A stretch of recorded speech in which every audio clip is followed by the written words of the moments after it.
Okay, so just started the recording. So welcome to session two. Our first one went awesome, I feel at least. Uh, our surprise guest and all. I think we had quite a bit of fun. I just listened to the recording again recently, and I also took the transcription and put it into AI so that we could get some synopsises as we go along. And I'll try to post some documents about that sort of thing as we keep going. But that kind of little bit of wrap up to that thing was that in the first episode we met Laura, the little halfling old lady who led us across the desert towards the oasis. We encountered Izzy and Arden, who informed us of this Shadowfell creature that had taken over some ancient ruins and warped the reality around it so that it was that of some kind of sun temple, golden and shining of a new age, and it was drawing people around it towards it. And we were off in search of a halfling enclave, and we saw some signs that there were some halflings in the area, and Laura went off to get or to find them, and then was gone.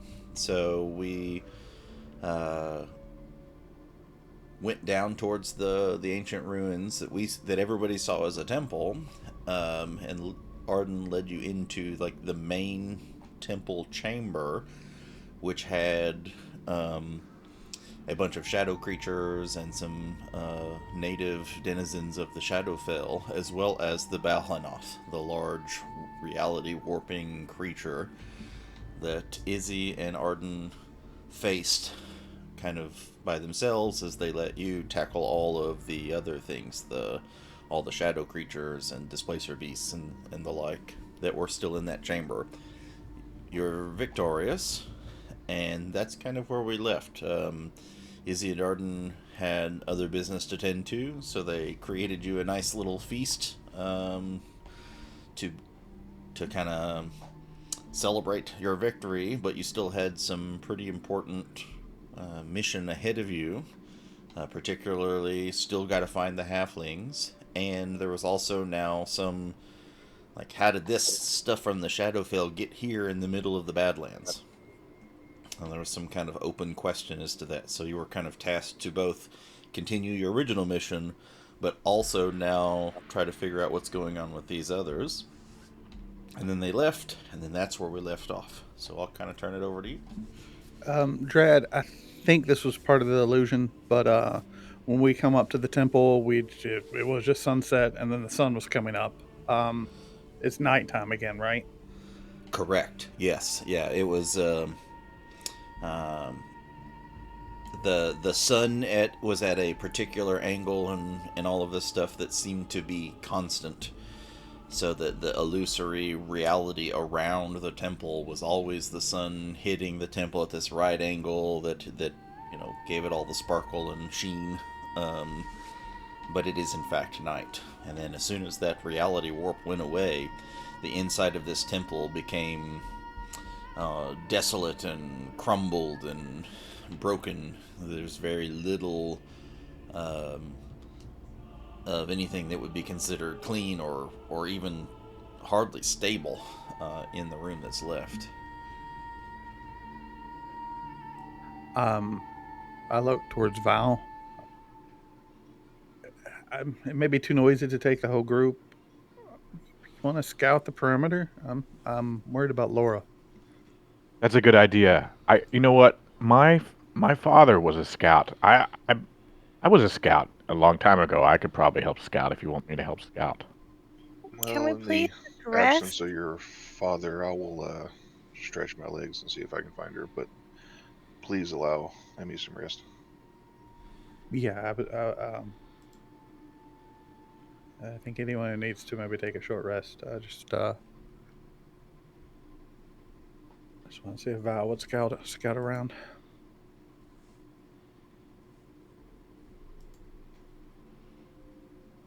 And I just like distract Fancy with some cheese that's on the table that the Arden left us. It works. Fancy attempts to hide in the shadows and continues stuffing his pockets. So the pie that's on the table is actually fried hand pies. So they're in their own little shell, and they're wrapped in like a wax paper kind of thing. So Oh, that's perfect. So you can load up on some hand pies. Yeah, and I'm definitely interested in the food. I just wanted to see if Val wanted to scout around first for Laura. Pie.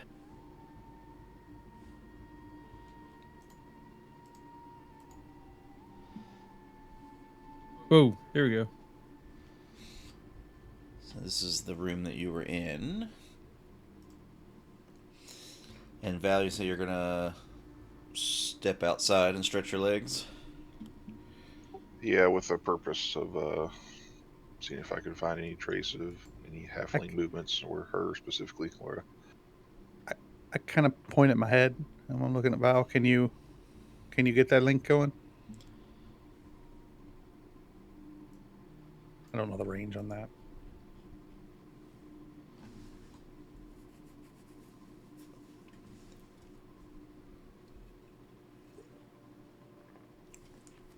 I mean, can you guys just send, like, Frank? I'm not sure he has Scout night around. vision. If the crow has night vision, that would be great, but I don't know.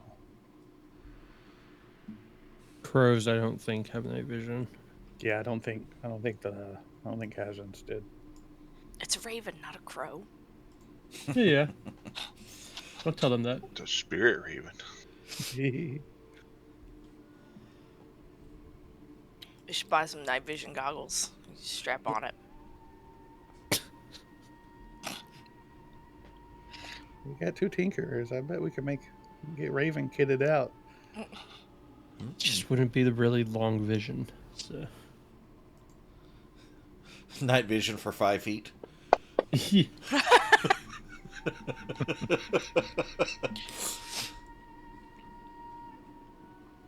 Okay, so I have a telepathic link with everyone I can see for 4 hours. Oh, nice. Oh, is it multi-way? Can everybody link to one another as well? Is it like the... No, so it's just you can directly talk to any one person. Can they talk and then they can talk directly to you, and that's it? That's correct. Okay. The game of telephone commences. Yeah. Yep. Excellent. As long as I'm within a mile. Where Val is the service board. Yeah. Mm-hmm. Internal walkie-talkies. I should have come up with that. I guess I'll start looking around. I'll have my spider start searching places and see what we can get into. Whoa. What was once the beautiful temple, as soon as you step outside, now is nothing but desolate ancient ruins, and of which this is the main temple chamber. But there are other ruined places, entrances, etc., inside of this large ruins itself. Now, for those of us that haven't walked outside, is it still, for those that have perceived it, still nice? Or has it crumbled into the reality of its existence? Yeah, even the inside. Yeah, everything has this ancient look it's to it. fucked. Yeah. Cool. Yeah, I encourage anyone who needs rest or whatever to go ahead and eat. I'll help with Weldon looking around. All right, Val. So who else is going out into the area to investigate? I'm just investigating the immediate area, not the perimeter. Okay. I'm going to investigate the temple proper where we are now, and then I'll send El Spidero out and let him do his covert spider operations.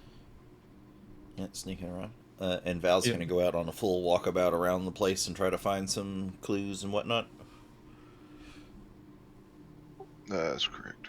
Okay. If Val will roll me an investigation check. I'm also rolling one. No. Do with advantage if I'm helping you. Maybe. Oh, I okay. mean, it's up to Trad, but I'll let you roll.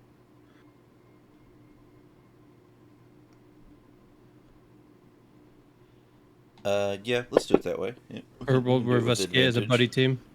Yeah, Yeah. so if you want to... Your help. You're distracting, all right?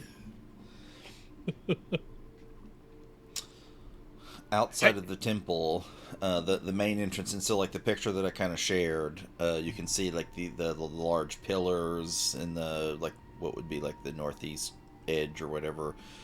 That's the main temple entrance that to go into where you guys are, and off to the west,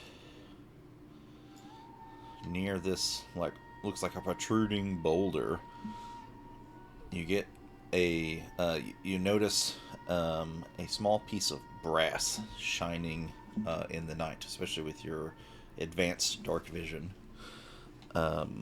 In a place out here, uh, metal objects for the last 1,000 years would no longer exist out in this environment.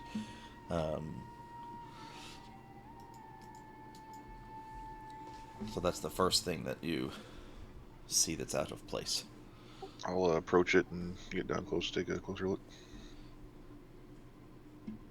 Roll a perception check.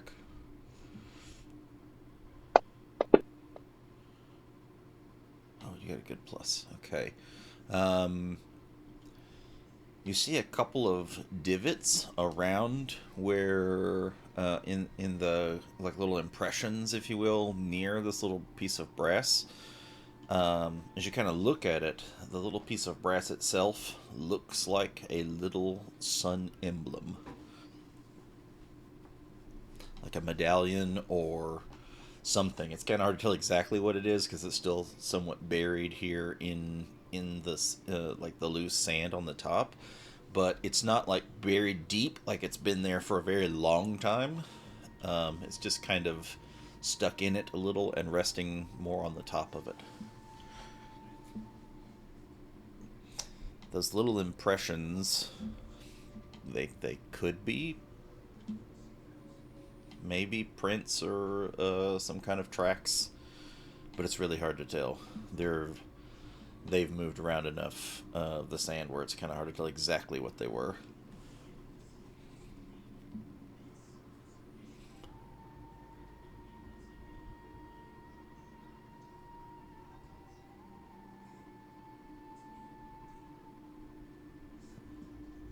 Hey, stop touching that.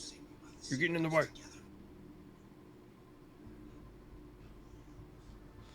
So Weldon did come with me, right? No. Weldon's Oh. inside exploring the temple proper. Just My outside. spider is Yeah, exploring. the spider's outside, and Dagon is just outside, but he's still just barely outside of the main temple entrance.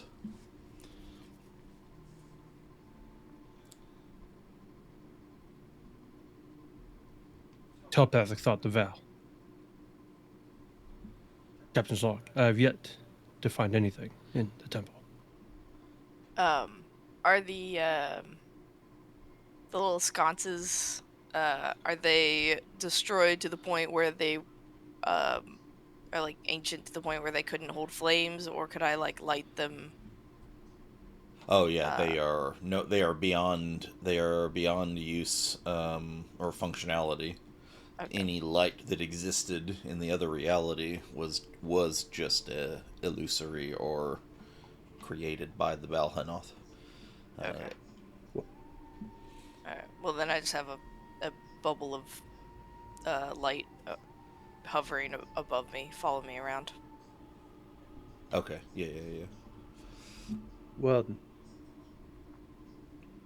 Val found something. He's asked for you.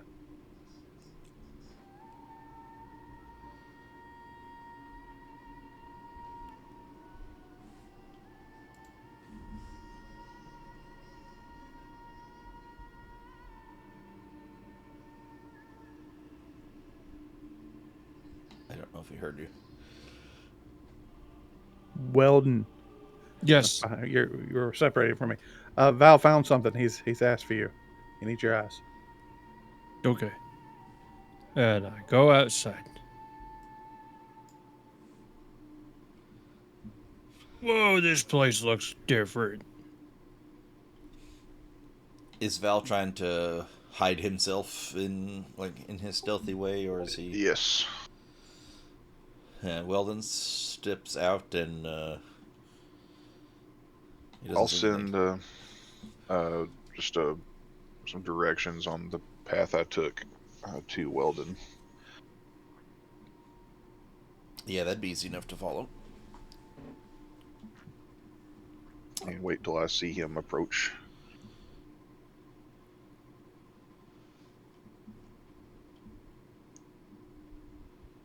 As he kind of moseys on over to the general area where you kind of directed him to, he gets pretty close before you do whatever it is that you're going to do.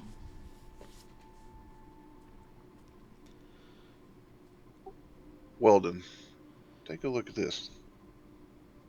I want to point towards the whole emblem.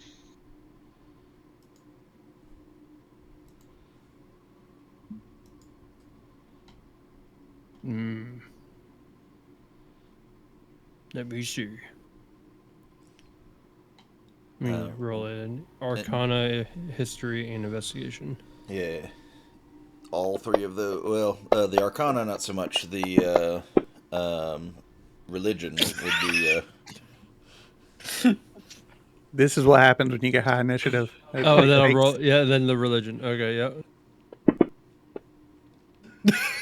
I assume as a student of artifice that you will have more keen knowledge of this than I would have. I would think, but I'm pretty stumped. The only thing that you can put together is that this was the illusory version of this was a sun temple, and that's a sun image. This has something to do with the sun. I'm not quite sure. It's a temple for the sun. Balhanoth was dispatched, though. This shouldn't still be here, if that were the case. I want to reach down and just grab it. It is a cloak clasp. Very similar to like the little leaf clasps that the hobbits left behind in the Lord of the Rings movies, and they were being carried to Isengard. It is a very similar actual mechanical thing. It is a cloak clasp in the shape of a sunburst. That looks to be a brooch. Thank you. Turns out there are some things I can figure out on my own. No sign of Laura, though. Should we join the rest of the group and get a rest on with a proper watch set? Might as well. That was a significant battle.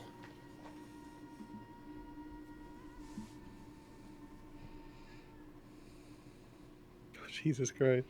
And then I have my spider. I'll have my spider stand watch, kind of at the entrance, hiding. Okay. Have it roll a stealth check that we will know kind of how good it's going to be hidden. Because it's a tiny beast, right? I mean, it's a... You know, Weldon, folks may say what they want about your ability to determine brooches in the sand pits, but I gotta say, I was impressed with your pyromantic abilities earlier. I can't wait to put my skills to more use. Fire! Very belligerent drive you have, my young friend. What does that spawn from? Some innate desire to see the world burn? Nope, I just think fire is pretty.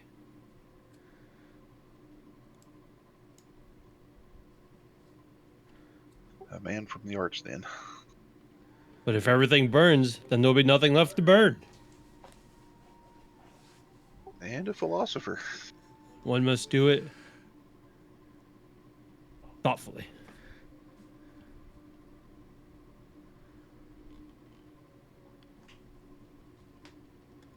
Indeed. I'll just walk with him back to the rest of the group. All right. So yeah, y'all come back into the inside the main temple area. How are we gonna set things up? Are we gonna try to take a rest for the evening kind of thing, or what are we doing? I think that makes sense. And once everyone's back, I'll eat. I didn't want to eat if people were in trouble. But yeah, we were in the middle of a long rest when we were found by our friends. I think Amy's already out. Hmm. What y'all find anything, Val? I don't see a Laura, so No halflings, but curiously, where's this brooch or clasp? It would seem to some manner of clothing, and I just kind of flick it over towards Dagon. can I make a religion check on that? Mm-hmm.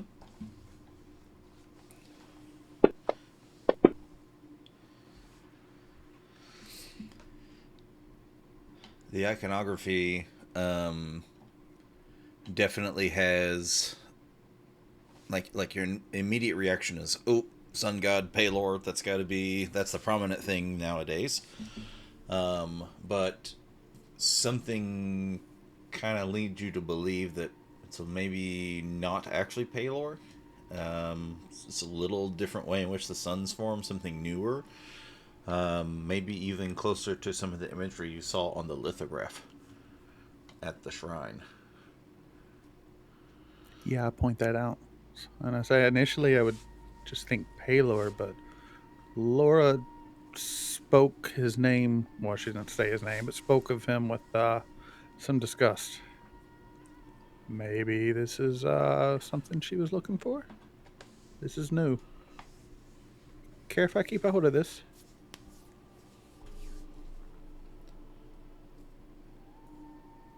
No, of course, it has no significance to me.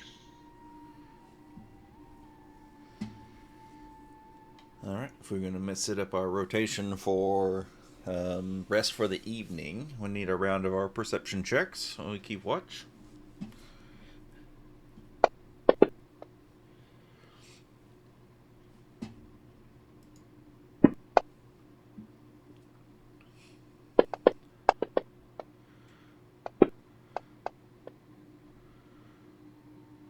Ooh. Oh. Just in the, I'm sorry, I forgot the order. Is that on the party sheet or the? Yes, the Yeah. party sheet. There's a tab for order.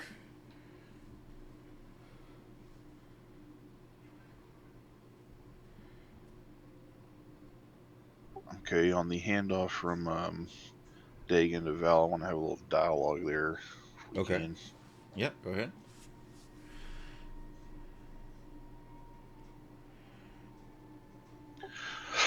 Oh, thanks for the rest.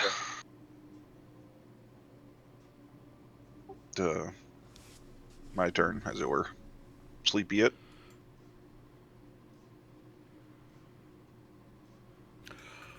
Yeah, it's been a long, long day. This group isn't like the other ones we've been in, or specifically I've been in for sure. No, it's. I don't know the word for it. Unique. So your bard friend, I'm.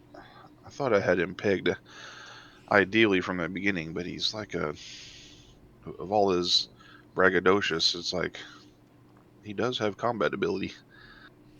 That was a very impressive, well-timed spell that he shot off there when we were facing all the shadow beasts. Yeah, he helped me in a time of great need, and when I came back to, I just I don't know if it was just the joy of being alive again or not dying, but I just felt like Mister was trying to tell me something with him.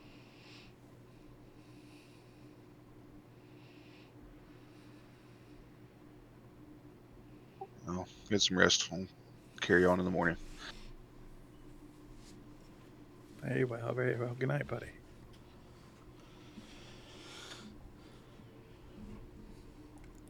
And bada bing, 26 perceptions, and we continue. Mm-hmm. So, I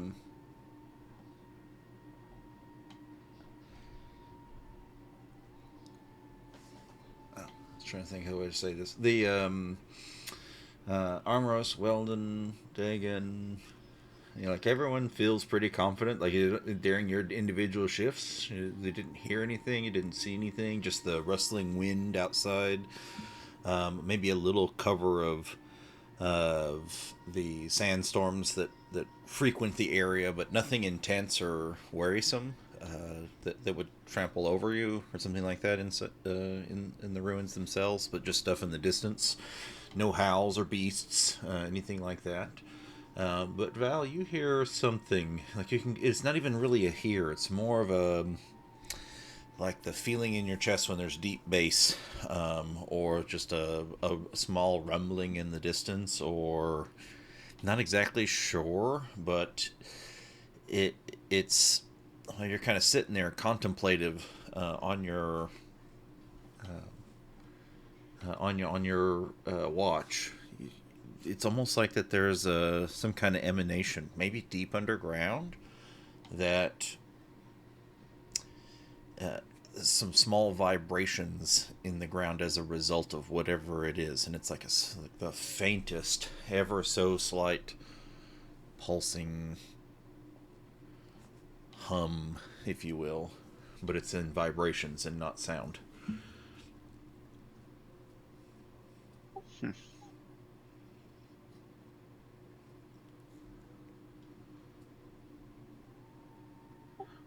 Val will take a mental note of that, but he won't raise any alarm for it. And it's not like it's coming, like the directionality isn't like, oh, there's this, like someone's knocking on a wall. Or like it's not something like there's a direction to it. It seems like the entire huge um, vastness of it. It's like coming from either everywhere or it's far enough away or large enough or something where there's not a directionality to it.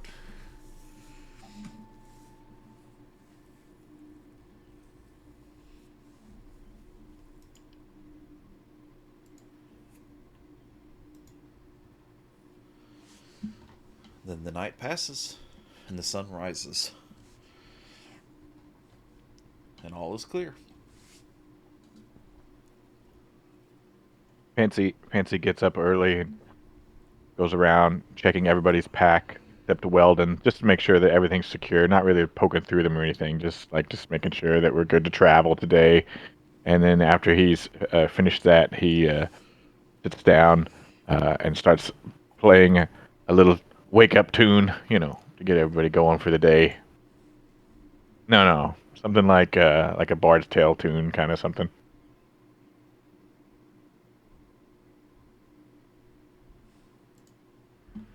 I did hear some stirrings or rumblings last night, or a rumbling, I guess I should say more accurately. I'm not sure exactly what it was, but it felt strange.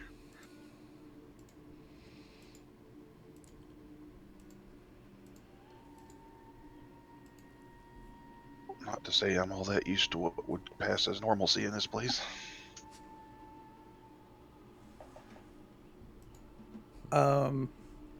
Drad, do we?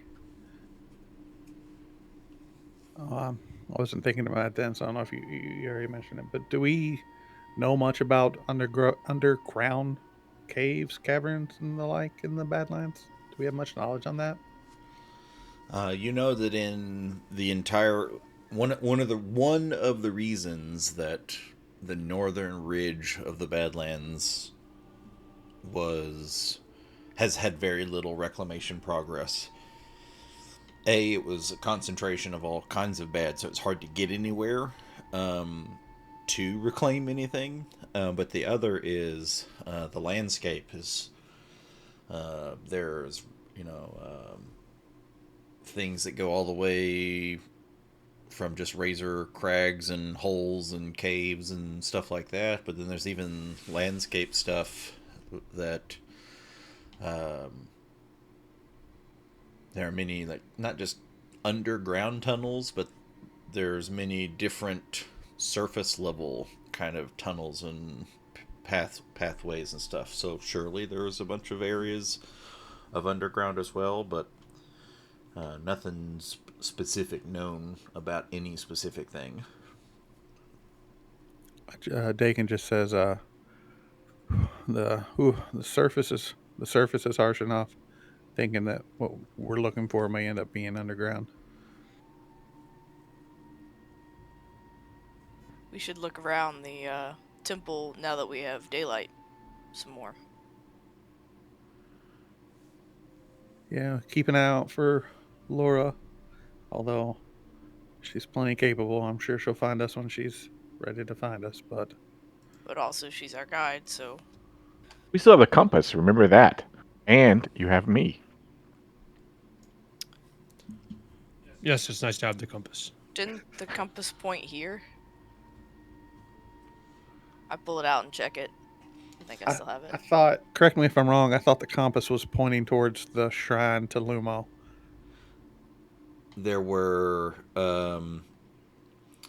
after you made it to that point, that magical compass then set the next point, and so you were it was pointing out due west from the shrine, and y'all have been sort of following Laura specifically, but the compass, as you checked it periodically, is kind of pointed mostly west. But now when Armoros looks at the compass, it is spinning. So spinning is. We are maybe on we're point. still supposed to be here. Yeah. So Well, I I don't guess know. I think look around more. we should look harder for a way down.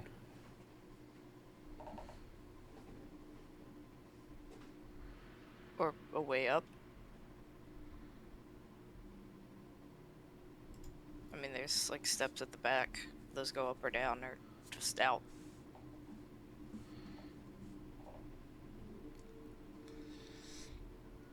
So if you are we all kind of going out and starting to look around now in the daylight, or I think so. was that kind of the idea? Well, everybody roll me an investigation check, a fresh set of eyes on things.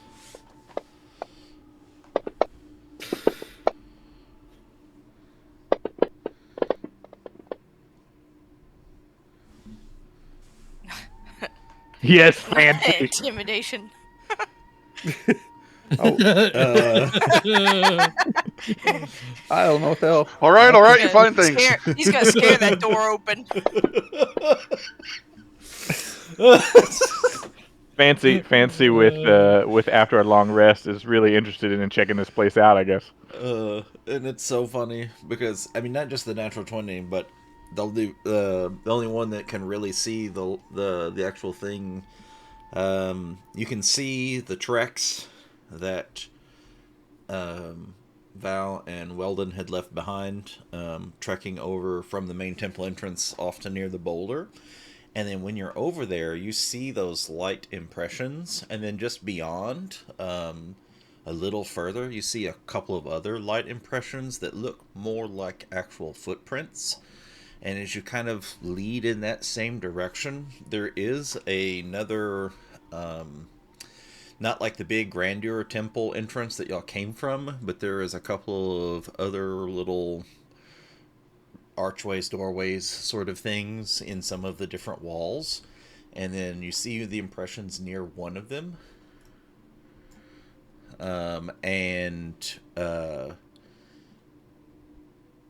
You see a flutter of something waving in the wind near one of the doorways. the impressions. You said the impressions are like footprints, or was like an impressions like for like Yes, a they're brooch. they're very much like footprints, but they are super light, and so they're not. It's not like a footprint in mud kind of thing, or even in sand you would expect. But like the sand is so loose and the like that even a footprint doesn't have any really like form to it. It's just a depression in the ground that kind of just because of the way your foot in sand kind of goes, and they are very light. What's the thing waving in the wind, like a cloth piece or something? Yeah, and you go over near the doorway to see a small strip of torn cloth that looks like it was caught on a jagged little outpiece from this little doorway, as though someone was like maybe up against it, and then the little jagged piece caught onto their fabric and tore. Roll a wisdom check for me to see to match up some thoughts and memories here. There is some unique patterning on this little strip of cloth, and it's small. I mean, it's just a maybe an inch little square, little torn piece.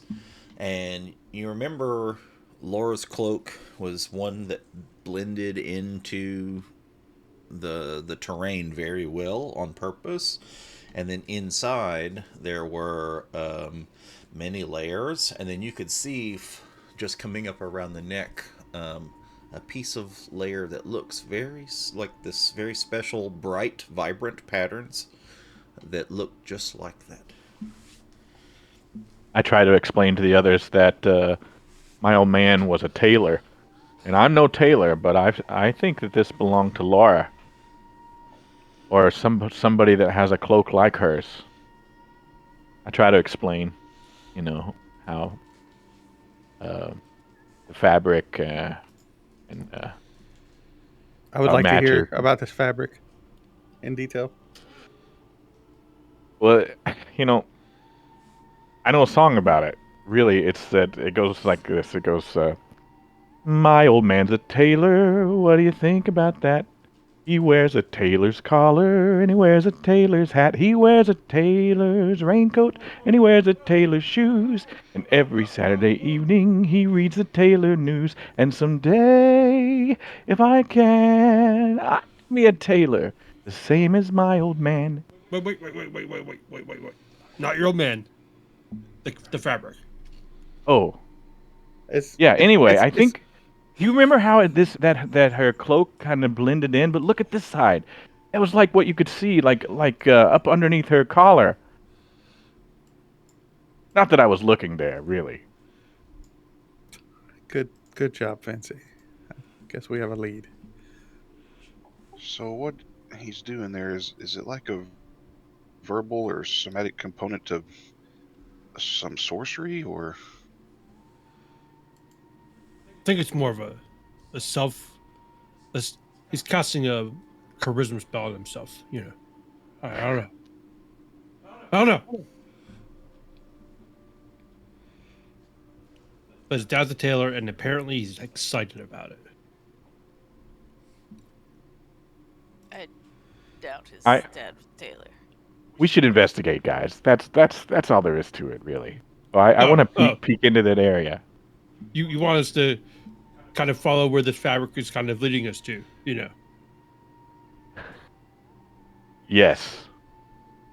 Should we follow the sound of music? Threads of fate have led us here. Dagan tries to make a joke, sort of. It's not very good I at guess it, but I guess I'll make a joke of myself. Down the rabbit hole we go. Fancy slaps his knee. Give me a carrot. I'm gonna throw it at you. I guess I looked to make sure everyone's here and was like, well, I guess we're going this way. Kind of step into like this court, this like little archway doorway looks like it was bigger and grander, but it in some of the either through time or some other meaningful way it was damaged, and it's like the doorway's kind of broken and cracked a little. But as you kind of squeeze in through the doorway, um, it opens into a pretty large hall, and as you step in, you notice a very almost disturbing effect to the area. You know, like the acoustics of a large cathedral and how everything is echoes. Um, like, take that dial at 1 and crank it all the way up to 10. This hall has a very disturbing effect where all sound is amplified intensely. Every footfall, every breath, every whisper um, echoes off the walls and reverberates and amplifies and amplifies. And that effect, it's not just disturbing. It actually, to a point, hurts a little.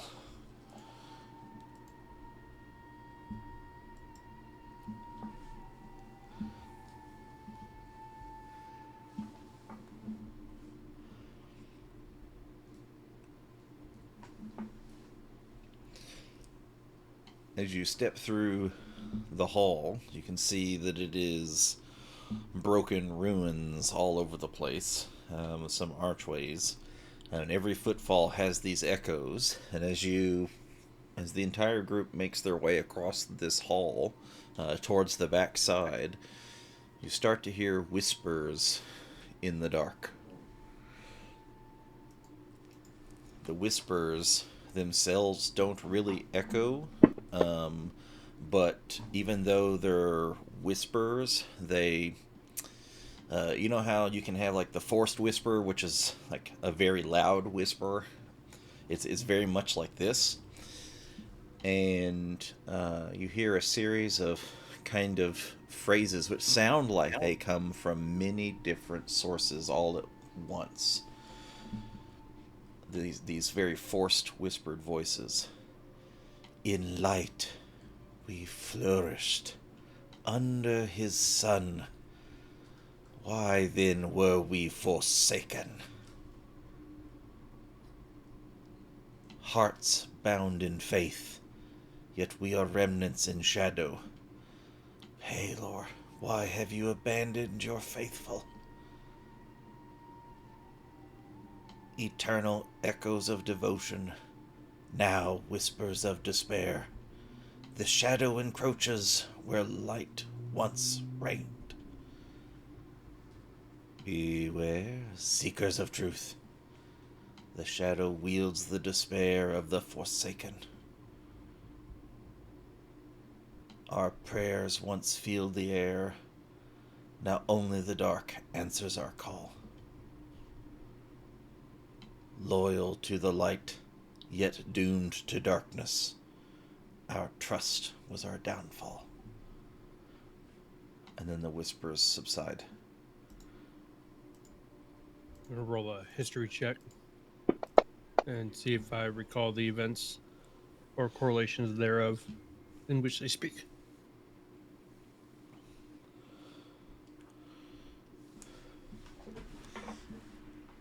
Given the nature of this place and the devastation that took place to destroy the Badlands itself, and you heard the word Palor, there's a lot of talk of, being under the sun and then now the shadow, as though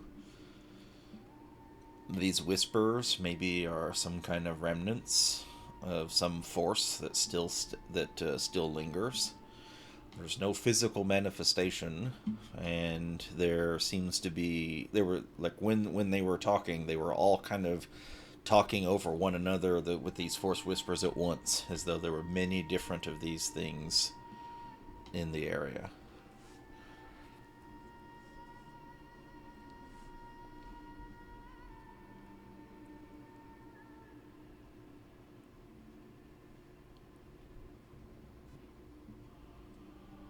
Can I tell what their motivation was for the whispers? Like, are they trying to warn us or, I don't know, confuse us, or like what the motivation was, or we just happened upon them and it's not actually intended for us? Yeah, go ahead and roll an insight check.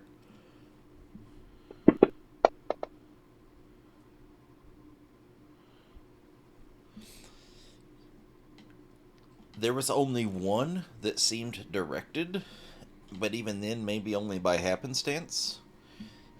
Like, there was one that referenced Seekers of Truth, and it was like, it actually said to beware Seekers of Truth, and so you were like, oh, are they talking to us? Are all these directed at us? But on reflection, maybe they're just kind of voices in the wind, kind of directed. Can I also make a history check? Yes.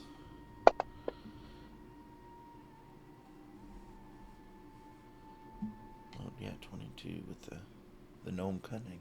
Yeah, the big piece about this is, if you dig kind of into the thinking about all of the things that led to the actual devastation of the Badlands as a whole, there were, obviously some bad things that were going on in this area, which is one of the justifications for Palor destroying it. There was also just some of those that weren't necessarily bad, but were just malcontent against Palor himself as a deity, and some of his actions that he'd taken were more, not less of the good that it's supposed to embody, but more of the staying in power kind of thing. And then there were even many people that were good, considered to be peaceful and good, inhabitants of the land that just happened to be caught in the crossfire of the devastation. In fact, there were many, that were themselves also worshippers of Palor. Palor sent in his clerics and his paladins to root out some of the evil, and when they were not successful, he destroyed the entire area with those that were still there left behind as well. You know that Laura's people and Lumo's people, were some of the peaceful inhabitants of this place when it was lush and green 1,000 years ago. And so since then, they have only lived in the devastated, harsh realities of the now.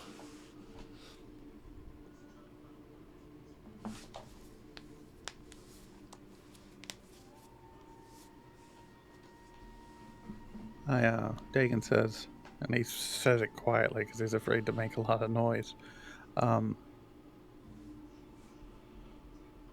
Those here have endured much. Endured much, much, much, much.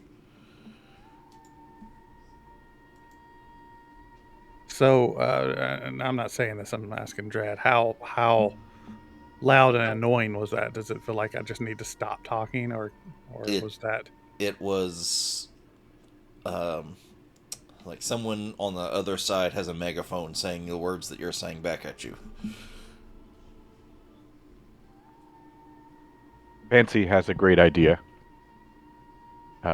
This is out of character just for a moment. When I was in Italy, there was this great big building in Pisa, in the town of Pisa.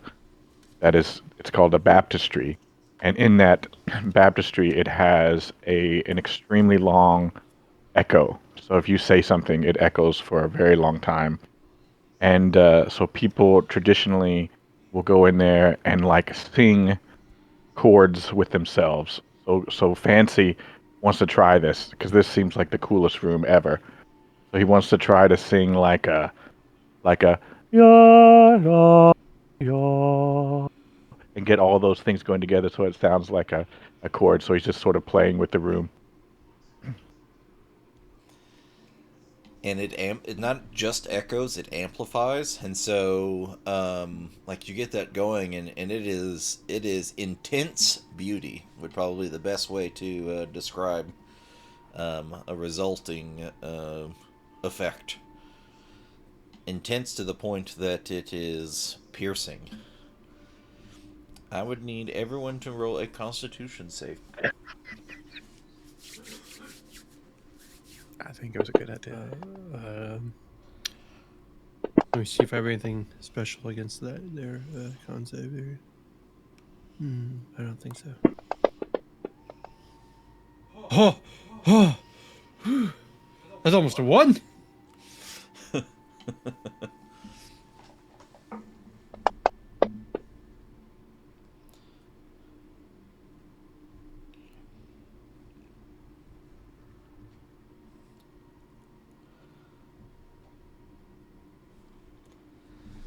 Interesting. Okay.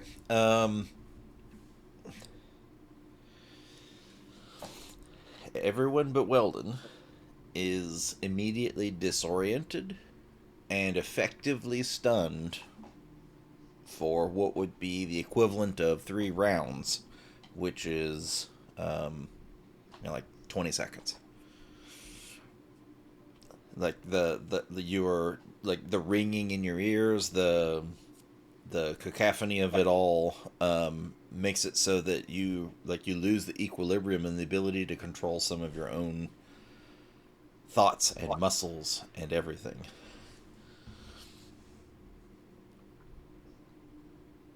And then the effect fades. As soon as it fades, Fancy turns to the group and starts to open his mouth to apologize. I put up a finger. He gets his mouth open, but then sees Weldon, and no sound comes out, and then he just does an eyebrow thing like sorry. I kind of slowly gesture that we should probably leave the room. Before we leave the room, I pull out the compass and look at it. Quietly.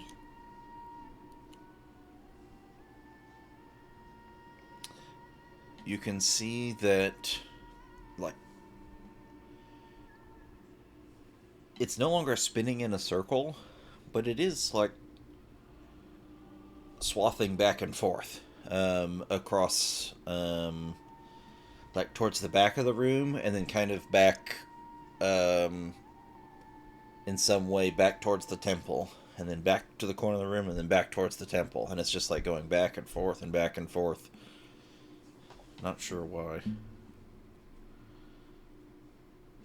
Okay. I very gently close it so it doesn't snap, and then I like walk out. And as soon as we're out, I say, I think we need to go back to the main part of the temple and look around some more. I feel like we're missing something. Fancy's not ready to leave this room yet. He wants to go around the edge and carefully look around.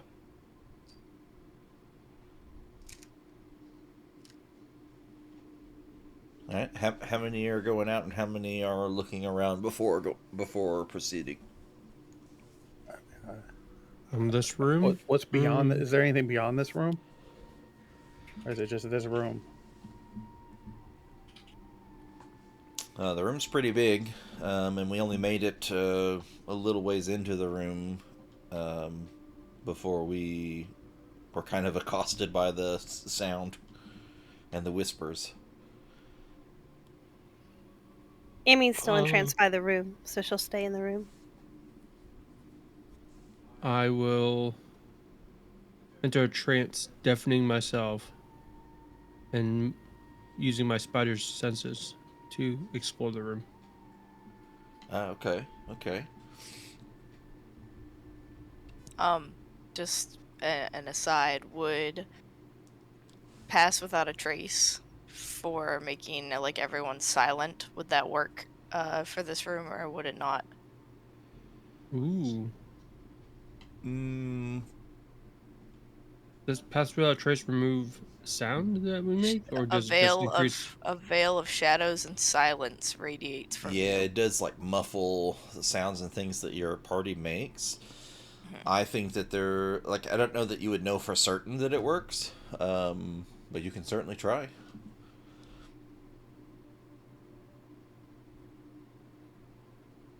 Okay. So I kind of like waved everybody to come outside, and then once they get outside is kind of when I like tell them like we should probably go back to the temple. And Fancy says he wants to explore this room, and I'm like, all right, well let's try pass without a trace then, and see if that silences our footsteps and stuff enough to make it passable. So what is that? That's Okay. Yep. That's a so you cast the spell, and it's anybody that like you can choose, and then as long as they are within like 30 feet of you or something like that, and you choose them, and then they are under the effect of that. yeah. It doesn't say that they have to stay within 30 feet. It's just 30 feet when I cast it, right? Or is it? Let me double check, because a lot of the other places that I've seen that used has been they had to stay within 30 feet to have the effect, but I'll just want to look and see. It does say for the duration, each creature you choose within 30 feet of you. So it does sound like they have to stay within 30 feet. Yeah, it's like a bubble. Yeah.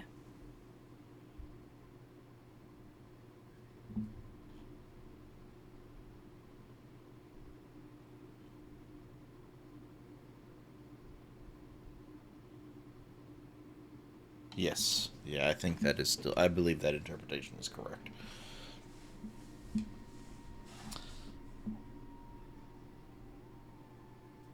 Okay. Okay. So you cast the pass without a trace, and then you step back inside to test it. Is it that was the kind of the idea? Yeah, that's the idea. Before, as you made steps, like the echoes built and built and built. Now, as you're kind of stealthing along, go ahead and roll a stealth check with the plus 10 on it that comes from Pass Without a Trace. Is that for everybody or just her? Just her. She's the first one to step in and test it, and then we'll move on from there, depending on.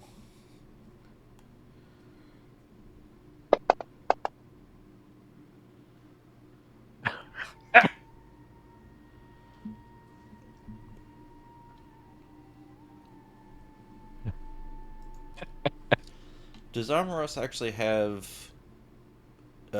human feet or minotaur feet, or like hooves?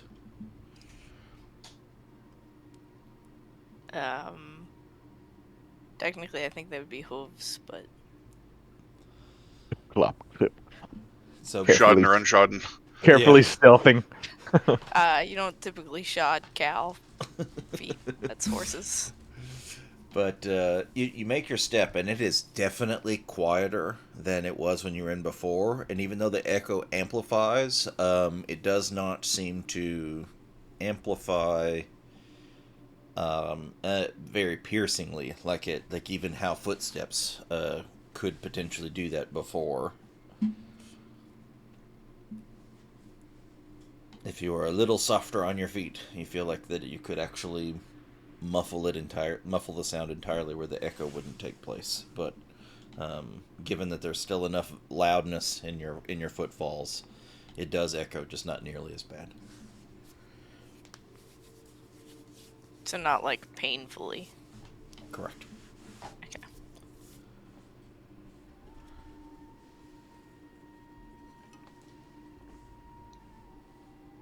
So I just kind of like turn back and like wave the others in.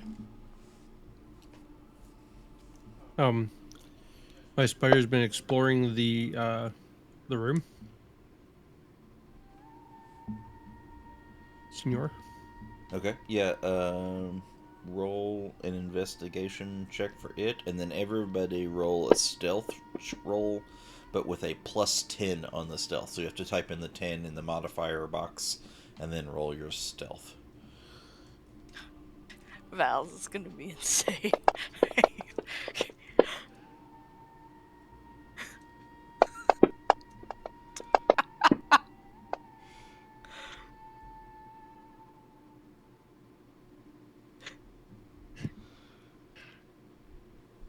Yeah, the effect that you had before is definitely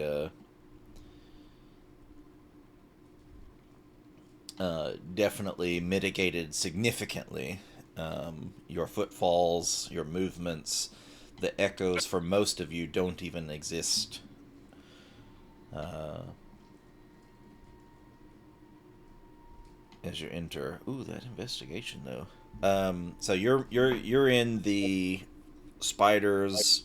Like your perceptions are gone. You're in the spiders' perceptions, right? You're using that ability for your familiar.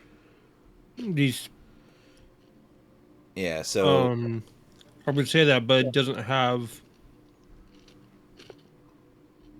um investigation history. it or doesn't have a further. skill. Yeah, it doesn't have skills for those things. And so the perceptions are wisdom checks, and investigations Yeah. are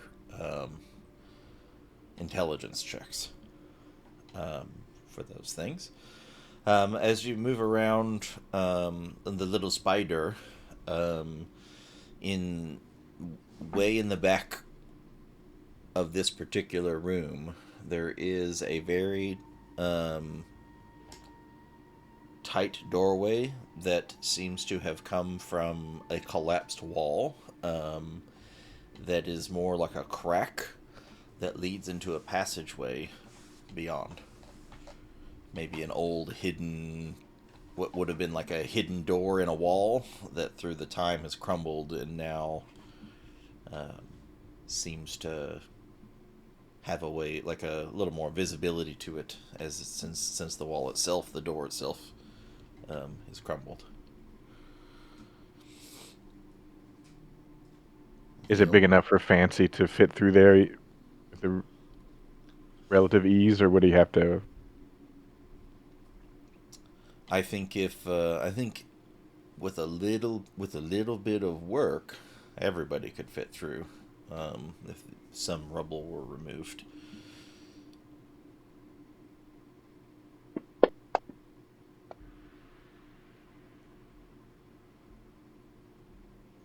Activate Psychic Whispers for 7 hours.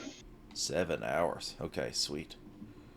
Does that mean that you can talk to us all again, or what is psychic whispers? Sure.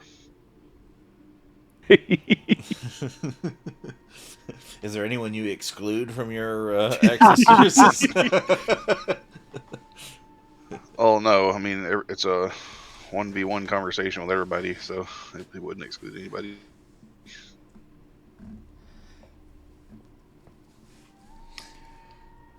Yeah. Fancy suggests to Armoros that if he picks up some of this rubble, he could probably get through there too, even though he's kind of like a cow. So apparently the ruling on familiars dread is when it comes to skills, you use your own, but when it comes to like actually strength checks and dex saves, it's the physical item stats.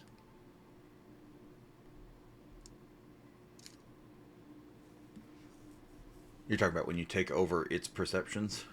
When I see through it, like my knowledge isn't its knowledge, so um Yeah, like things religion like checks and stuff like history, that, those are based religion. on my character. Yes, yes. But like if I wanted to move something, it's based on its strength. Yeah, so things like no, that's Yeah. absolutely true, because like you are still the person, like you do not become the Yeah. raven. You are still you, but you're seeing Yeah. through the raven and controlling the raven, or the Yeah. spider in this case, right? And so the spider is still a spider, can only move and see what a spider can move and see. Yep. But but you are looking, you are like remote puppeteering the spider itself. Yes, no, that part is true. Yeah. Okay. I guess I'll send the because I will tell Val because now I can talk telepathically with him Mm-hmm. that I'm sending my spider in the other room to check before we try to go through.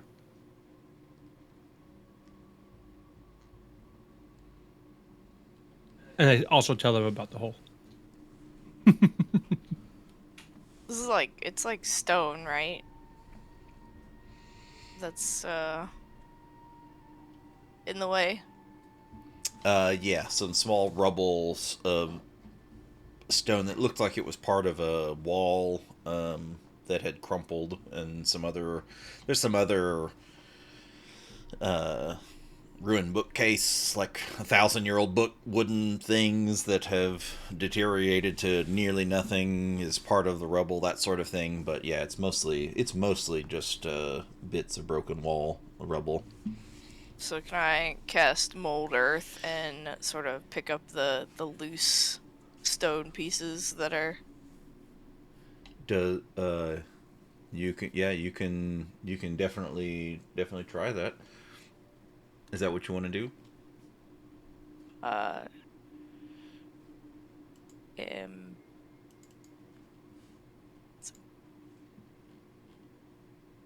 I'm gonna wait until Val gives me the okay to move.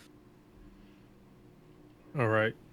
I've communicated with Val through the brains, and I'm sending the spider into the hole. Yeah. The in through the hole is a um, long winding passageway that seems to have a downward slope to it, very ever so slight, and it does twist and turn a couple of ways down and around, and let's see, roll a survival check. So this would be, yeah, you roll a survival check. Yep.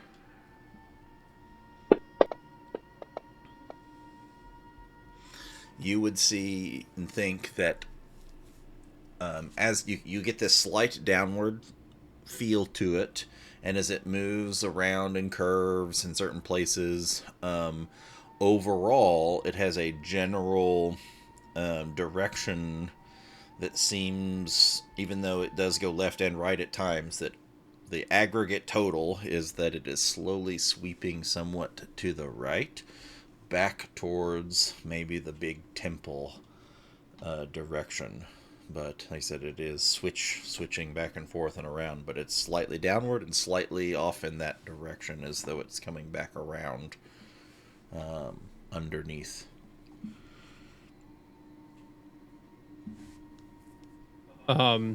Looking Until at you the reach rock. the end of your range. Mhm.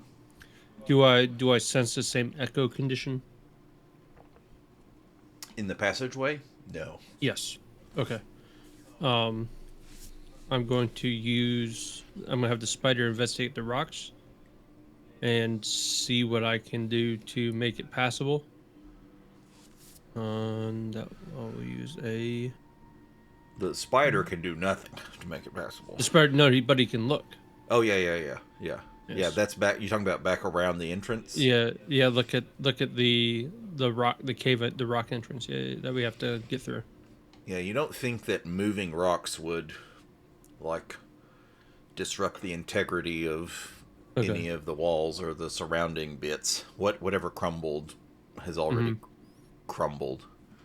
So I assume the greatest risk is making noise while we're in the chamber. Mm-hmm. Okay.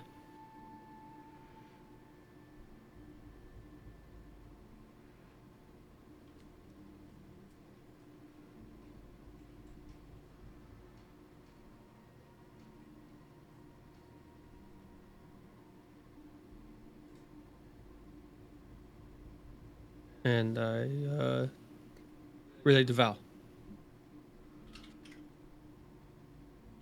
So just so I understand, we're all still kind of in the passageway, the initial start into the room, right? And he sent the spider ahead. Well, I thought we walked up to the door. It was my it was Oh, it could be that some people have stayed back towards the end, but it's my understanding that many people under the pass without a trace moved about the room and then towards where that entranceway would have been that is covered in rubble.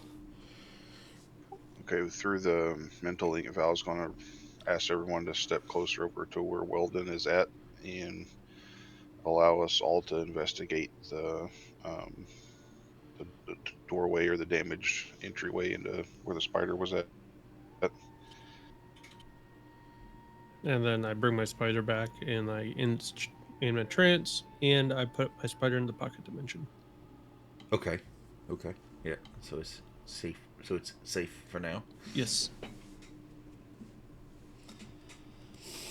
And so, yeah, looking around, you can see the rubble and you can see the crack, and then there are a couple of you that could fit through it with a squeeze, but not everybody could fit through it without moving some stuff. But you do think that the pile, like I said, the pile of rubble doesn't seem to be an integrity, of any integrity concerns. So, like, moving these rocks doesn't appear to trigger some kind of chain reaction or something from that. It would just need to be done. I mind thought the Val. Let him tell everybody that the real risk is a rock falling while we're in the echo chamber.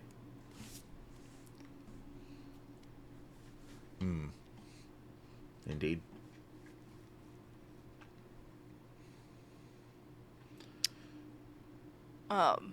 Okay, so I think I can do this within the uh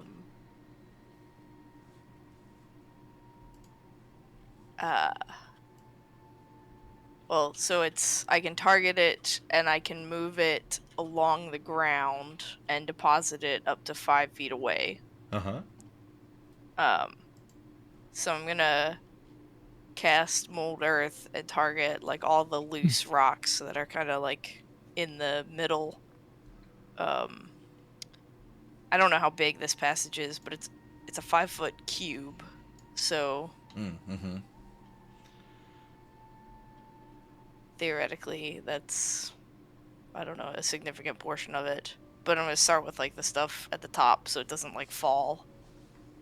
You know. Yeah, this is your cantrip, right? Yeah, it's a cantrip. Mold. And this does not have a verbal component, only a somatic component. So you only need to make the appropriate motions and not have to speak one of the command words. Right. And so you can do it in relative silence as you make your movement, and you can move one piece at a time, and then do it again, and then move the remaining pieces very effectively. Yep.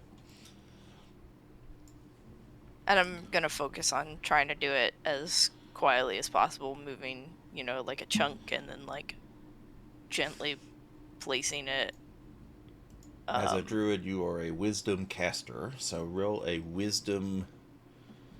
Do a wisdom check then to see like your control over this as to how delicate or how minutiae your control is in order to accomplish the silent version of the goal. So that's a wisdom check. Do a wisdom check. Is that a save or under abilities? Under abilities, yeah.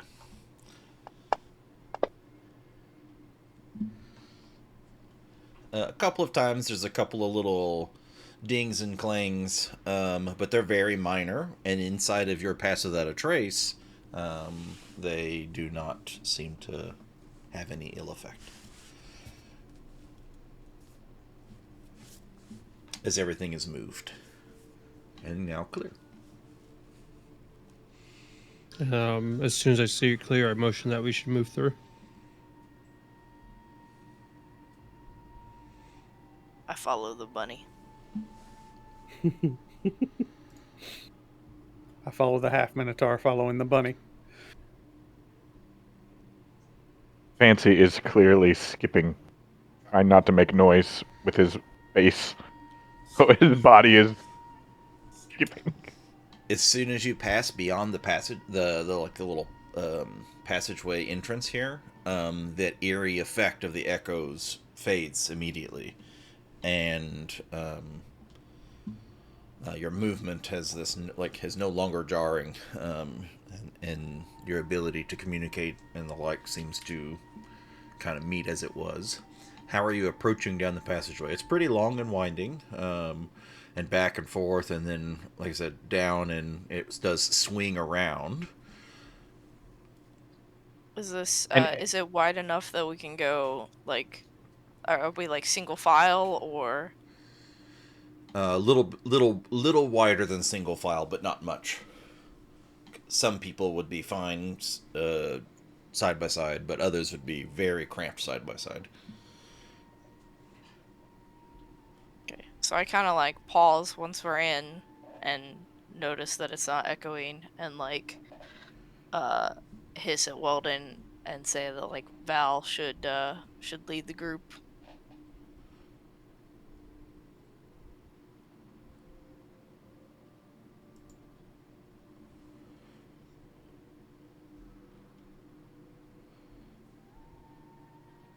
As we head down and around, are we trying to move at regular pace, or are we moving stealthily? Fancy is still Well, it's moving always stealthily. stealthily. All right, let's get a group stealth check then.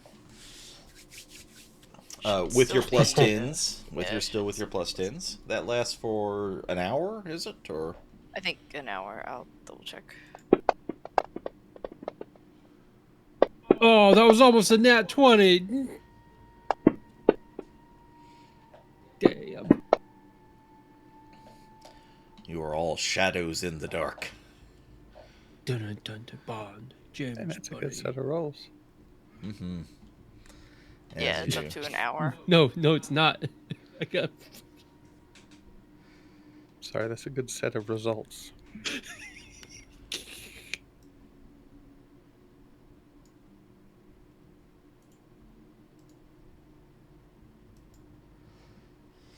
You follow the passageway for a while until it opens into a much larger chamber. Does anyone see Is there animation? the okay, just Oh, want to make whoops. sure I'm not the one who sees that. Very creepy thing fucking with my eyes right now. I feel like we should look at that. Oh, no, that part's right. Okay, good. Look at what?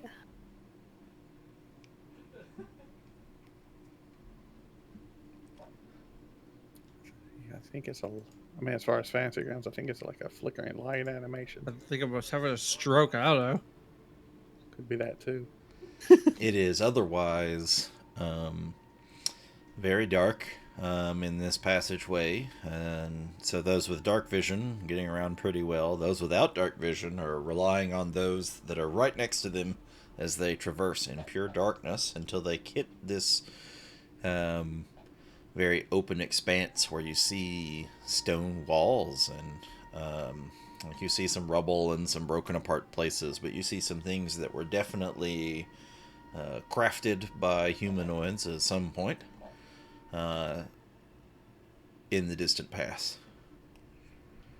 And then, yes, this glowing set of animations. If I cast Produce Flame, is there a way to, like, I don't know, give myself vision for the distance that it works, or should I just... Yeah, Fancy. I can do that, I believe. Because it's bright light for a 10-foot radius and dim light for an additional 10 feet.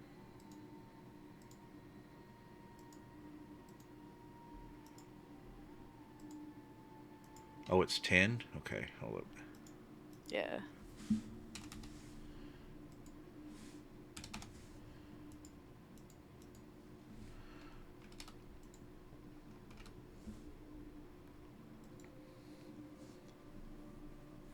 Well, radius of 10 feet, so... There you go. As soon as Armoros casts that and the light starts to emit, Val's going to make sure and move off 20 feet Oh, shit. What did I just do? to stay just out of the ring of the dim light.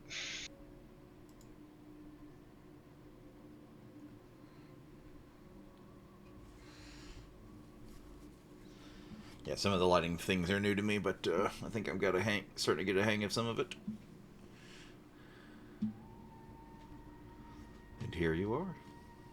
And Val moves off to the side. Yep, so you're still in the dim light at the very least. So, like, dim, well, I guess beyond the dim light. So I think the effect is rather, actually seems to be rather accurate. 10 feet of bright light, and then it's dim light for 10 more, and then anything beyond that does not, is still obscured in shadow.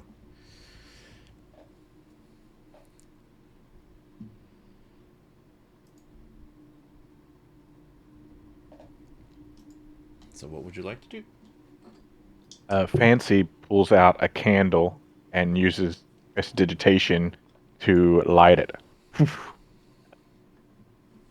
Literally holding a flame in my hand. I know, but I need one too. I can't see shit. I know, but you could just light your candle. Oh, with your flame? I don't need to. I want to show off. That's what Fancy does. He's like, whoosh, like pointing his little finger at the candle and it just lights. He See, thinks you're that's fun. he thinks that's one of the greatest tricks of all time.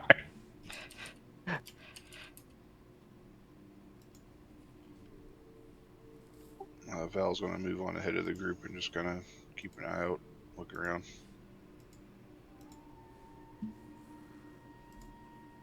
I'm gonna sort of trail Val at maintaining like a 30-foot distance ish.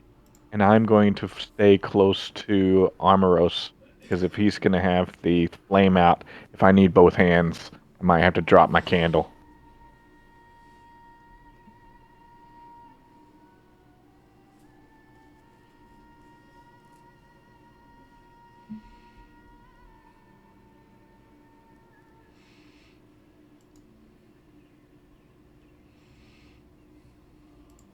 I'm gonna move a little more central.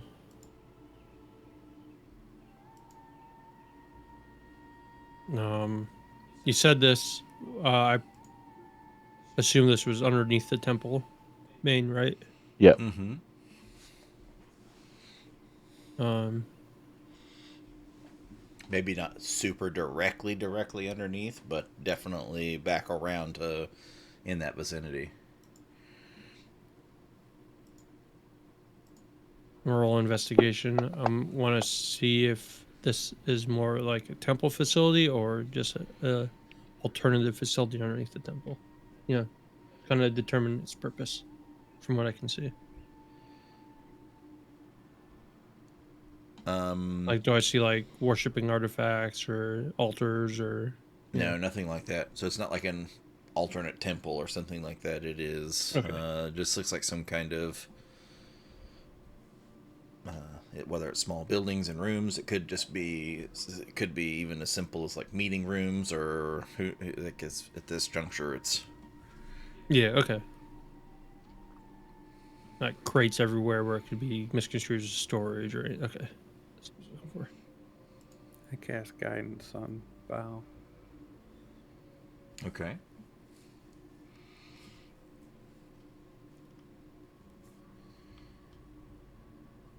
We'll go look this way, guys. Shh, be safe. Oh, we still have passed out a trace, right? If we stay within 30 Stay feet, within 30 feet, yeah. I Yep. think we're already... That's what I'm trying to do. I'm trying to keep you guys Okay. Let's move within together. 30 feet. Shh, be sneaky. Ish. Oh, that's cool.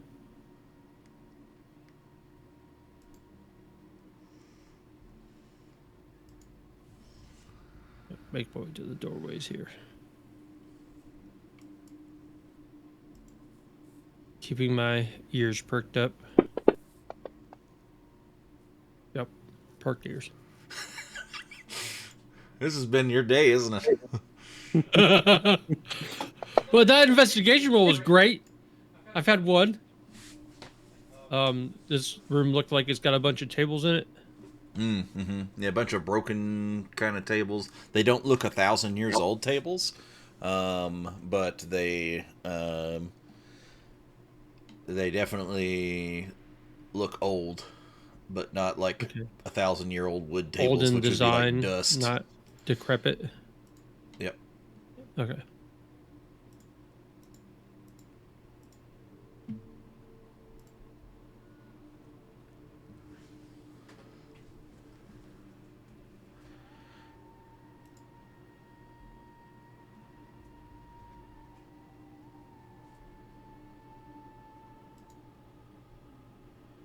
I feel this furniture has been relatively preserved here.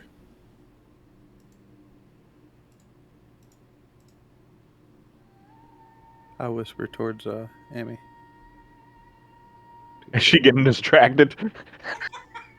Psst, over here. But what's this?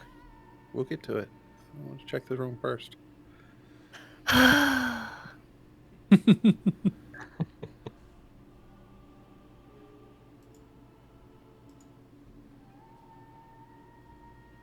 Walk her through.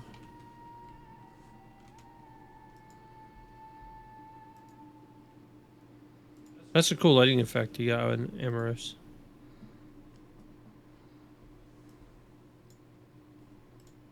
And it's cool on Fancy. It's flickering like the candles. Cool. Oh, that's cool.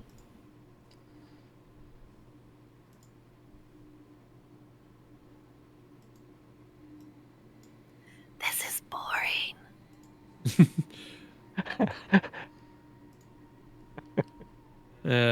There's like a back kitchen that we've stumbled upon. A little more of like a storagey type space. Nothing that would resemble like actual like cooking utility Okay. or anything like that.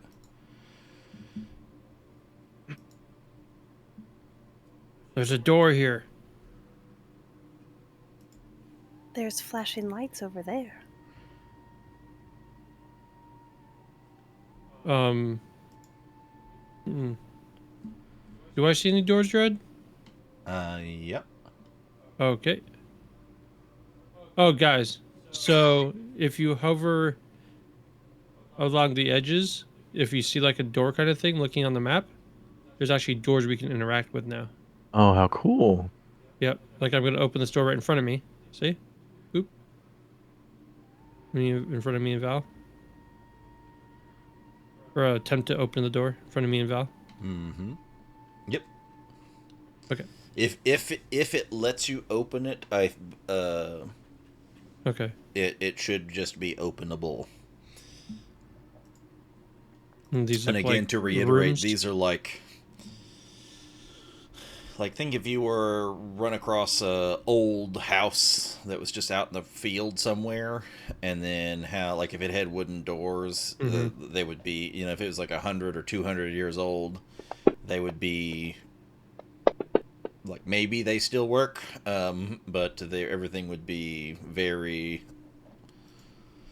Some of I'm the just doors would be rolling. started like a little see-through, a little leaning, a little creaky, a little, you know, that kind of thing. But it would all be. But it's Just not like searching the room. 1,000-year-old stuff, which would all just be anything wooden, anything whatever would just be gone.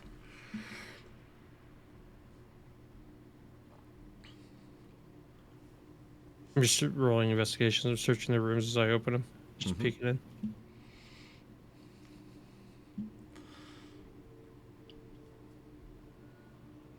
Yeah, so Send out some old bed rolls and that sort of thing. All old. Nothing you've come across is recent in years or.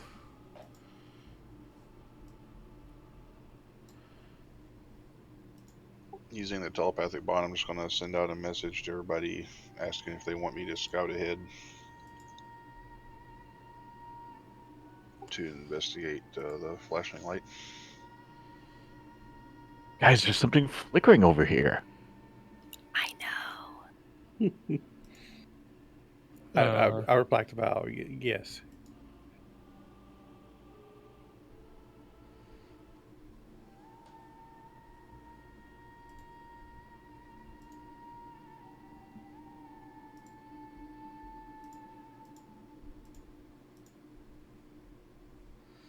So as you come across this open, like this broken wall where the light is just spilling through, there is a. It's kind of like a table, very similar, except for this is made of stone, where most of the other things have been made of wood. And it looks ancient, like ancient as the walls do. The walls look really old. It's just all the wooden stuff doesn't look as old as like the walls and the rubble and that sort of thing do. And this table, instead of being like legs, it's almost like just a cylinder of stone in a way. And sitting atop it is a large bowl, and in that large bowl is water of shimmering light that spews out in all directions and pulses in different ways.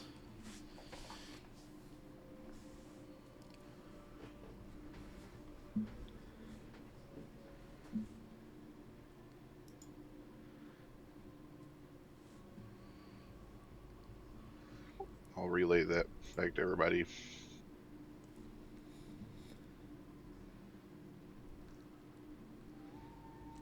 As you see, as you get kind of closer, you can kind of actually look down in, like before you could just kind of see just like this glowing radiance out of the top of it.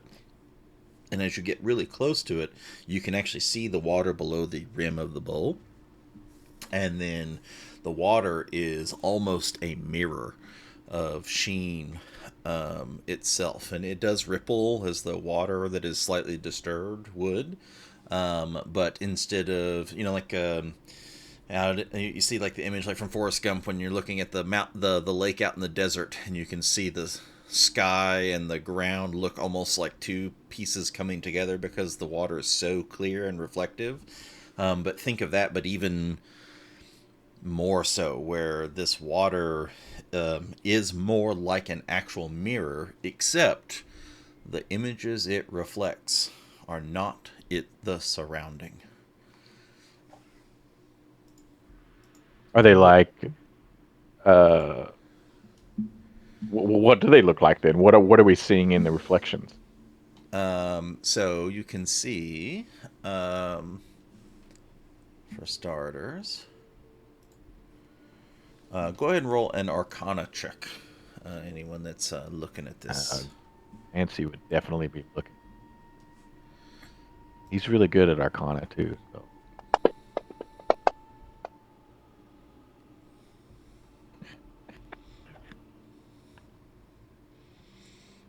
Usually pretty good at Arcana, yeah. Usually good. He claims to be good at Arcana. His dad was an Arcana professor. Yeah. You got it. Amros, this looks like something that you've seen in the Tainted Isles, actually, known as a reflecting pool. A body of water that is magically enhanced to show imagery. Some of it can be like a scrying implement. Some of them have been known to actually to have other powers put in them, those of divinity even, so that they can show visions of fate, some of the things that were, some of the things that are, some of the things that could be.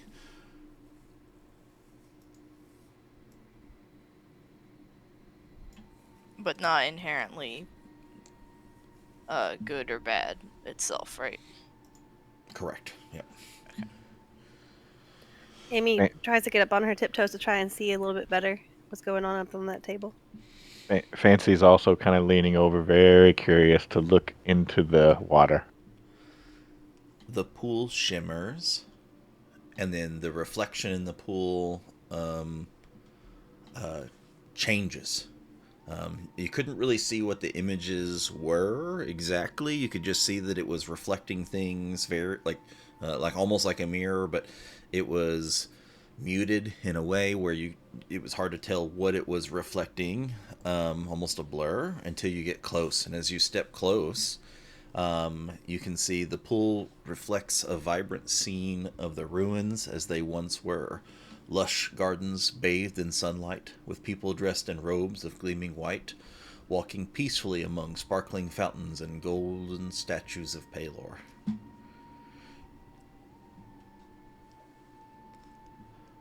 Then the scene fades.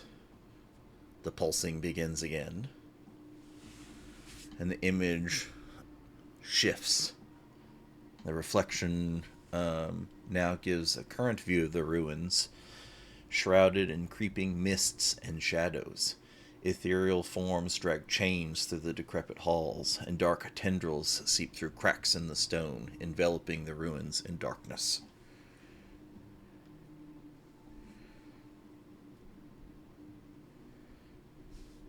The pool fades, and then again, the image shifts. And then at first, the pool shows this expanding shadow engulfing the surrounding lands, swallowing up like things from the before, where it's like this was a centerpiece, and then there was the green lush area around it, and then the shadow expands, engulfing the surrounding lands, forests, towns, rivers, under its opaque veil, and as the shadow swallows it, it's just darkness.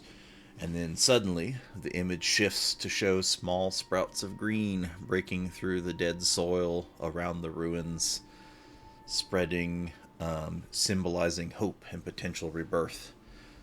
Sometimes the image flickers back to the encroaching darkness, suggesting uncertain future that the party might influence. You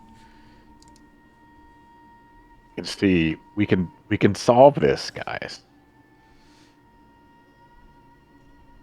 All we need is some seeds. Just need to plant some seeds.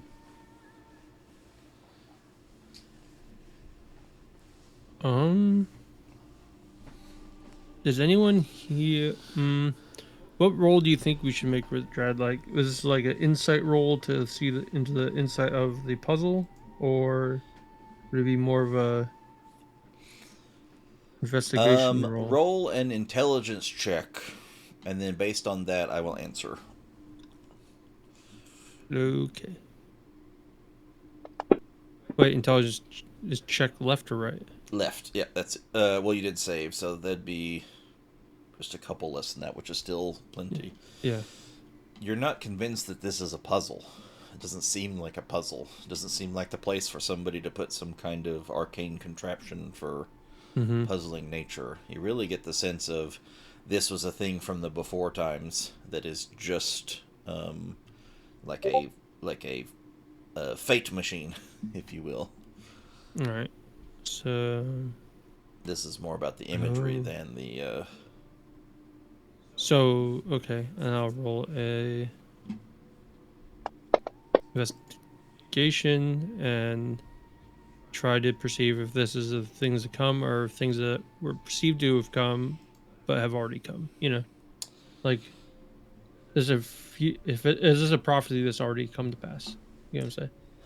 I think that your based on your thoughts here, thinking about the history that y'all have already shared and come up with about, especially with the whispers and some of the other preludes, is that there is maybe two overlapping metaphors of reality. There is the light, the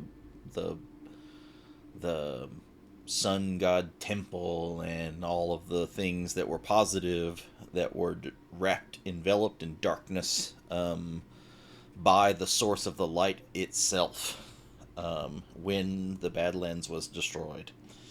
And then there is this other, okay, this has been sitting here undisturbed for a long time. Yeah. Maybe people used it as a refuge. Maybe that's why where some of the tables and stuff came in was it's it's been some of the bandits or maybe Laura's people or somebody has maybe in the last 100 years or some in the recent past come in and used this as some kind of refuge place, and yet now it's been barren for a while, unknown why, but now there's this other symbolism of the shadow creeping. So it's like there's two different metaphors at once. There's the actual haunted history of this locale and some other shadow beyond the evil that took place. And then based on what Carr shared, is what we're seeing is either a continued darkness or, I guess, resurgence of the A light. fork in the road, if you will, Yeah. of two The- possible directions. The image of, like you said, there was one where Yeah. grass was growing and whatnot. And I just point out, like, there's loads of what the Badlands used to be that looks like that now. That's recovering. So it's like just one potential option. Well, I guess if we want the better outcome, we should solve whatever foretelling.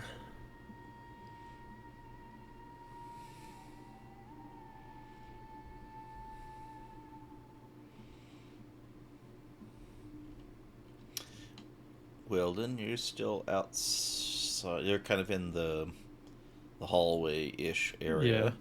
Roll a perception check for me.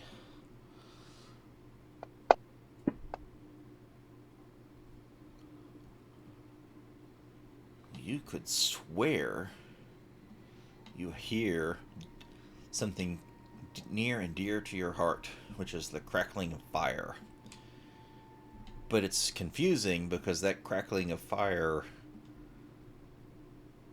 seems to also... The crackles seem to also co-align with... Is that hoof beats?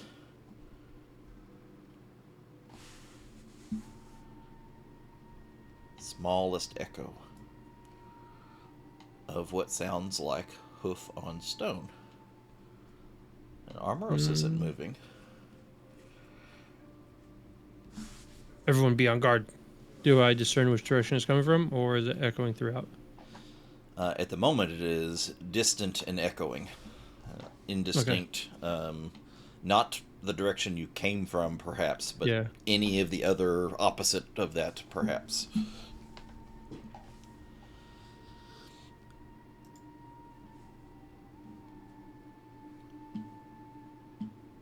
I ready.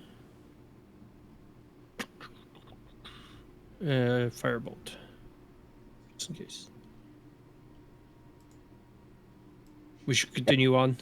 At the indication of some kind of danger, Fancy pulls out his rapier and short sword, and puts out the candle. Okay. You don't want to do that. You need to be able to. I just gotta stay. I gotta stay with Armoros. I mean, let's see if I can figure this out. How to...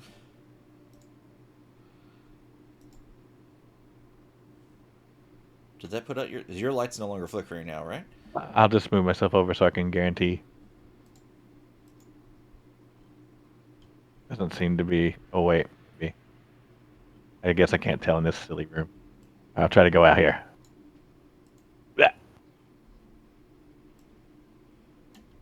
Thank you. No, I still see the light. Okay. Yeah, me too. I figured out how to add them, and I thought I would figure out how to...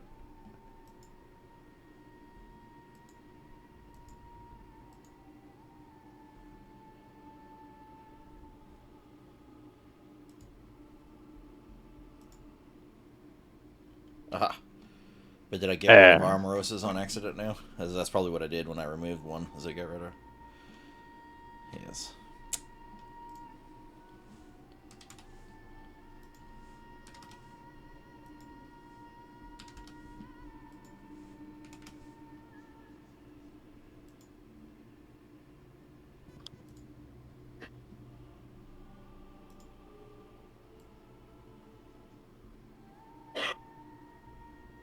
Okay, that works. Alright, so what are we doing? Weldon relays some kind of sound that he hears being out in the hallway. See.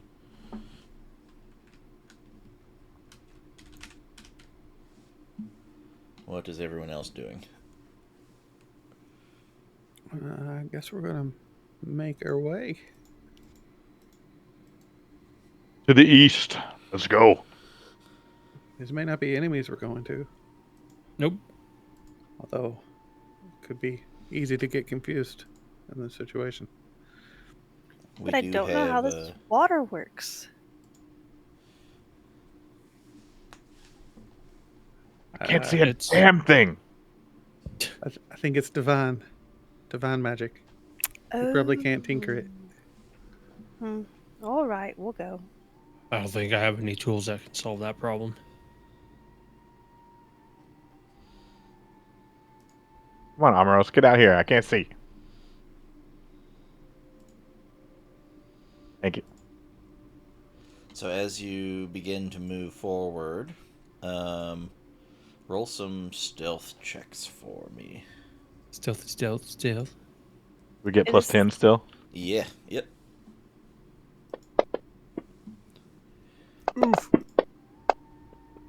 Oh no, I rolled a 20, but I have disadvantage. Oof. 33, that's pretty good. Yeah. Yeah, decent. Dagon sounded the gong.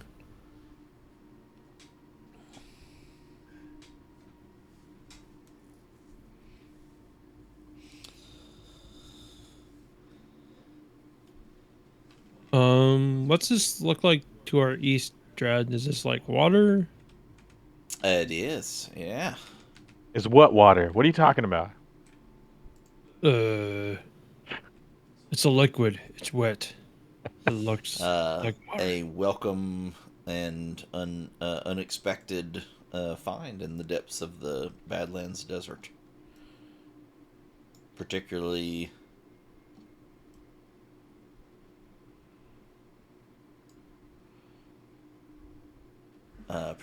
given that even in the known places, that bodies, even in the underground of water, are not known to persist. Does this? I'm assuming this is a underground aquifer. Oh.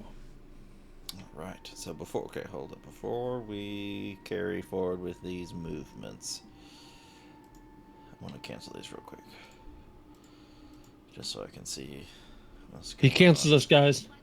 Canceled. Our careers are over.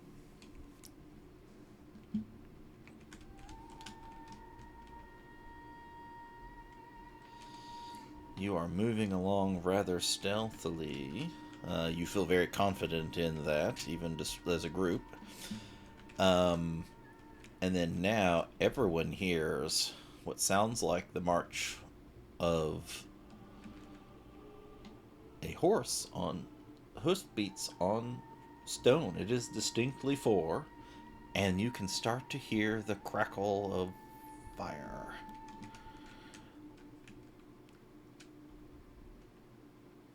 This would seem strange if there was a horse down here. Why Who is there a horse?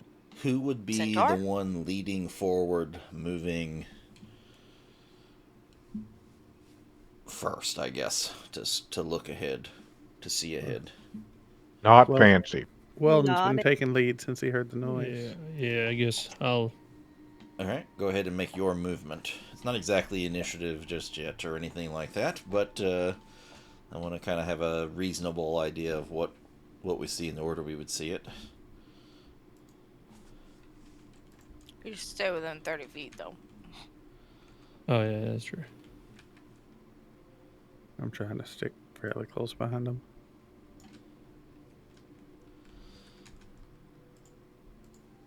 All right, as you move up,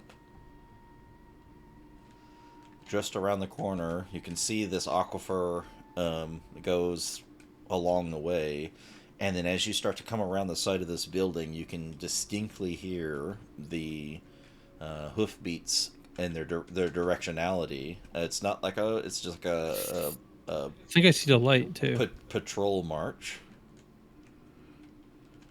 I think I see the light over there on the far east side, in the hallway. Yeah, you would see something way over there, just barely.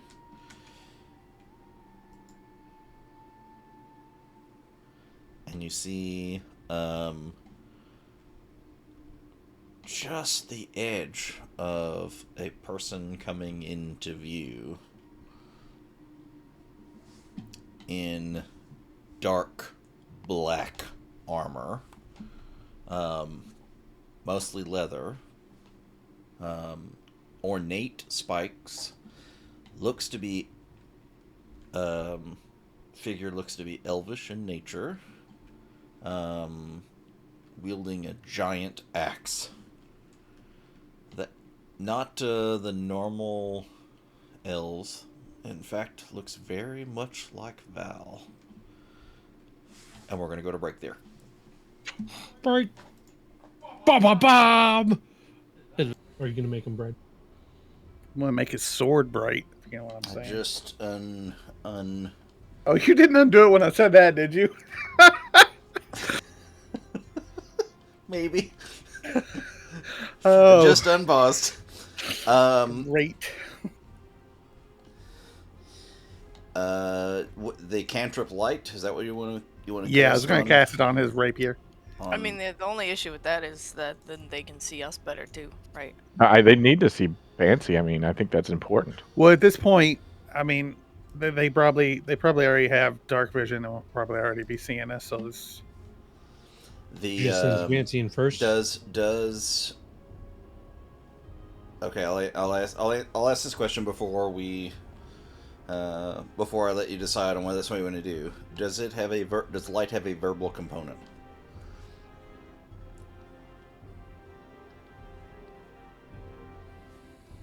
let me look. Probably.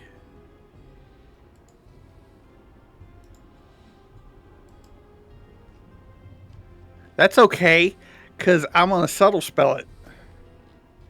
Oh, with your sorcerer points, okay. Yeah, So I was it's just just say, one. like knowing the situation you're in, would you be wanting, like, in your stealthing up around the corner and you're hearing the things coming? Would you want to cast something with a verbal component right before making, rounding the corner, kind of thing? But you have the ability to do that. Yeah, I will. Well, he's also muffled too, right? With the pass without trace. Yes. If you put that sword in your scabbard, the light, I mean, it'll block the light, so you can kind of control the light a little bit in that aspect. But I do, because I'm casting subtle spell. I hold my finger in front of my mouth because we hear all these things. It's like shh, and then I point to his rapier, which is light now, and He it's. thinks that's a pretty cool trick. I mean, if you call what my goddess does a trick, I mean, I don't say any of that. Oh yeah, wow, that was way better. And if you put it in your scabbard, it'll kind of go away just for a role play or maybe tactics. For But now, it's out. yes, like Amaro said, they can see you more. In this instance, as you round the corner and you see the heavily armored and armed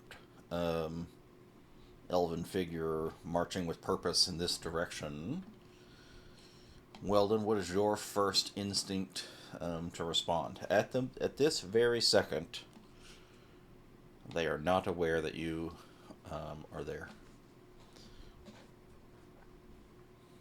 I don't know if they're friend or foe yet.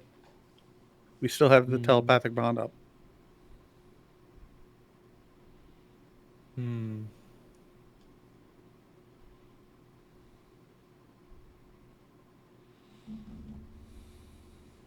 Well, as much as Weldon wants to light everything on fire, he doesn't want to put his danger in hot water. So he holds his fire. And lets Val know there's a patrol coming.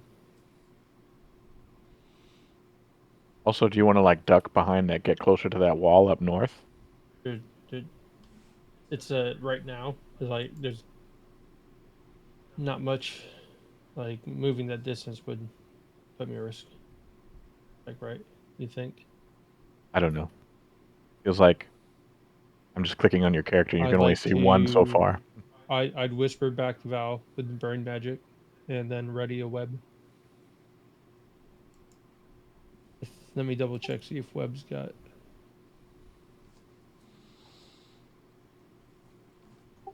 Val's gonna stealth up and try to get his lay eyes on the whatever Weldon was talking about. Yeah, just as you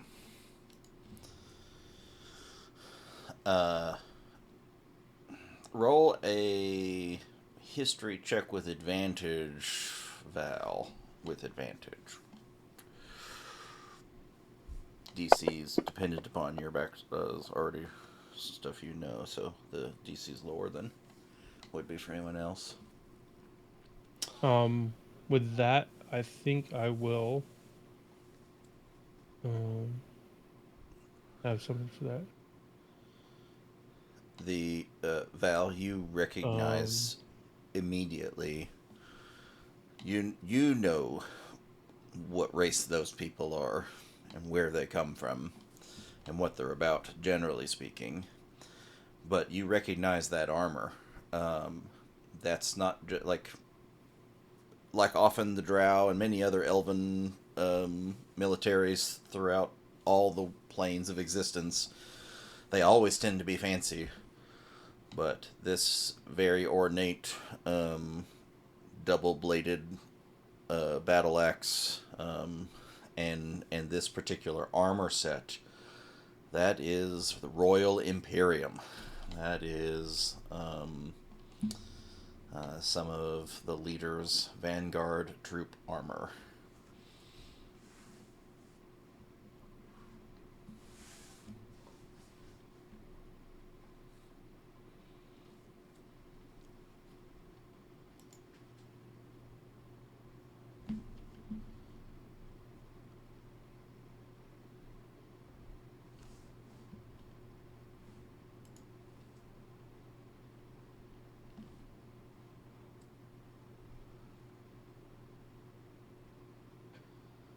I'm gonna send a mental message for everybody to stay back, stay hidden, and muffle whatever light sources they can for the time being. Okay, Drad, sorry to do this to you, but I sheathed my sword. It's okay. We'll handle that. And then Val's gonna stealthily approach towards the patrol he sees. So Can these I- are bad. Can I move to this corner to hide a little? Mm-hmm. Yeah, the patrols was making its steps forward. You saw one; they nearly slowed to a stop, but they've you can see that the one major person that you could see before stopped and started talking to, and you can just see on the edge, Val, of your vision, the flames coming off the hooves and mane of a large black horse.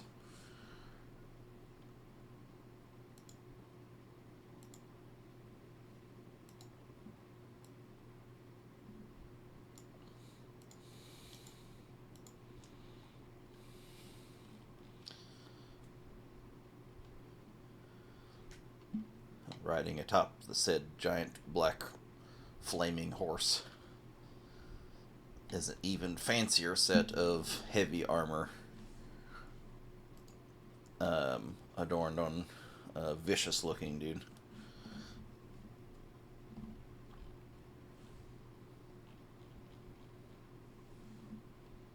Are you trying to remain hidden as you peek around the edge here?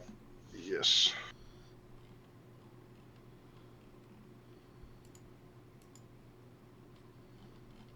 Alright, go ahead and roll one more stealth check.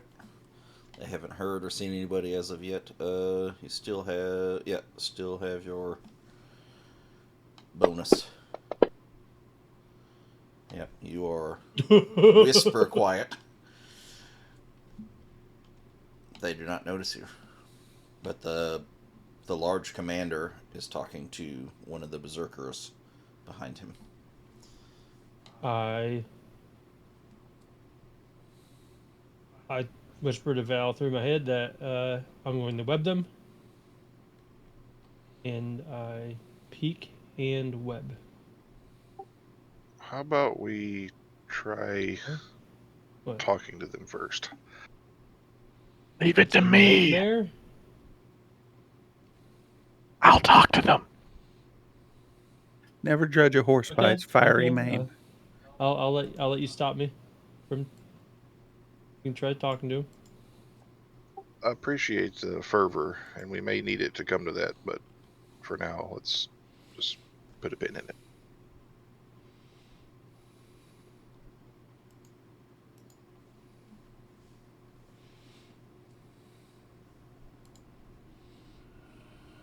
You're out bad. Nightmares are evil.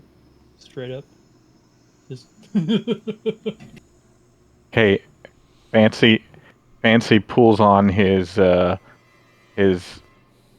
part of his disguise kit to disguise himself as the old man.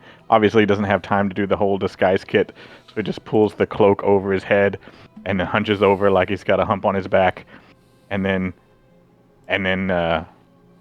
walks out here.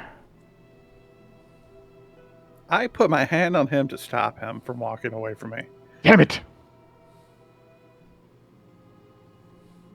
Do you try to brush him off and continue, or do you No, take his suggestion? he no, at this point he has some trust in him, so he's like this is a good idea. I say a quick prayer to Mistra and mysterious ways. So then you let him go. Send a No.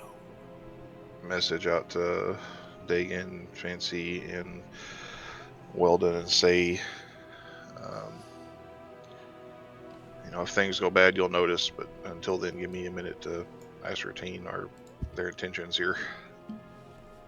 And then Val's going to creep up slowly, stealthily forward until he can understand or try to listen in on what the guy's talking to him about, other people about. Okay. And so you're going to creep along the wall here? Mm-hmm. Go ahead and roll a perception check.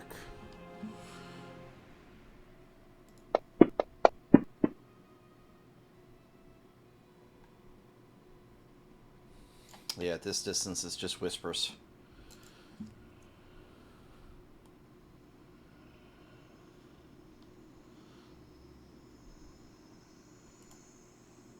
And then you're getting outside of Emma's range, so you're going to lose your pass failure choice. Amaro, scoot up.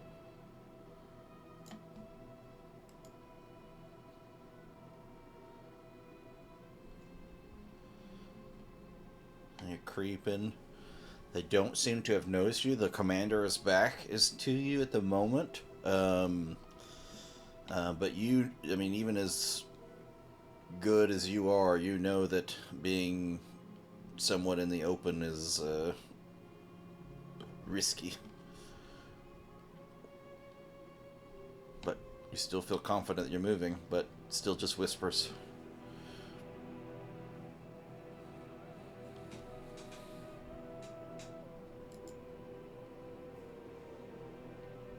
I'll kind of speak out loud. It's been a long time since I've seen such armor in these lands, if ever, actually.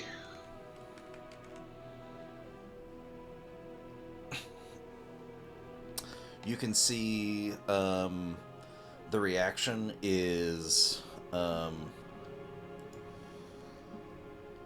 immediate and well trained in unison and distinct as the berserkers that were listening to the commander immediately come to attention, and from where their axe was being held is immediately like moved into like an offensive position, and then they start looking forward, and they kind of move in unison.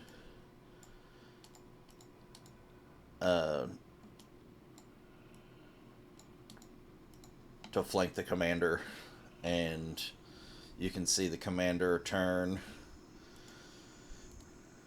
I figured there'd be others. I couldn't have been alone. Val's going to toss his cowl back and just kind of reveal his face. Hmm? You're not on my team. Who are you and why are you here?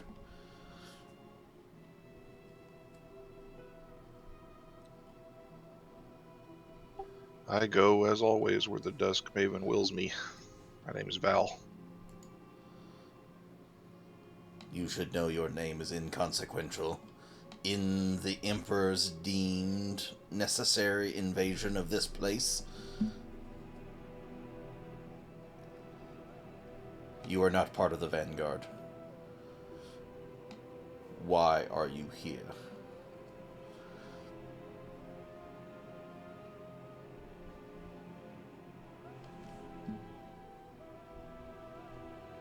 I believe it's above either of us to question the will of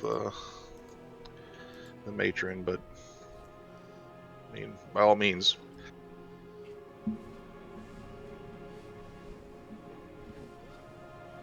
So, which emperor was it that sent you? You come from the Shadowfell, correct? You can see his eyes are narrowing, staring at you. It is suspicious even for a brethren to be here, where none should know. Dust Maven, ruse or not. I need you to roll a deception check. No.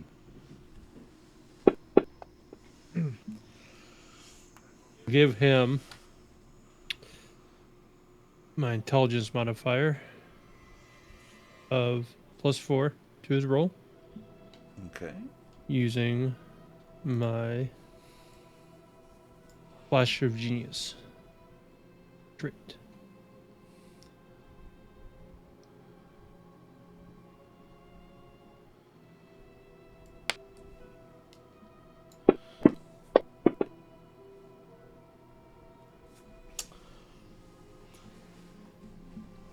You can see that he's looking at you very, very suspiciously, but he doesn't turn to like charge or call you down as a liar or anything at this point, but he is extremely guarded in demeanor.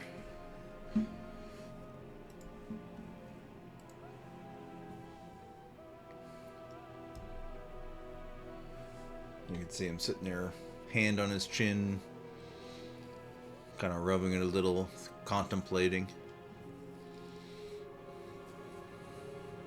Surely you wouldn't think that a gateway would form without it being known about in Latherna.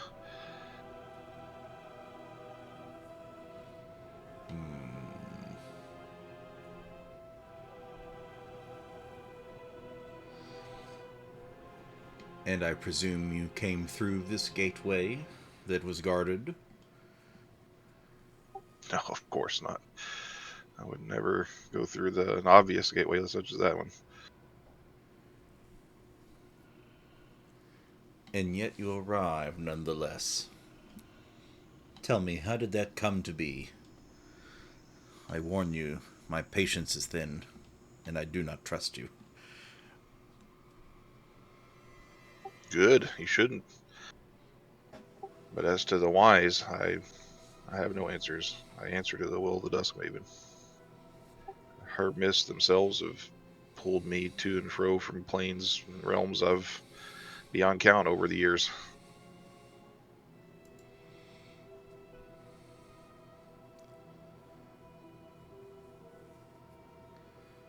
And I suppose it's coincidence that the denizens of this place wandered into this stronghold with you at their tail of no volition.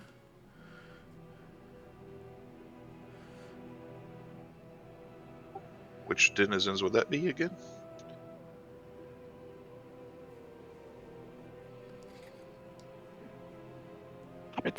Hobbitses.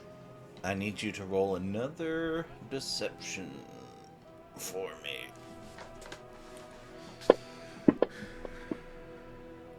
Yes. Oh, so you do not know. The little ones wandered in, lured or for seeking shelter, and you do not know of them. So you're at the whims of the Dusk Maven.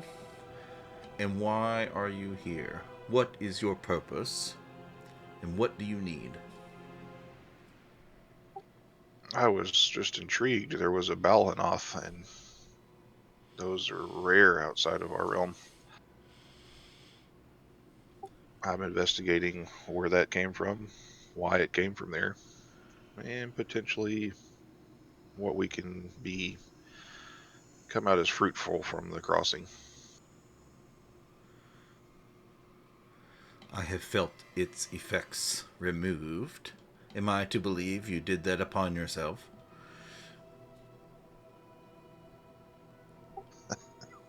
I'm not one for such grandiose accomplishments as that. And I suppose you're the one who sent it through to begin with. You see a very coy smile. Well, it wasn't part of our plan, but boy, did it become fruitful nonetheless.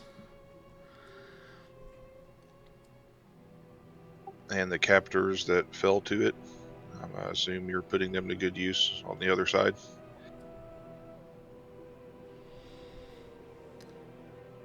There have been some in the past. Recent. Yes, to the other side. But no.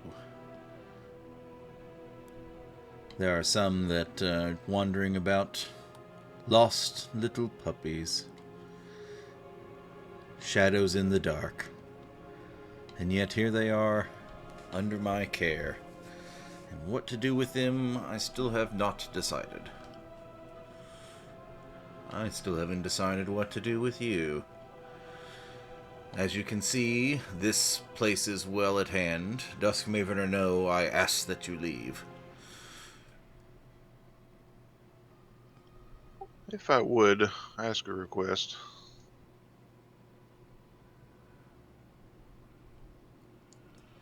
perhaps you could give me one of the captors you have that is of no value to you, and I could interrogate that individual. You know, the fortress is always looking for more memories to plant.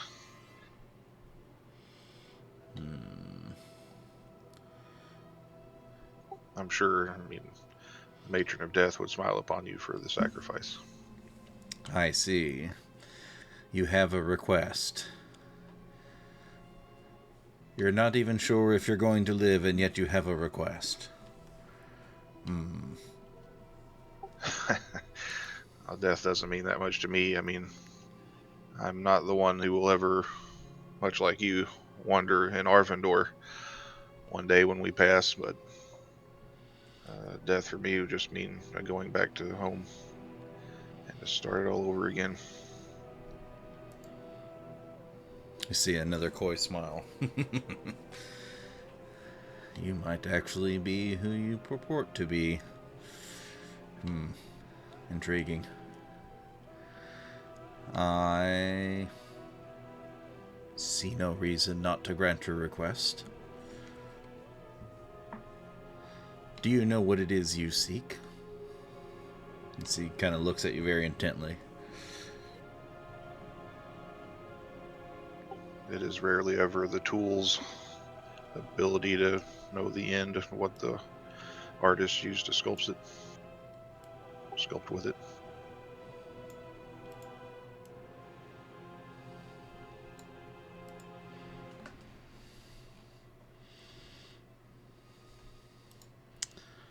Very well. You can see him flick a finger up to the to one of the people behind him, who turns, starts walking away.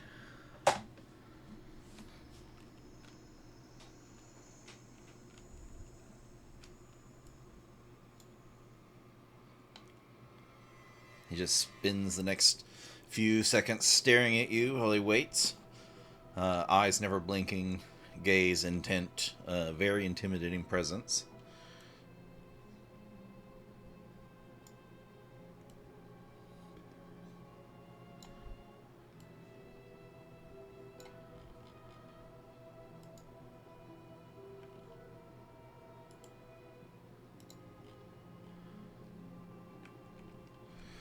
That person comes back, holding at the wrist and dragging behind a young halfling.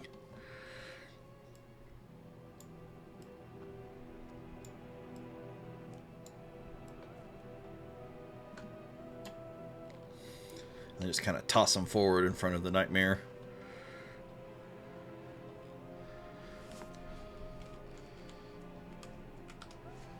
You see the commander looks at it. I don't envy you this fate. You were probably better off under my care. Go.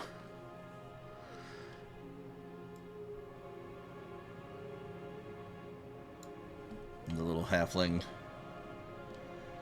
kind of picks himself up and wanders over towards you. Val will just clasp a hand on the back of his neck and pull him over to the side. Kind of looking down at him and examining him.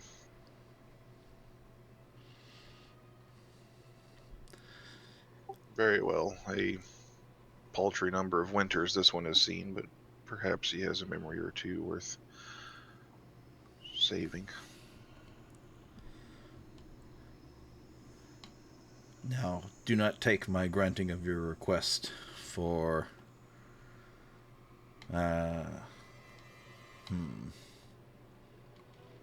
trust. Now be gone with you, and if I see you again, you will definitely regret it. Most people, if they see me, it's already too late for any regrets. Thank you for your time.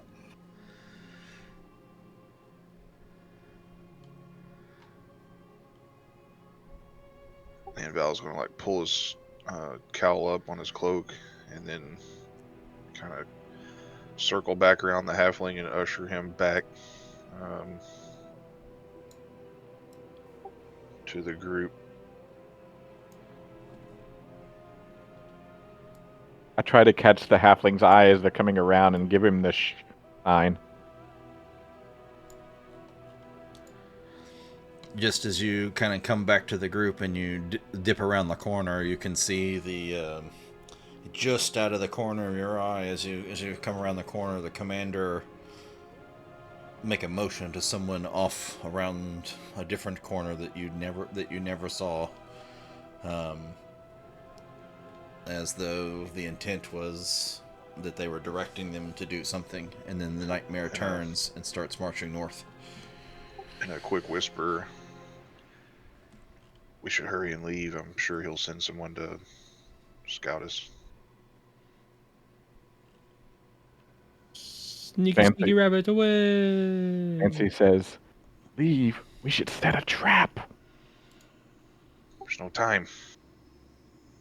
Yeah, we just saying telepathically. Yeah, we should go. How rough does this halfling look? If they were flicked hard enough, they would be dying. I subtle spell and cast a healing spell on him. Okay. Just they're healing very. word. This would be a very low level, like a level 1 monk, if you will. So almost anything would be enough to fill them to nearly full. Okay, and I go on with the group. And then, so now kind of as a group, where do we go from here? How far out do we need to get? Should at least get out of this corridor. Should at least make another corner. The options as I see it are we stove up in one of these rooms, give us a chance at conversation, or we make it completely out of the ruins beyond the echo halls and set up camp outside.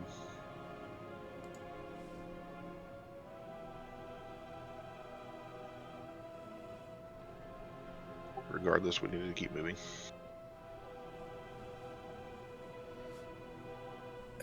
It might be safer to get out of here, completely out of here.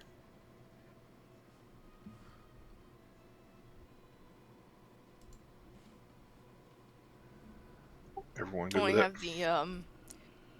have the hideaway thing?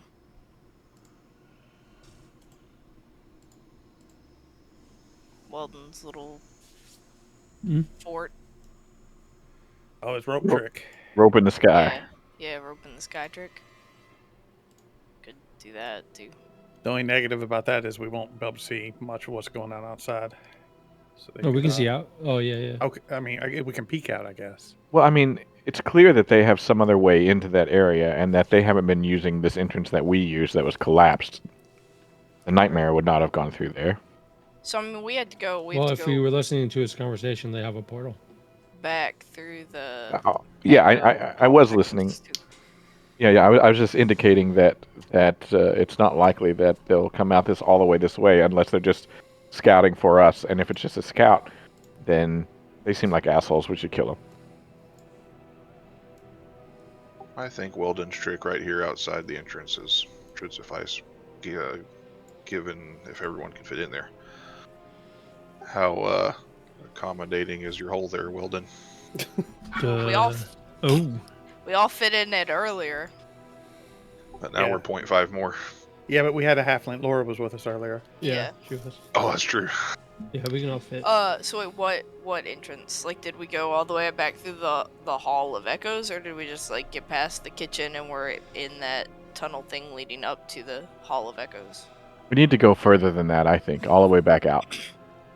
Back to the echo chamber? Yeah, a little past the echo chamber, I think. Well, that's because outside. We have to be able to hear them outside, coming through the echo. We should use the echo chamber to tell us when they're coming. I don't know if they're going to come through the echo chamber because the entrance was blocked. Well, I mean, if he's just sending a scout, though. They're not venturing. They've never ventured into the echo chamber. Fine, but if they're following and looking for us, and you just disappear, Val just disappears anyway. We just all disappear. Yeah. Up in a hole. You mean like in the echo chamber? No, like we could do it right here. Well, here I think here is where we are debating. We don't know where here is at the moment. We're figuring that out. Mm-hmm. No, in the ruins, I think. I'm not going to assume what Val meant, but I think Val meant that in the ancient ruins, we're kind of where we came in at the end of the tunnel. Yeah, before the divination well. Okay, so like off the kitchen thing, what looked like a kitchen storeroom type of thing. Yeah, I would vote that we go farther than that, but if everybody votes for that, then of course that's fine.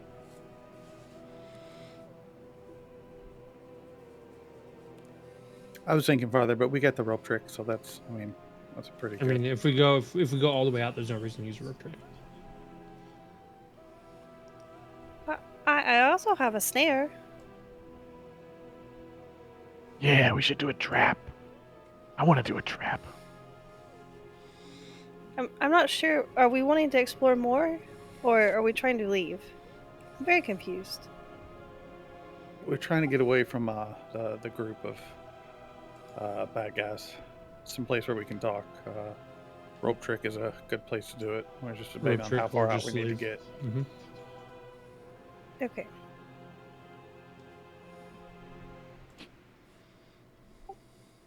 So the two options still stands: the rope trick in the where we're at, or traversing. If we do the rope trick, can we pull the rope up, or no? Yes. Okay, let's do that. Let's do the rope trick here. Yeah. Rope trick it is. Just to make sure I know, where is here? I can't. In the beyond the passageway from the echo into where we were, just back in like the main thoroughfare area outside of the rooms. just before we saw the reflecting pool in that Okay. area. So Yeah, when still we first under the entered. ancient ruins Okay. map. Yeah. Yeah. It's theater of the mind. We just have schizophrenia. Yeah. Accurate. As we're going up, I tell the halfling, I was like, "What's your name?"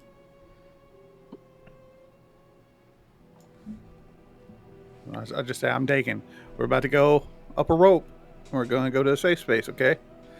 And rope summoned, and hole created, and go. And where do you want me to put the snare? Saved a snare. A snare would mean we were here. All right. I don't think they can see it, can they? Isn't it? No, like- it's If they it's tripped the snare, someone set the trap. Speed is really in our favor right now. Yes. Uppity okay. up. Up we go up. Snares are good when we want conflict. I help the halfling up. Again, I'm just trying to describe him what's going on because he might be freaked out. Yeah, he is definitely freaked out. So I did heal him. He should feel better. Yes. Roll a persuasion with advantage. Yes, sir.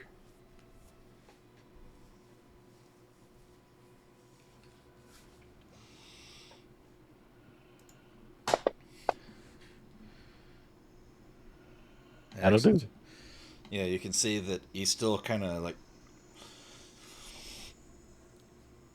he was so intimidated by the circumstances prior to everything that he was in like super shock, and then so he was just kind of doing what he was told because he like all the fight in him had kind of given up, and then Val bringing him around and he was just like, oh, this is the end, I'm dead, and then now you can see that he's actually starting to like shiver and shake, like coming out of that shock of just being an automaton to now he's trying to regain some things. And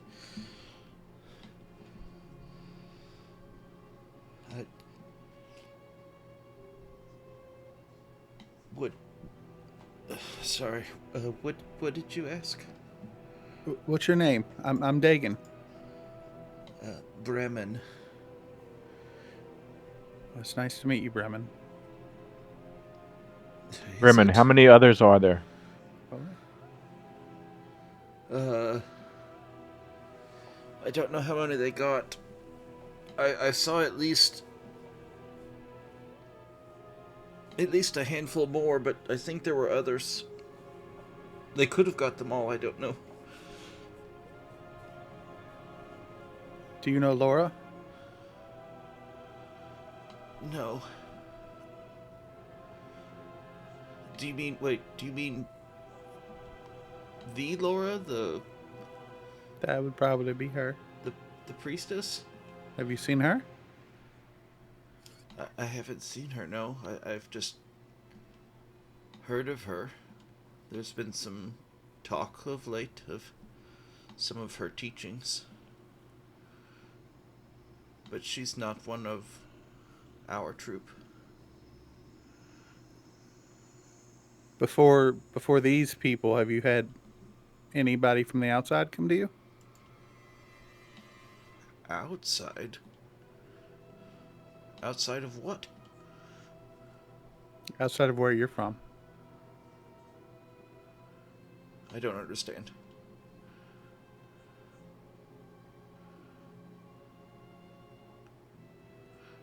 We call your home, and sorry for the name, but we call it the Badlands. And there are people, including other people like you, who have made it out of the Badlands and have made a home. Out of the... He doesn't seem to understand the scope of what you're saying, as though that there is some place beyond. Like, what would that encompass? What does that even mean? Like, there's other places that their people are at, but outside of, he just doesn't know what that means.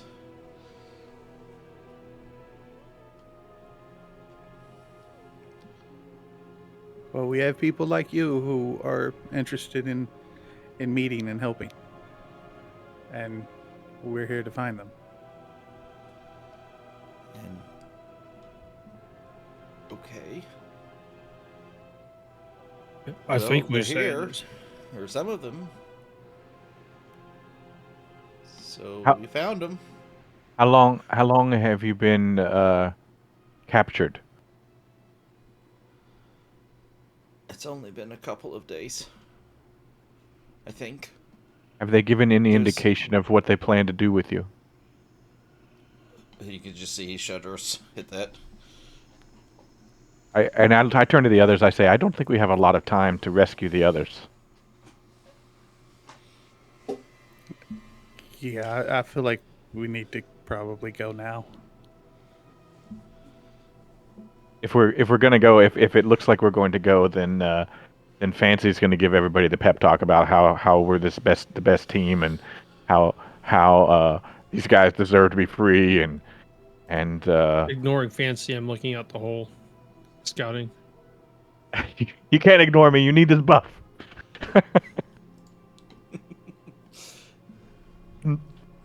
I hear you, but I'm not listening. Roll a perception, Weldon.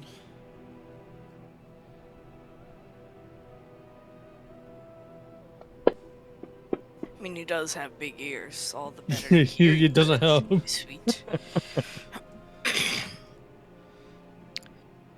Fancy as great as you think we all are, and I don't disagree. There's no doubt that a gateway once formed between the worlds is a precious thing. So all manner of people will be looking to exploit it for financial and just authoritative gain in their respective realms. So think on that, what we're going into. That could have just been a patrol of what we saw. Well, we don't have to defeat them all. We just have to rescue the others. When they, look to Bremen, when they pulled you out, like just now, a few moments ago, how many are down there right now with them? Uh, uh, there's some. There's some others that they're not quite as fancy armored as that big guy. There's a few. I was in a room by myself, but I heard whimpering as soon as I was drug out from nearby.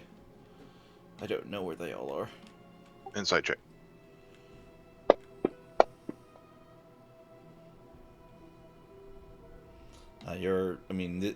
From the shock and everything, this is as real of a truthful answer as it seems that he could give.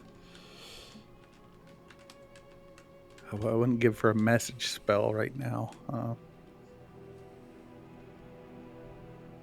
We're not going to get any backup. It could take days or weeks to get another group back here or reinforcements. We don't need backup. We are amazing. It's like I'm my own grandpa, but I'm my own backup. I really hope I'm not there the day that Fancy's expectations are let down. Not possible. All right, who's with me? And Fancy puts his fist in the center, waiting for everybody. Who's with me? I mean, I do want the buff, so.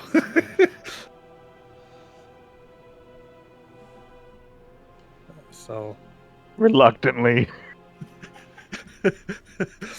Oh, now I kind of look at Val like, how.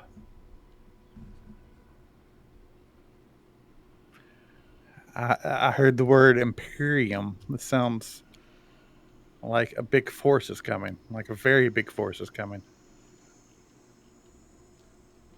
Potentially.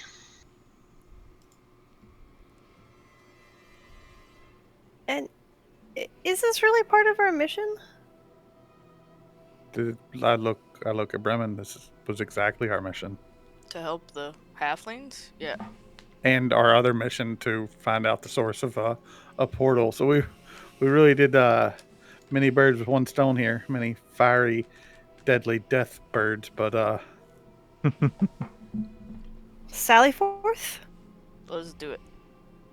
Yes, that's the team I'm talking about. Let's do this. I'm gonna use my whatever it's called, leader, inspiring leader. Mm-hmm. Yeah, you got to roll for hit. I forgot what it's the temporary hit points, but I forgot. Is it just a flat number? It's just 11. It's just 11, but I've got to like target everybody to do it. Can I do that easily? Let me see target how to do our it. little guy. Well, of course, we may not send I him with got. us. I can do it real quick. I got. Oh, okay, yeah. Bremen, do you know your way across the dunes? Yes, if I could get to the dunes. Do you know, or have you any other acquaintances that could come down here to our aid, or your aid, or someone to help you? Perhaps like some other tribes, if I could find them. Very well. Now listen to me. It's extremely important that when we let you go, you leave this place and you find those people, and you tell them about what has happened here, about how you came to be where you were. You have no worry. I will leave this place. I warn him to like be careful in the main room up there. Be very quiet as you go through. Sound will hurt you. You say like his, huh? Like what? You'll feel it once you go through the crack. Once you go up there and go through the crack in this room, you'll feel it. Just be as quiet as you can be. You look like you've got some monk training in you. That's part of your training, right? Mm-hmm. Mm-hmm. Mm-hmm. Remember your training, and you will survive. That's an And optimistic outlook. Okay. I cast guidance on him, and hopefully it'll last long enough for him to get up and out of there. All right. And then you descend from the. Do we all descend from the rope trick? Yes. But first, Oh, before we do, I'd like to embolden 3 of you Ooh, okay. and cast aid on definitely Fancy. what is it? What does it do? It increases your hit points by 5. Okay. And Val, because he'll be at the front, and I'm trying to think who else will be at the front.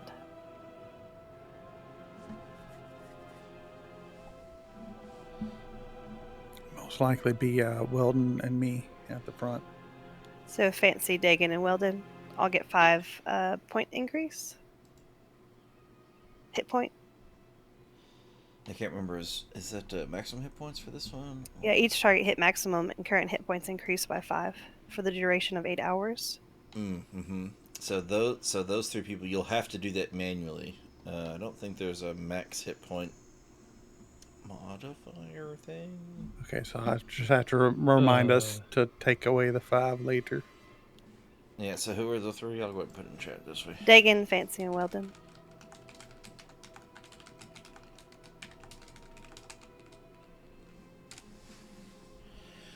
Okay. Just so we have a little record of that. All right. And so now we're going down, and we let the little dude.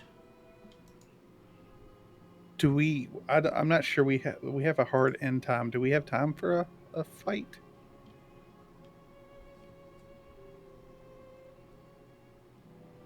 I'm good. Yeah, but some of us have a hard in time. Yeah, no, it's just a Groder, right? This is gonna be an easy fight. We're just gonna sneak in. We'll sneak You're so cute. over. That's the funniest thing your character said. We've got time. All the time is in the world.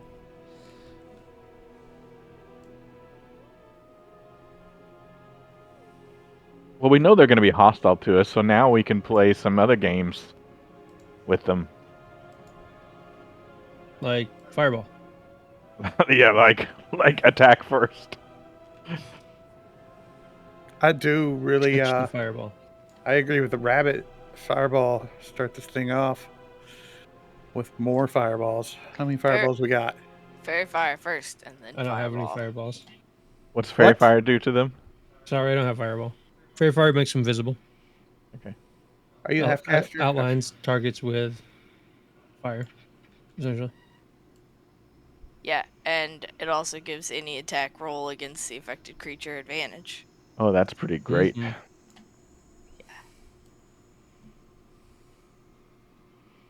Anyway, these guys are going to be fun for all the bardic insults that they're going to get. You know it's going to be a nightmare? A lot of things. The nightmare. Okay, down we go. We can't worry about not having enough time if we don't get started. Who is the first one down? Weldon. Yeah, I'm gonna be right behind them.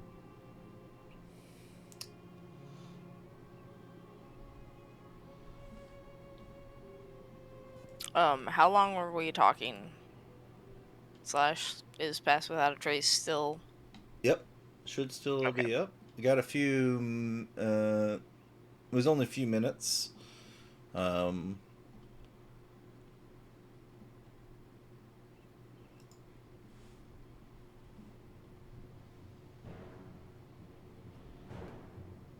Weldon, you open up the hatch to your little rope trick pocket plane, and let the rope down.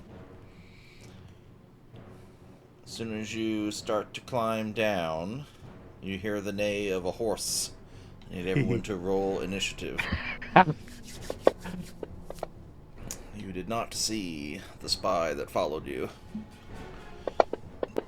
That clued in to exactly what y'all were doing and where y'all were going.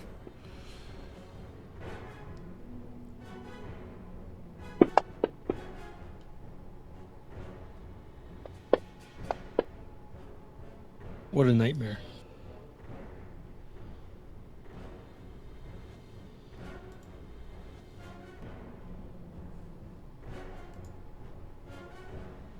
This is not the kind I thought we were going to get the jump on them.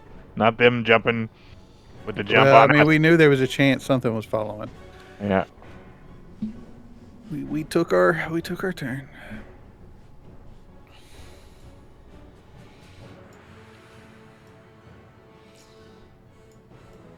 Alright, at this exact moment,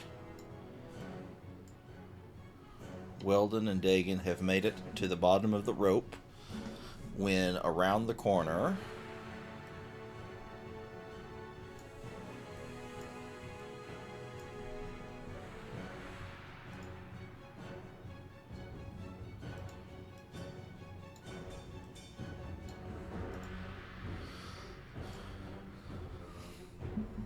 charges the Nightmare with the Black Knight Commander on it. And you can hear him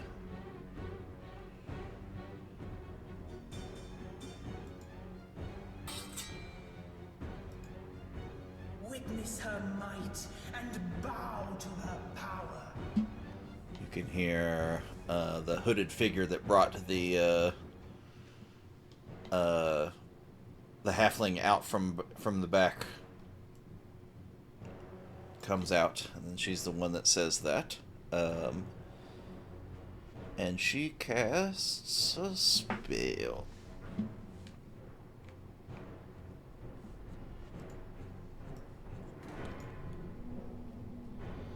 You are not surprised because of Armoros's Staff of Warning. So everyone does get to act on their turn in this, what would have been a surprise round.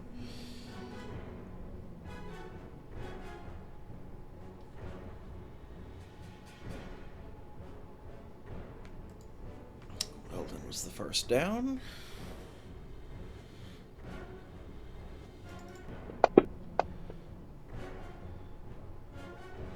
And you saved against the spell that she was casting.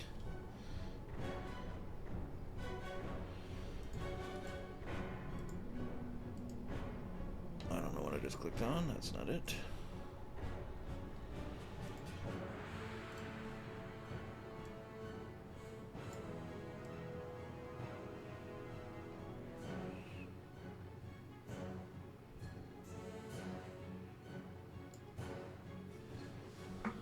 A large spectral scythe appears next to Weldon.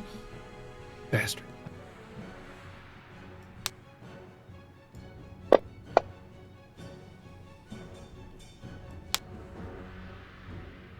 Swings and hits.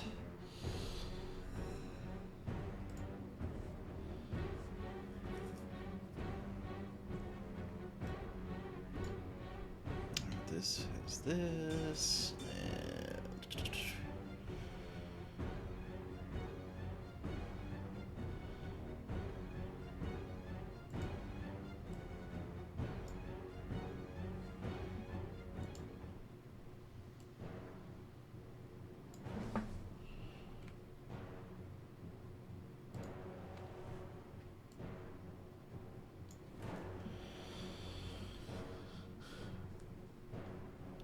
it pulls out a like with a flourish, 3 daggers in between its knuckles, and throws all 3 of them. Who does this? The thought spy, the guy that Okay. is right here. So he will throw 3 daggers. 2 will go for Dagon, and 1 will go for Weldon. Whoops, that's damage. I did not mean to do that, like a dummy. Down.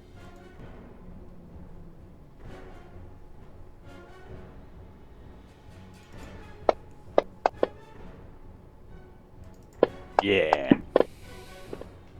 Yeah.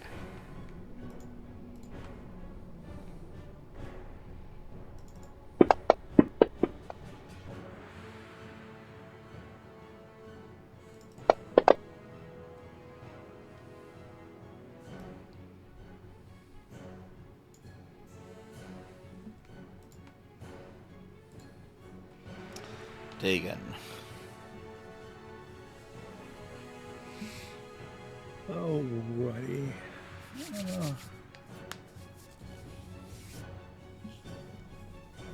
So I'm going to take 30 feet of movement.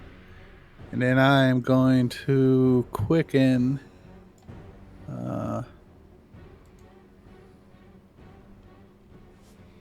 a Misty Step. Do you need to quicken it? Is it Misty Step bonus anyway? Oh my gosh. Yeah, it is. It's bonus. Well played. Yep. I just read that. Yeah. Okay. Misty Step over to this guy. He looks evil. This makes me happy. And make sure they're just targeting him. Gonna take an attack.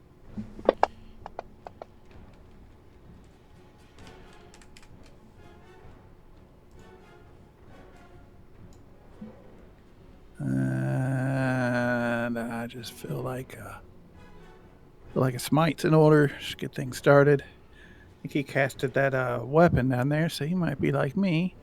So we're gonna have a god off here, and Got off!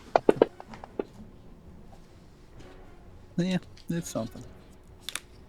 All right, that is my turn.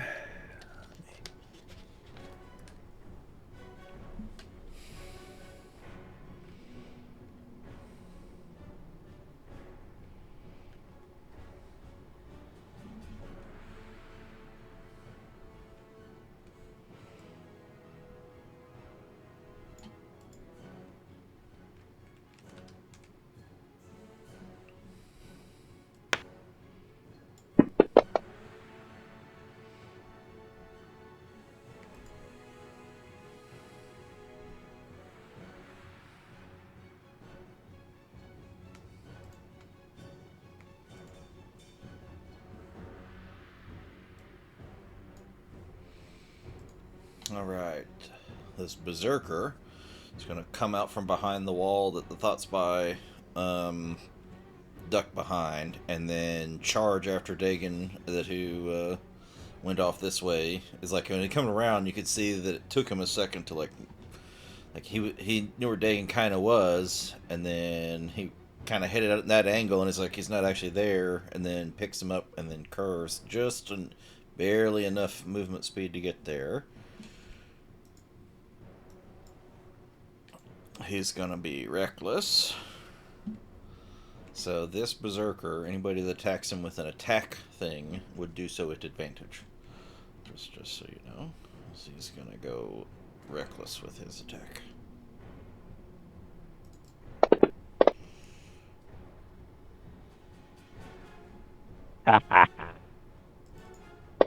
Oop, I'm supposed to be with advantage. Let's see.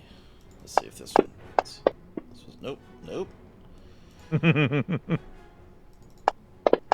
Slippery guy. The third one does land. Shield? I need to action economy request here because I've actually cast a spell this round, so I don't know if I can cast shield, even though it's a reaction. Yes, because it's per turn, not per round. Okay, On the spell casting. Okay, I cast shield then. Okay, that changes it. So let's see. Your AC is 21, 20. Well, it's 21 now. It's 26. Yeah. For the Gee whiz. Emmy, you're up in the top of the rope. I am gonna climb down. Do I have to get by Weldon to climb down, or can I be where I'm at? Yeah, you basically come. You're kind of like the center point, actually, of where the rope's at. So when you come to the bottom, the rope is actually pretty long, but you can. Like, it doesn't use all of the same, like foot per foot, the same as like for movement kind of thing. Right. Depending on how you want to come down. I just want to climb down. I'm not doing any acrobatics. Okay. Then you would have about 10 feet of movement left when you get the bottom.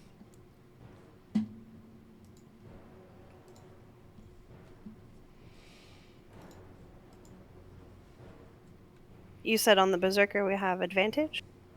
For anything that is an attack roll, yes. So, an attack. Cool. Yeah, so saves, it doesn't affect those, but it does anything with an attack roll. Yes. Ray of sickness. And he's poisoned. Oh, nice. Mm-hmm.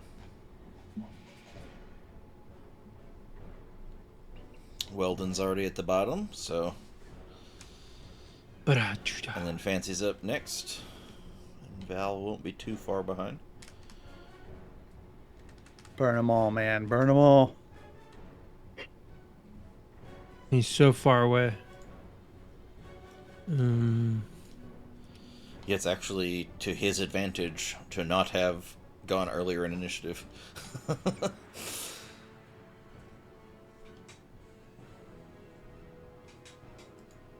Oh. I'm sorry. He has to make a Constitution saving throw, and if on a failed save, he's poisoned. Oh, okay. Go ahead and do the... Yeah, that makes sense. Go ahead and do the con save on him. See if... Okay, yeah, so he's poisoned. Yeah, that's fine. That worked out.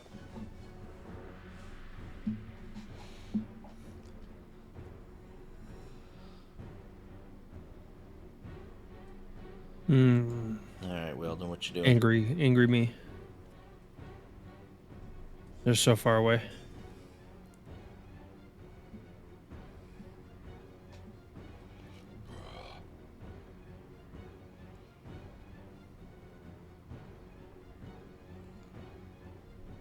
Mm-hmm.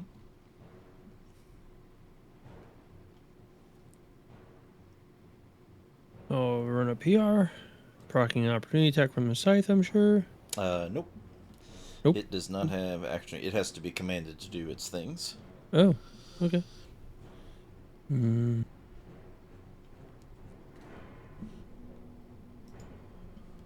And I will. Let's see.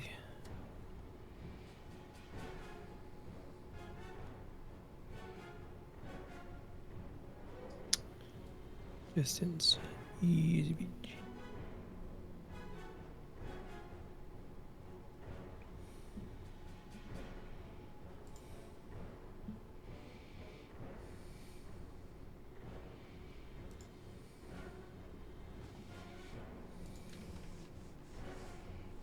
Hmm.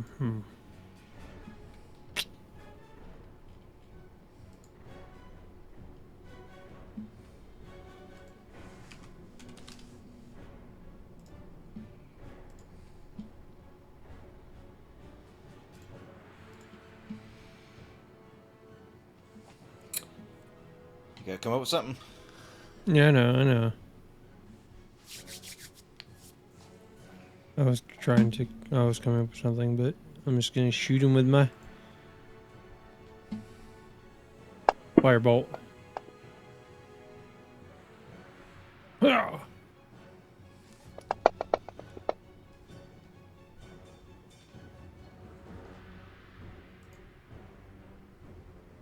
All right, Fancy. Sorry, I move. How far can I move? You gotta come to the bottom of the rope. So it depends on how you want to go down the rope. Regular climb, you get about 5 to 10 feet. If you want to do something else, there are other ways to make down the rope that do not use as much of your movement. I don't need. Oh, you said it's going to take 5 to 10 of my movement No, to you get down the have rope, or 5 5 or to 10 10 left. left after you get to the bottom of the rope.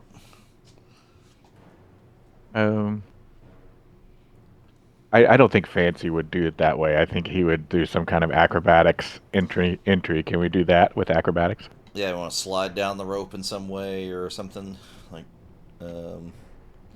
Yeah, like something Like the fancy. people that rappel down the side of rocks with the rope kind of thing. Yeah, something like that. All right, So, hit me what with is an that, acrobatics? acrobatics. Yep. Oh,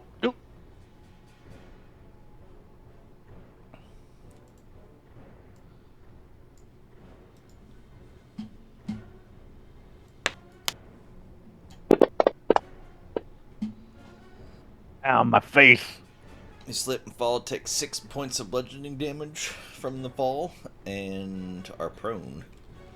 So you'll have to use. You didn't have to use any of your movement though, but you will have to use half of it to stand up. All So we're right. laughing with you. No, hey, I ended up with a net gain of. Thank you for the updating my hit points. A net gain of 5. I'm gonna move. I still don't know what my total move is on this So character. Is you'll it 30? stand up. Standing up takes half of your movement, so you'll go from 30 down to 15, and then now you'll have 15 feet of movement. Yeah, I want to move. I want to move to there, and then I'm going to cast Hold Person at level 3 instead of 2, Okay. and I'm going to try to get the So you get to Berserker. target 2 things with Yeah, the the whole Berserker, person. and I'm going to try to get the Nightmare guy on the back of the Nightmare and see what happens with him. And Okay. then, Yeah. So target them both, and then do your save.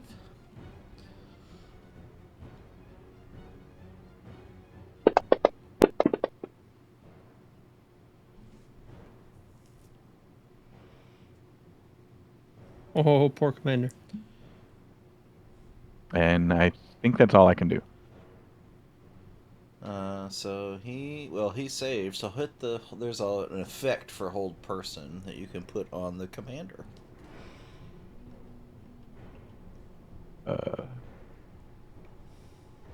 I clear my targets. No, yeah. And then I grab the commander again. Yeah, it will. It probably the one that succeeded probably removed your target for him automatically, generally. But yeah, and then I hit him with the effect. I think I did. He's got effect to Black Commander paralyzed. Yep, that's it. Yep. Okay, and I've already passed my turn to the scout, so Yep.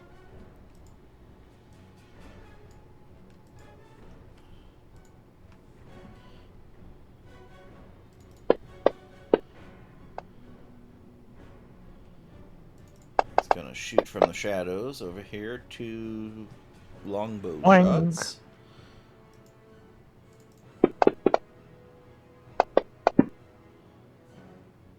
Ooh, you just concentrate just enough to keep concentration. You needed a 10, you got a 10.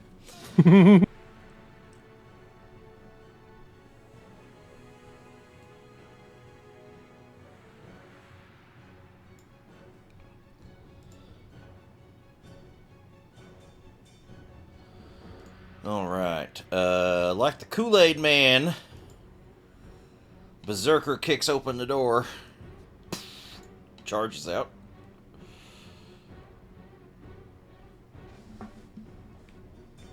Gonna go reckless.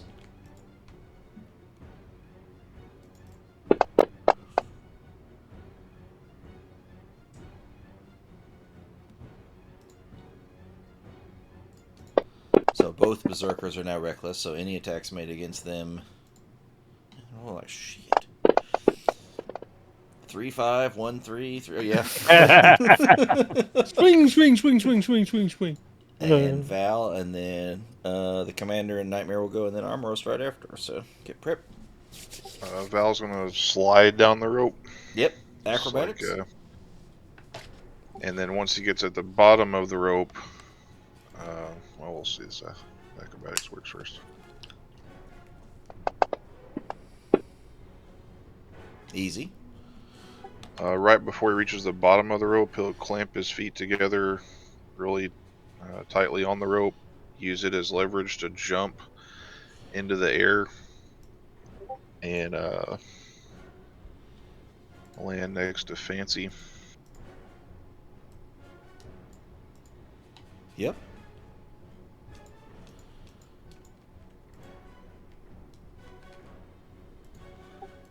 Commander, I stand before you seen. And he's going to use Blessing of the Raven Queen and teleport 30 feet. Yep. Nice.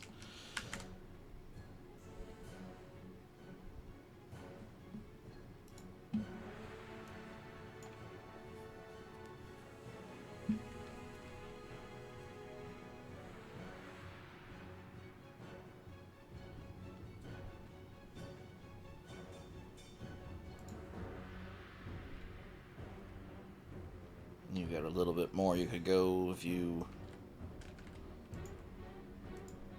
chose to. Actually, Like you could have teleported a little, like a little further if you wanted to.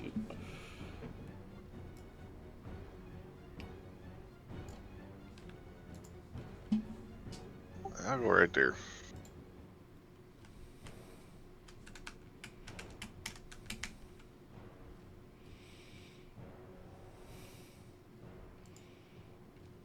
And I'll get some Psychic Blades against the Thought Spy. Okay.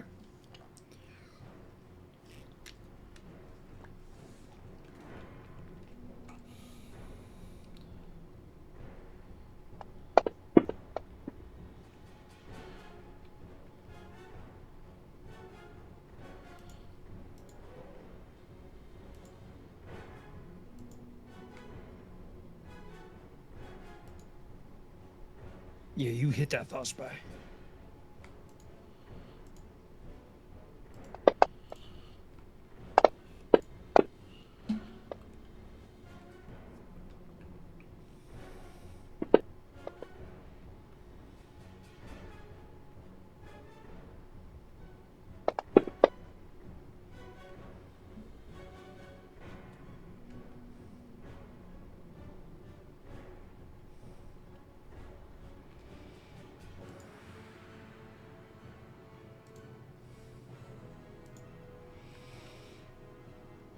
I don't know how to apply it.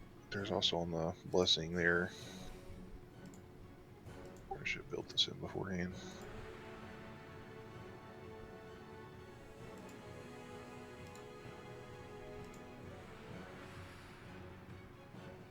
Resistance, damage resistance. Is that what you're talking about? Yeah.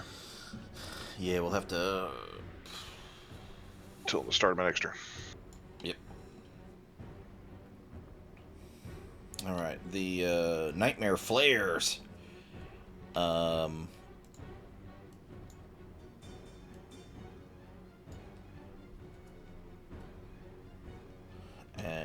as it flares, flames come up from all sides.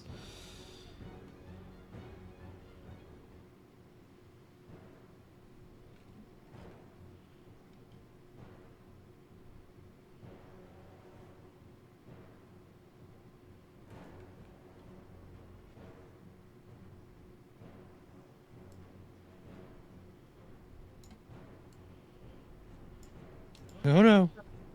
It brings him and the commander forward, and then as it gets close, Is the commander still able to hang on while he's paralyzed? for now. He's still holding on while he's paralyzed. His hands are stuck. Hope the horse doesn't go wild into a ravine.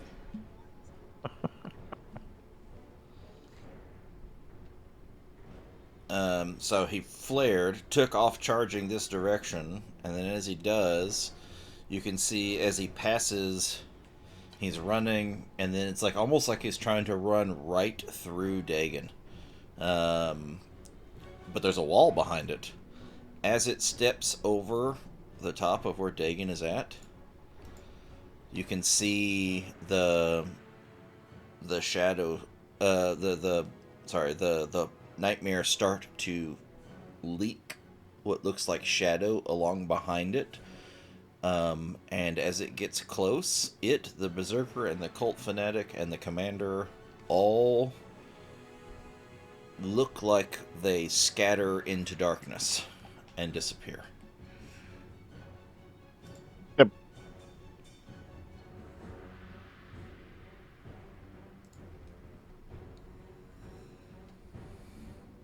Did it disappear where it is, or like on the other side of Dagon? It looked like it was running through him as it was disappearing, and then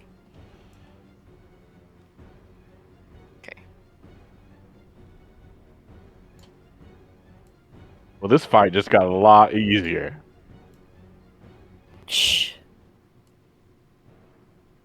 I was so happy for a second because the horse brought a paralyzed person to me. I know.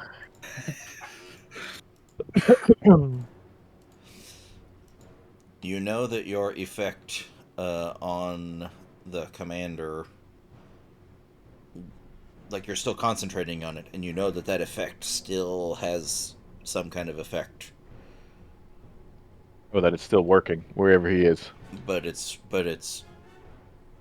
yeah, like Oh, he may not have left the. He may not have left the map. He may still be here. We just can't see them. Something like that. Yeah, unknown. Okay. I'd Yeah. probably guess that though. Yeah.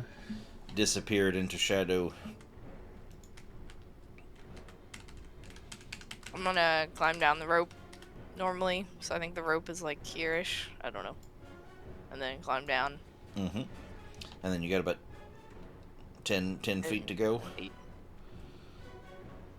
Like there-ish. And then Okay.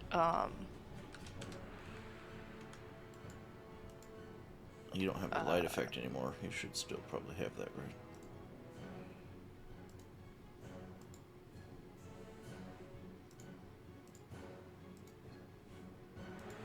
actually, not sure. Oh yeah. There you go.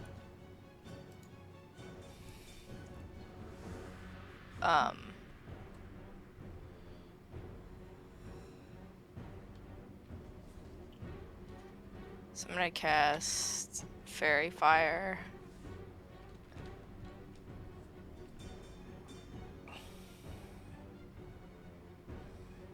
directly centered on Dagon because Oh, I can see him. I don't know. Mm-hmm.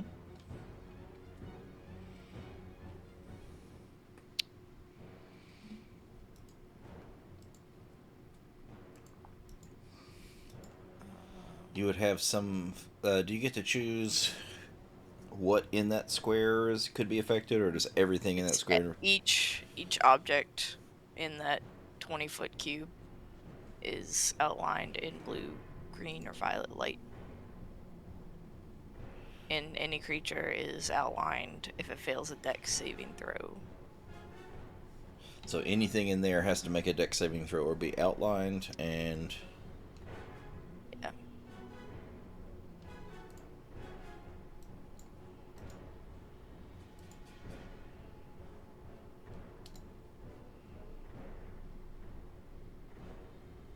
well, I sure hope you see them.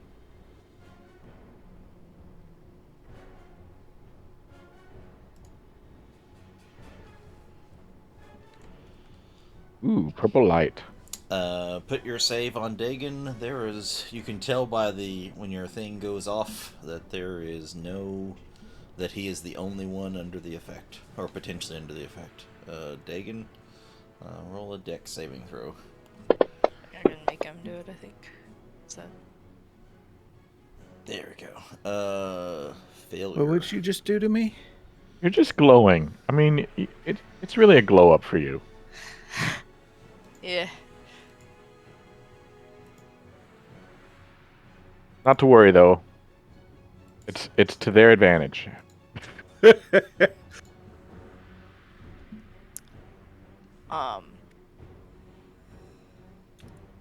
And then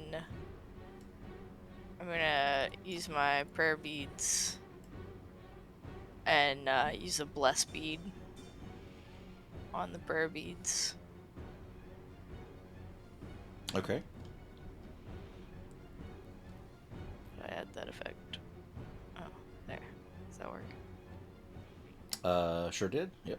Yeah. Okay. Awesome. Okay. Frank the Raven.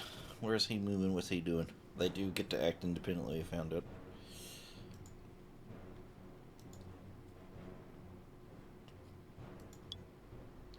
Get him, Frank. Tweet, tweet. That's technically a little bit more than the total movement, but if I'd moved it properly the first time, it wouldn't have been. So that's it. Yeah, yeah. Yep. Armoros first. That's a very unlikely thing to happen. I don't know what to do. I don't have a plan yet. Wait. Wait. I don't Hit want to the go. bad guy. Get the bad guy. Also, to the top of the And round, Fancy all will be up pressure's on soon. you. Well, you could probably cast more spells at me. I'm just saying.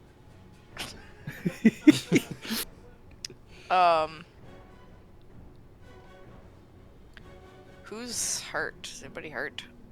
It's very fire taken one concentration. damage. It's not, is it? Yes, it is for 1 It minute. is. So you could choose to. To release it. Yep, at will. That doesn't take any action to do that. Just for the Okay, record. yeah, I'm gonna do that so that Dagon is not, He decidedly mean not to. which I didn't actually add the effect to you. I forgot. So yeah, I'm gonna release that and. It also so does that No you're the not- worries. pass without a trace goes away when you cast the other concentration spell. Well, it was kind of close to the end anyway, but Yeah. and then the beads are separate, so they have their separate thing from your regular concentration. But for the regular concentration, you can only have the one, and then you drop Right. it. So I just have to get rid of these lights.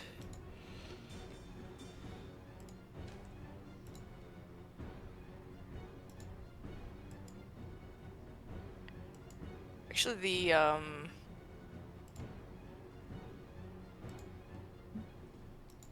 the produce flame is not a concentration. It is not, no. Yeah. Okay.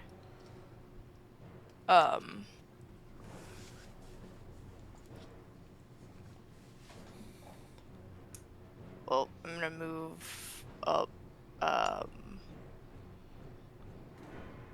be, I don't know, like there-ish.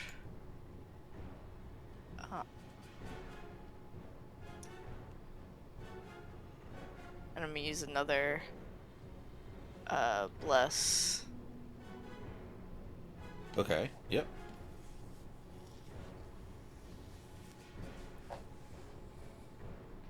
Yes, that worked. Mm-hmm. Okay. And then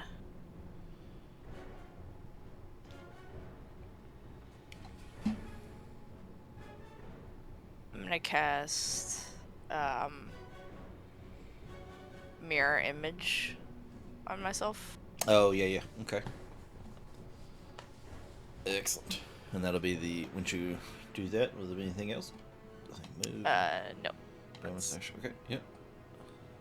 Do I need to do anything for that, or just... We just need to remember how many you have, and then what we have to roll if someone attacks you.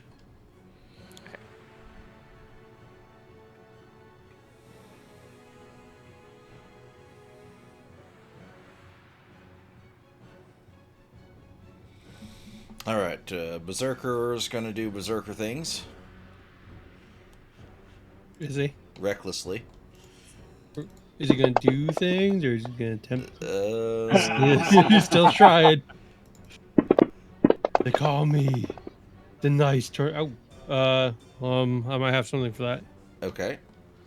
Um, I'm thinking Blinken from Men in Tights, so he's just trying to hack away at the air.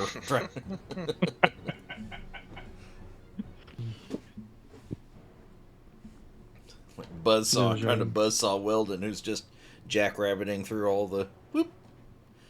Can't hit me. only as a bonus action, not a reaction. Oh, poop. What is it? Sorry, just Oh, blink away. oh, Misty Step stuff. Yeah, yep. Yeah.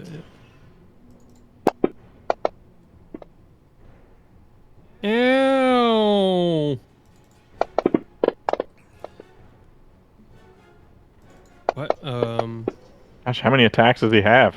It's a Three. berserker. Yeah, he's angry. He gone berserk. Welcome to melee people. Berserker going to berserk. Fancy. I'm going to strum. I'm going to strum a chord and make myself invisible. Ooh, okay. I don't know how to do it. Do I have to target myself? Yeah, or if it's just an effect, you can just drag it onto yourself in the combo tracker or something like that. But yep.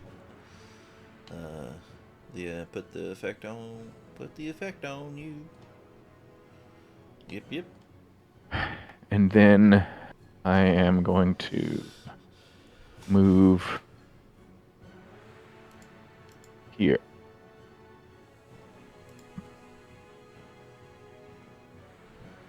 And that's it for now.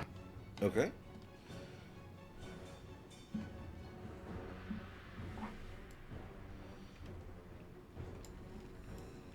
Remember, Berserker 15 has to roll for poison or not.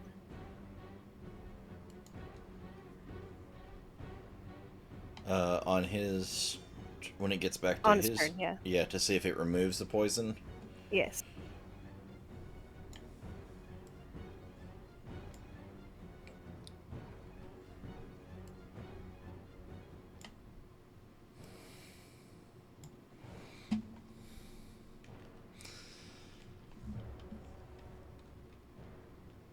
Val, you can see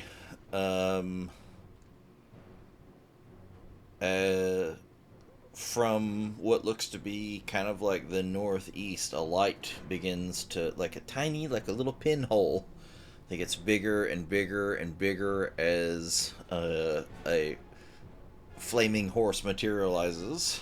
Bum bum bam. As do many of the things that it brought into the other plane with it. Let's see. I need to check to see. Fancy's doing. Hold up. Time out. Fancy, you're the one that paralyzed the commander, right? Mm-hmm. And then you cast invisible on yourself, right? So, I didn't cast it. My instrument cast it. I don't know if that matters. oh no, it's the instrument. Okay, that's different. Okay, that's different. Okay, yeah, okay, just making sure. I didn't really want to let go of the concentration, if that's what you're getting at. Yeah, I just wanted to make sure that you didn't replace one concentration with the next. But if the item casts the spell, then it's different. Mhm. Okay, so now I need to see. With it changing planes, I need you to roll a concentration check. I don't know how to do that on my own. That is a Constitution save. Constitution save. Good thing I'm blessed. 10 or higher is all you. Again. Yes. So close to the edge. So the commander is still paralyzed on grip. That's on exactly the what I was hoping for. reins I was of- hoping to hide so they couldn't knock my concentration.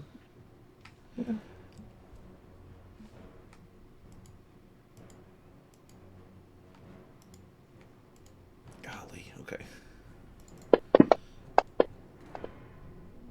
And a horsey misses. Val, you find yourself surrounded, and the heat is palpable from the flames of the horse right in your face. So how did the horse attack Fancy? Oh, wait, what did I do? I thought I... Wait. No. Oh, it It's affected not me. Val. Okay, I read that wrong. I'm sorry. Yeah, I was like, I fucked up. What'd I do? Nope. I'm gonna glare at the nightmare.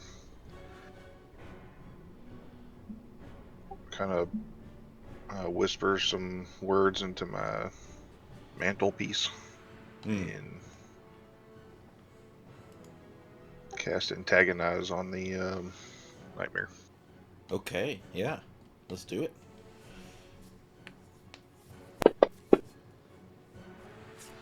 Failure. Kick Now, tell us all what that does. So, the commander. Well, first off, we're going to do the damage. yeah. And now it's going to immediately use its reaction to make a melee attack against another creature of my choice that I can see. So that's going to be the Cult Fanatic. Ooh, okay. Yeah.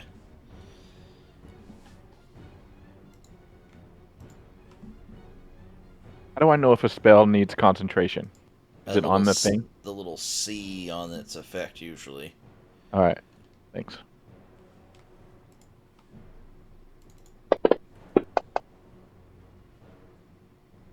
Ooh, it still hits with a 13.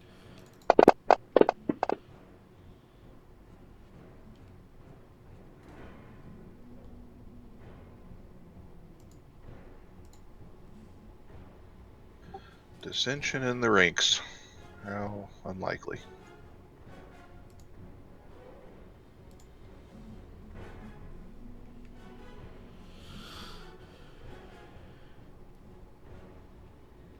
Did he just kill that thing? Oh, awesome.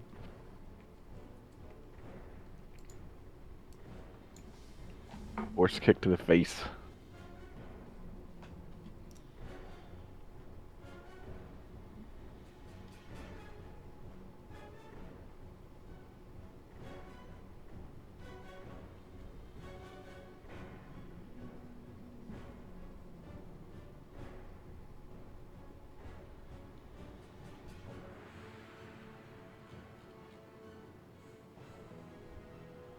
Whoa, okay.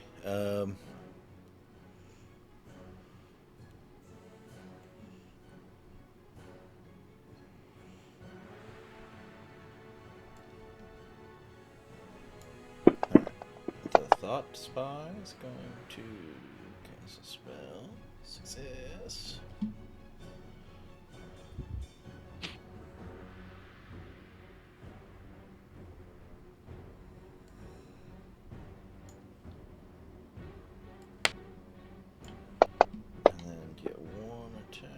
miss, and then but because it attacked, can move without opportunity attack.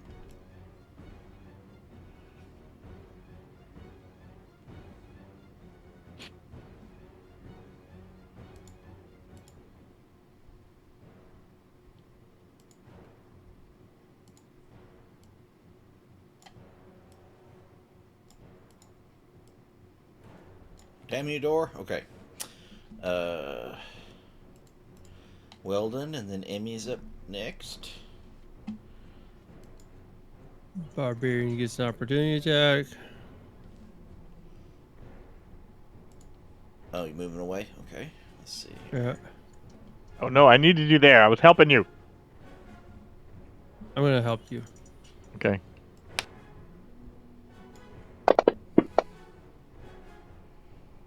Miss. Yep. And then I'm Slippery going little to rabbit. roll a performance.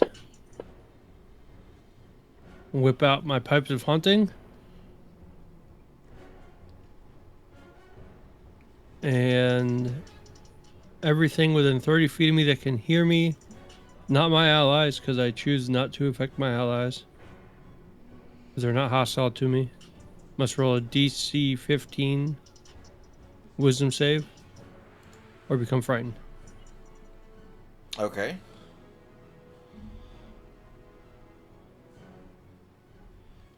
Target them up, or do you have the effect for that? No, it's just, it doesn't have a spell, just an image. I don't know how to make everything roll a DC 15.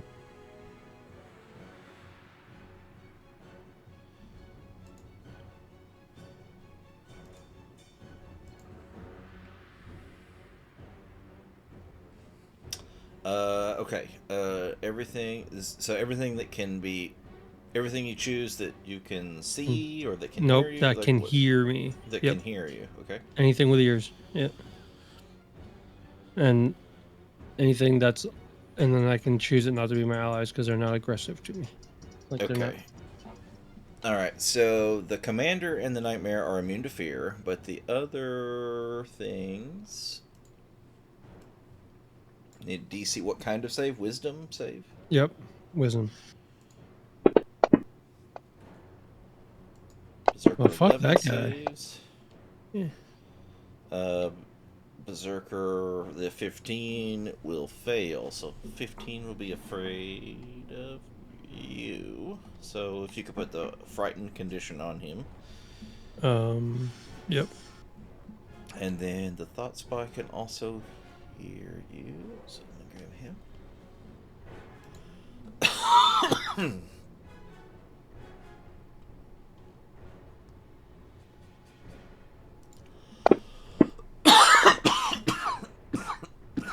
And he also fails, so put frightened on the thought spot.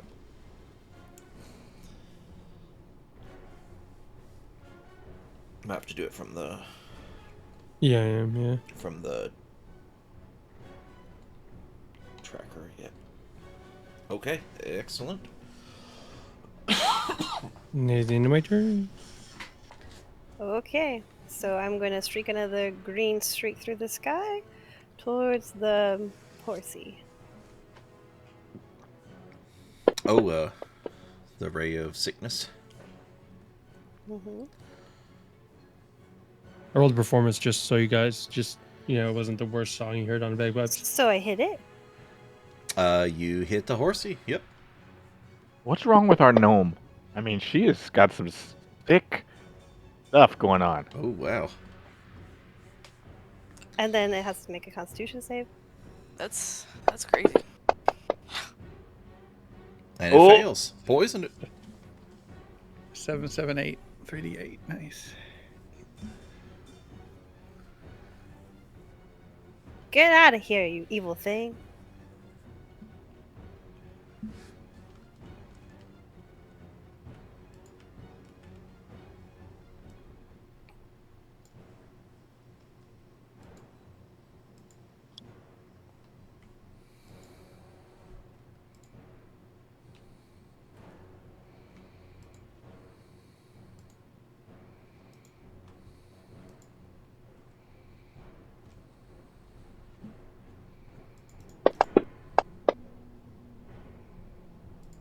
Uh-oh.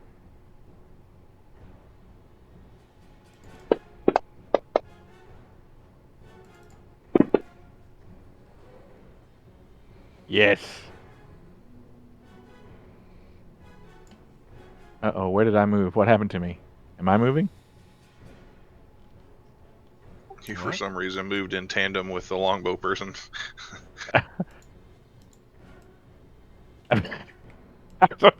What? What's happening to me? What the hell? Yeah, it's weird. It's like you had them both chained together. Huh. Interesting. Alright, so Berserker 15 is not the frightened one, but he is poisoned. Well, Berserker knows only one life. I do a thing. I try to do it well. Berserker's a gotta berserk. You know how it is. Gotta take mushrooms. Advantage, disadvantage. Yep.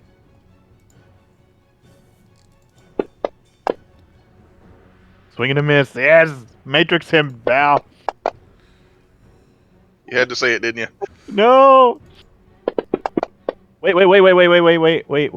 Before you... I don't like that 20. So I want to use... Ooh, okay. I want to use a distraction, a bardic distraction.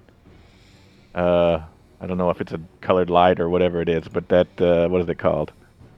Silvery barbs. Silvery barbs. Oh, yeah, okay. So tell me, you can make them re-roll. Yeah, I just want him to re-roll that 20, and he has to take the lower roll.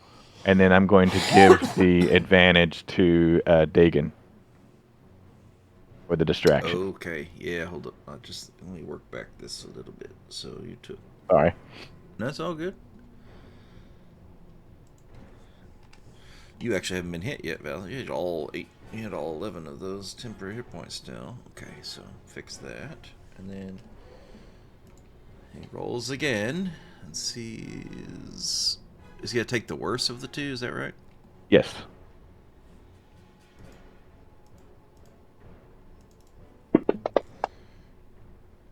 Yes!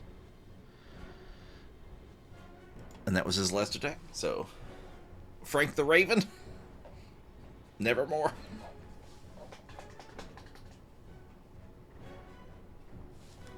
He's gonna fly up to that berserker and hold the help action until my next turn. Roger. Commander Fluttering is above him. paralyzed. Dagon. Okay, I'm gonna run up to this guy, and I got advantage from silvery barbs. I don't know. Does it always have to be your next roll that you use that on? Because he is reckless, so you have advantage on him anyway. I was just saying if you could technically save the silvery barbs or not. I can't remember. I don't know. I have no idea. I'm reading. Yep. Go ahead anyway with your. Yeah, it's advantage either way. Yeah.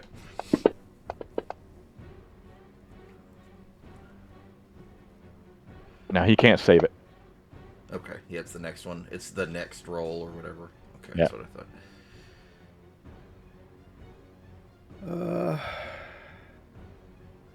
Well, yeah, that'll be it. Val and then Weldon. Does on hold person? Do they get a save every round? Yeah. Or anything? Yes. I need to double check that. What's the save again? DC Wisdom, DC 15. And the target must succeed at the end of each of its turns. It can try again.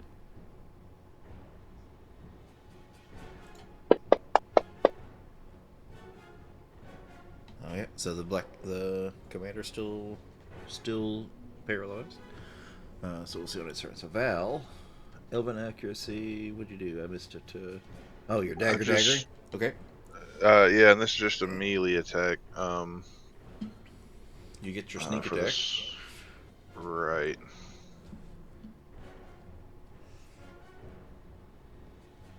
Berserker barrage.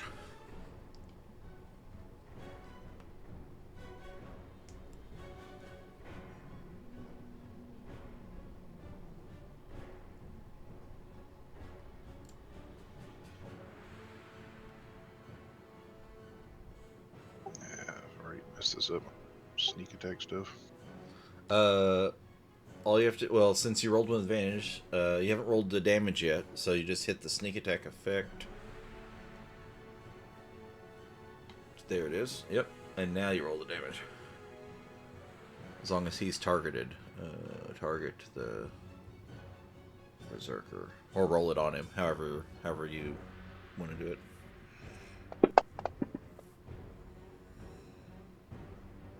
Yeah, yep. I'm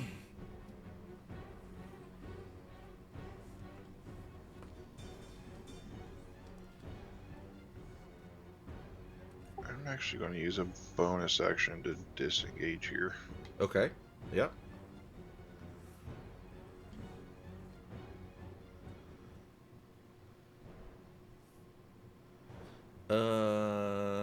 Let's see.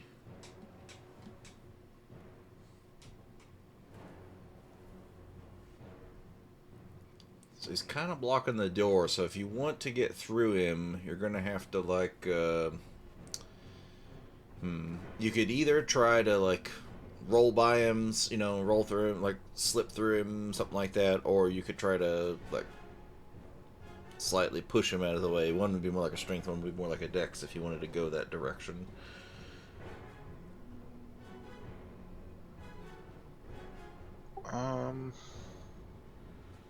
Actually, I think I'll just go the other direction.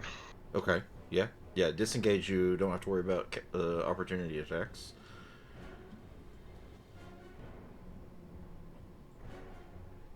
Right there. Yep. Well done. Right.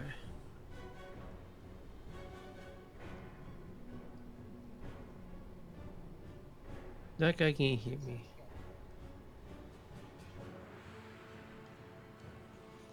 Yeah, I'm gonna shoot me a little bit of a nose blast. Okay, blast him.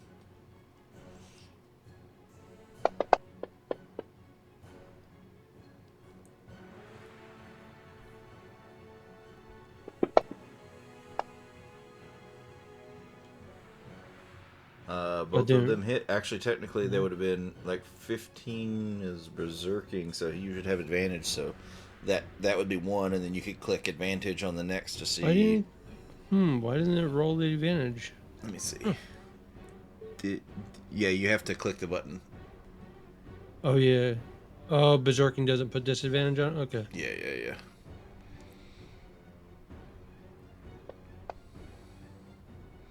Alright, there's the hit for the first one. Now click advantage and do it again. Yeah, that's why. That's why we do it. Nice. Laser. Yeah, he is hurting. Finger guns. That poor commander's still paralyzed. Poor He guy. sure is at the moment.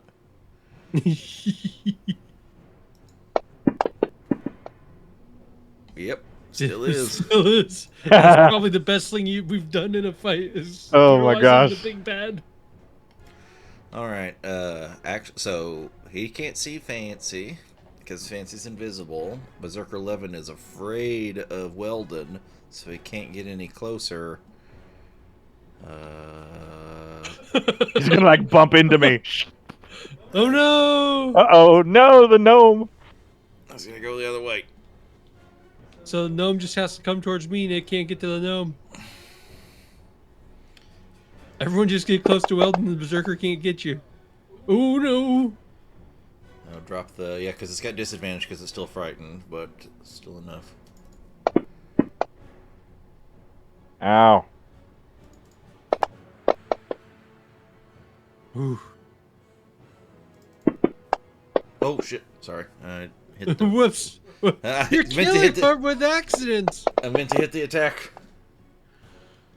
Hold on. I'm gonna shield that. You can shield someone else?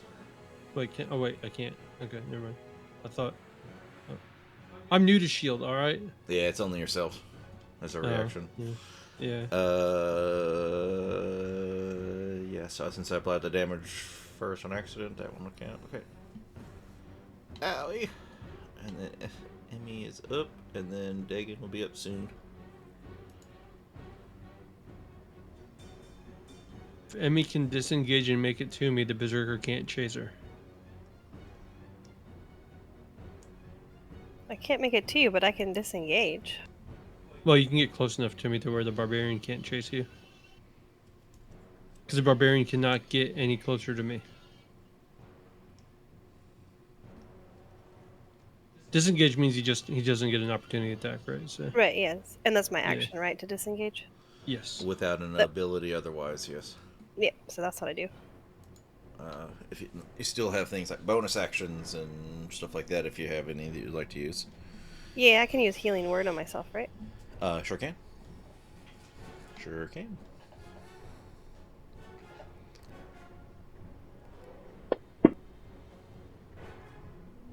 Yeah, look at that. Take you with my bad music. And then Frank the Raven.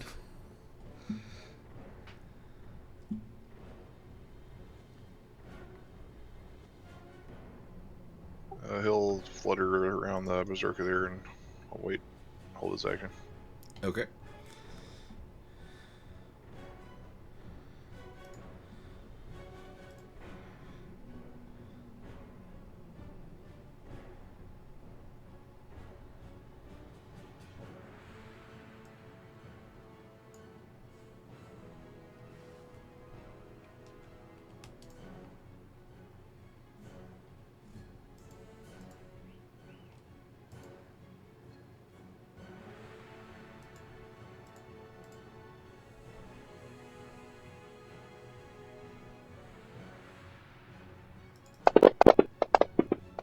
He's frightened.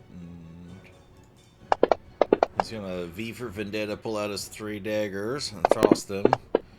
But because he's afraid, he only hits with one. Boop. Dagon. Hey, attack.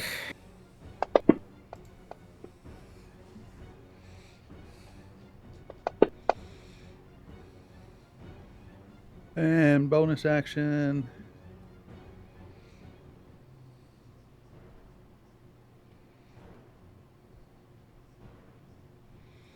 Fancy and armor us a bit soon. Soon.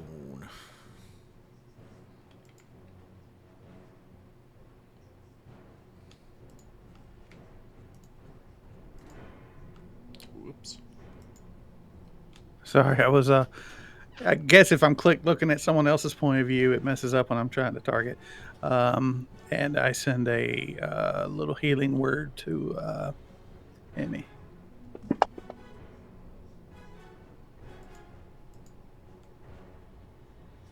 Excellent. Much better.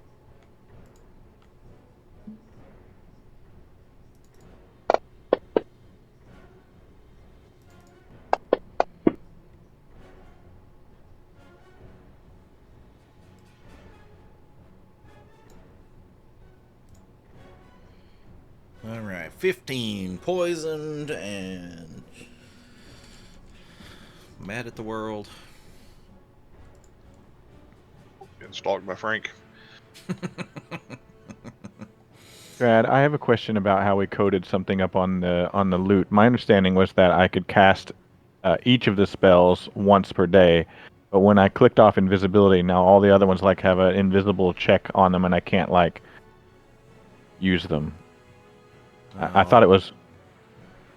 Yeah, it should be the other way. Yeah, I'll It look should at be independent. Okay. It should be, yeah.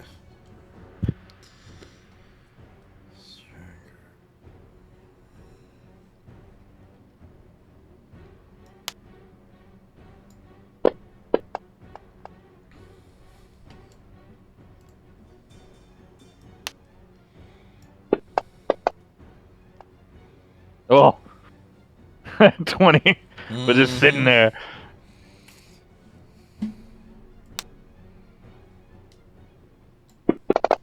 Let's see what this says.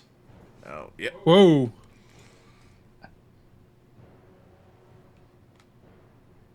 Also, that's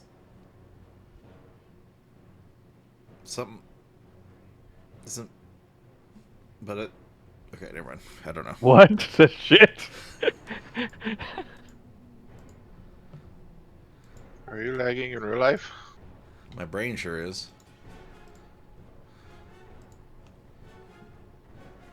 That was like the perfect imitation of a call dropping out. Oh no! Frank! Oh shit, Frank! I vow to kill you this day for what you have done. No, poor Frank. Don't worry, he's used to it. Okay, fancy. It said it was attacking Dagon. It was supposed to be attacking Dagon, but somehow Val was targeted, and it's like I have no idea how any of this works. Why is this doing what it was doing? Couldn't figure it out. All right.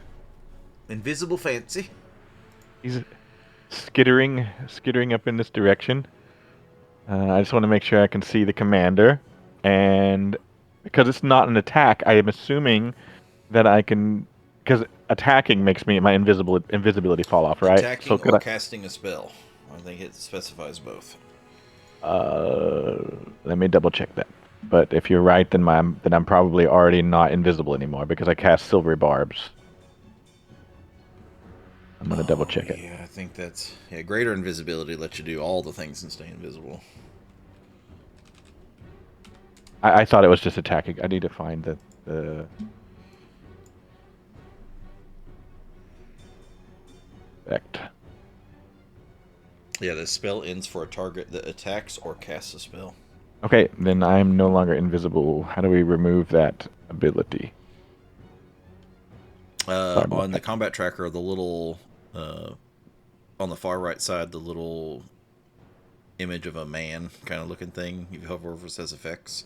I see it. I got it. Down, Thank and then you. you can hit the minus next to invisible. Got it. Oh, in that case. Yeah, good call. Yep.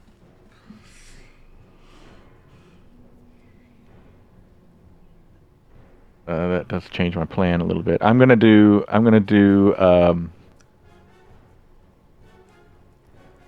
A spray of cards doesn't need concentration, right? I don't see it on there anywhere. I just wanted to double check.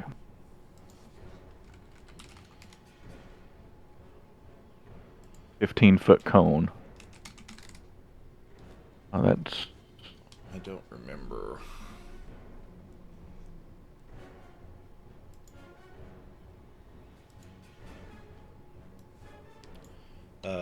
Instantaneous. Yep. No concentration. Yep. It does not take concentration. And does the cone have to start at me, or can I start it up a little bit so I can hit the nightmare? I don't know how that works either. Range is self, so 15-foot cone centered on self. Or starting point on self. So you would have to go a little further. I think you still had a little bit more movement. At least one more square. Does that count as the? That would not be in the nightmares. That would not hit the nightmare. Yeah, I don't think that's the right thing to do. I'm sorry to take a little bit more time. Let me just take one more gander here. Yeah. That would be a thing you could do. Instead, I'm going to. How do I get rid of the? Oh, I see that. Sorry. Right. You can right click on it and then go pointers and then remove this. Or. Thank you. That's what I want to do. I think I'm just gonna I'm going to antagonize the horse to kick the commander. Can it hit the commander even though it's riding him? Or do something, attack the commander? I'm gonna use the antagonize. You could bite him, right? Yeah, it's a little awkward, but yeah. Yeah, it's fine. And then I just do this. And it fails the save, so. And then he takes all this damage. Yep. And then he has to kick his buddy.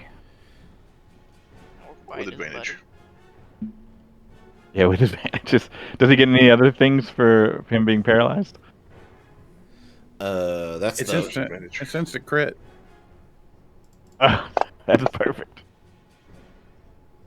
Why didn't it advantage or disadvantage? Why would it have disadvantage? Oh, because it's poisoned. Okay. No. And it missed. Well, shit. Okay. So wait, is Hey, the that's nightmare me. just attacking random shit? Does Did I miss something? There's There's two something. people have cast the spell on it that does damage to it, and then forces it to attack something nearby. In its range. Oh, Mhm. oh. Armoros. Yep. I was I'm like, wait. going.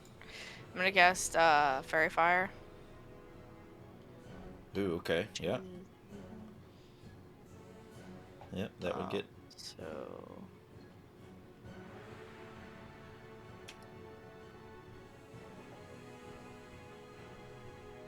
it's like the commander, I think, also. Is there anything else in there? Nope, that's it. But they are both definitely there. Yeah. I mean, is the Berserker in it too, or is he dead? Yeah, Oh he's no, the bottom. Berserker is in there also. Yes, yes, yes, yes. I got him targeted. He auto fails a deck save because he's paralyzed. He's not dodging out of the way of anything. Did that?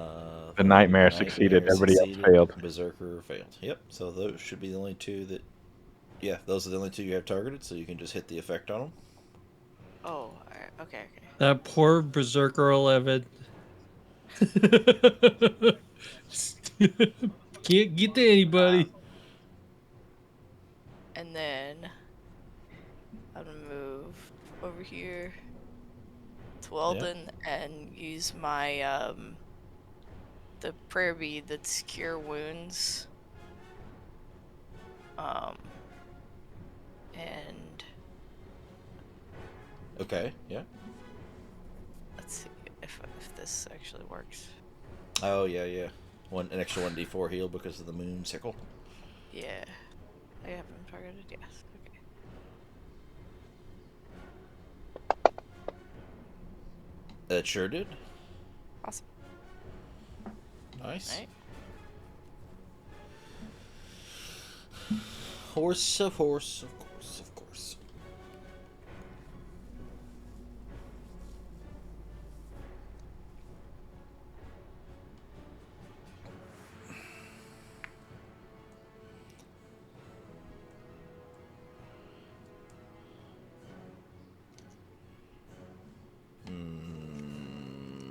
Okay, I'm gonna see who it's roll. It's a horse, so it's not super smart. So let's see who it goes for. I mean, it keeps kicking its owner, so.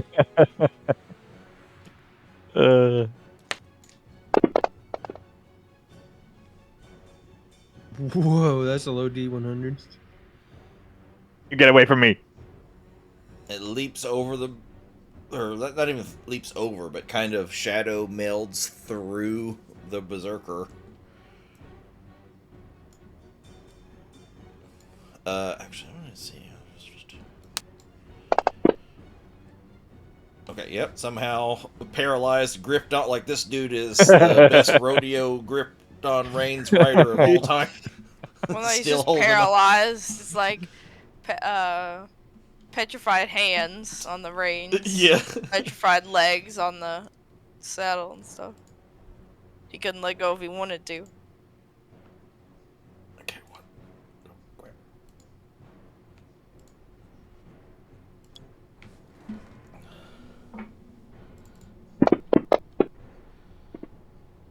Oh, poisoned, missed, Yes. and then back around to the top. Weldon, Val, and then the commander and Fancy. So we got a bunch to get to go in here out of the gate. Get rid of this Berserker. I got an advantage on him because he's still enraged. Yep. You talking about 15? Yeah. Yep. Yep. Cast magic missile on B15. Duh. Hit.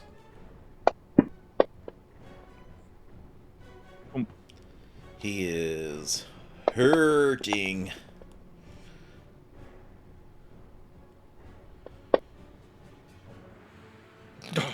You will not believe. You will not believe. I can believe. I can and I will. I've seen my rolls.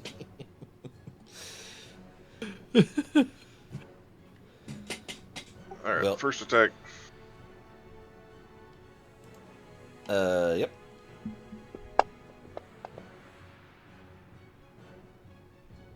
the thought spy. Yep.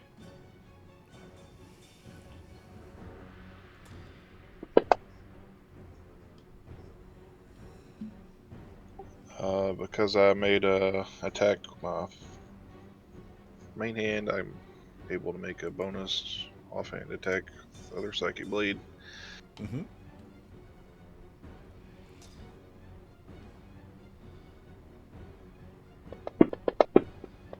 What the shit? That elven accuracy drop, rolling all the 20s. Hit.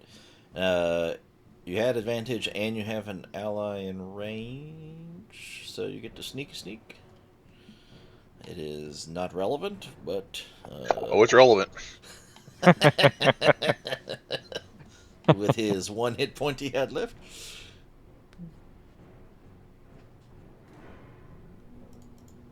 That he got no longer. Val's gonna shout towards the commander. We won't need word from Latherna to know your fate. We will know soon enough. Don't let him wake up. And he can Don't- only listen to it. Don't let him wake up. Oh man. Oh, shit. Paralyzed is gone, but that happens at the end of their turn is when they do their thing. Well, I know what I'm doing on my turn.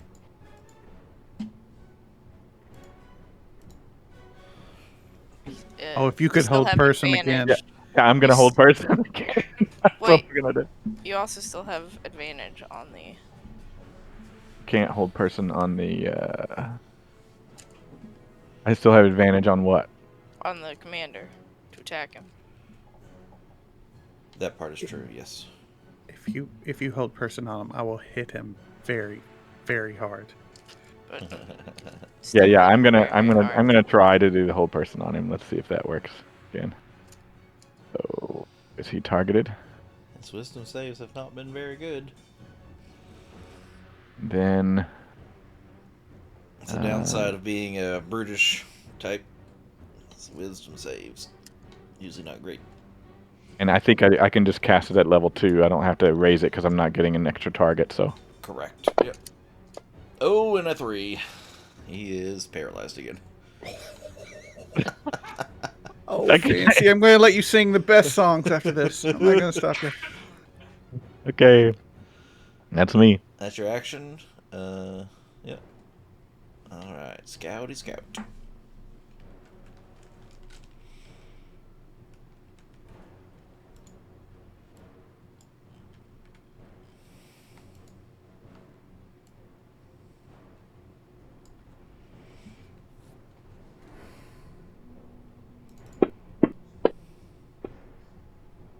Don't you do that, silver barbs. And I give myself the advantage. Yes.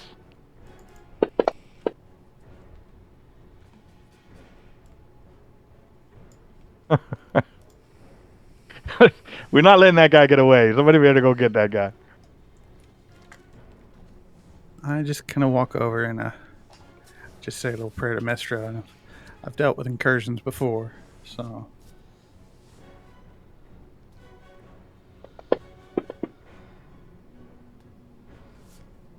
Hit. I guess this will auto crit because the game should know he's paralyzed. Should. I just want to see the things. Let's see. Paralyzed condition. I think that's.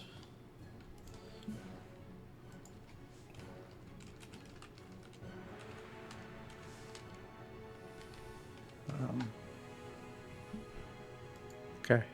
1 second before you roll it, I want to check one thing.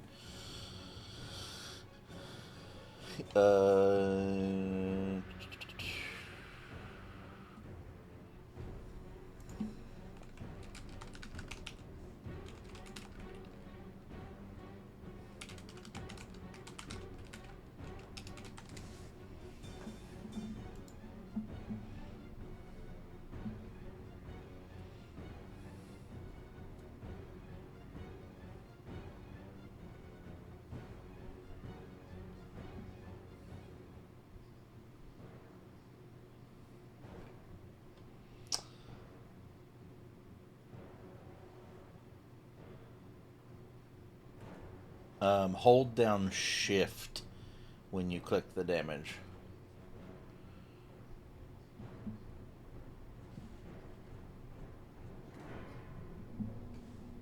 Okay, 1 second. Hold down shift. That forces it to do critical, or it should. Okay. I'll use a button for that damage, so that takes my button away. So, okay. Yeah, so double clicking or drag it to the target. Yeah. Oh, yes. Hell yeah. As I scream at him, get out of our realm.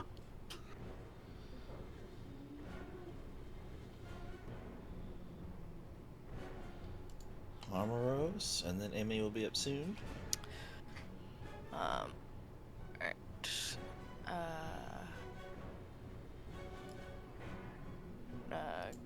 Go down to Emmy.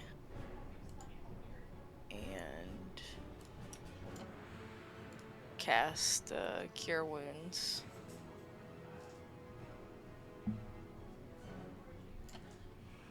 Okay. Yeah, Moonsicle. Moonsicle. That seems to be working just fine. I am counting on just a moon sickle. And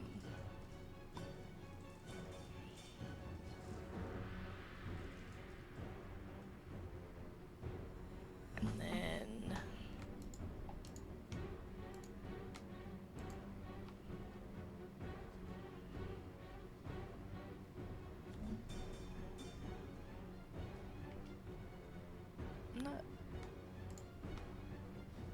where's the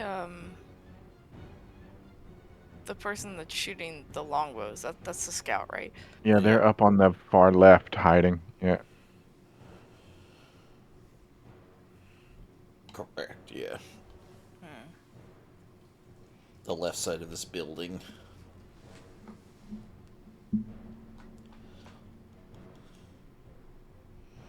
That silvery barb spell is OP. Oh my gosh.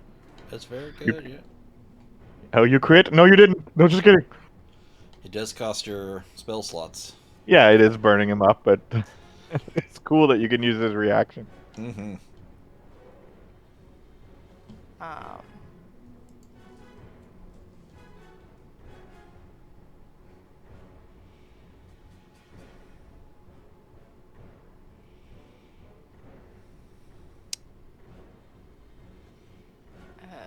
don't actually know what to do. Just go up and club that force. Brace your anger. Cure Wounds is the action anyway, so like the action's been It's used. true, actually, yeah. That movement and bonus is what's left. Okay. It's not really anybody else's hurt, so I'm just gonna move over here for the rest of my move, and then that's it. She chain moved with the berserker that time. No. No, I was just moving. I was okay. I was had Weldon targeted and was moving him just to see where he could go without getting He's any gotta go closer. all the way. He can't. He has to go all the way around the entire fight.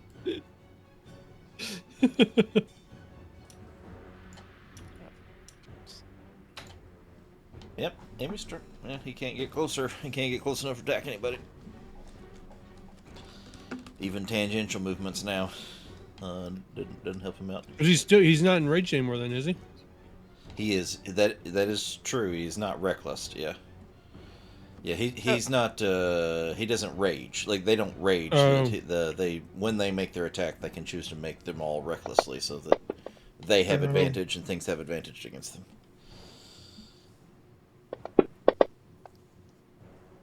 Ooh, okay. Some pretty good rolls on that. A nice violet armoros for healing me.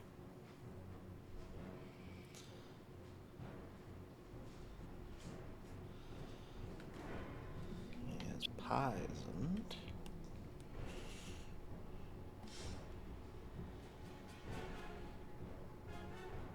Gotta make a go of it. Oh, Drop the 20 because poisoned. Because it's poisoned. Hate that for it. I've already used my reaction this turn. So.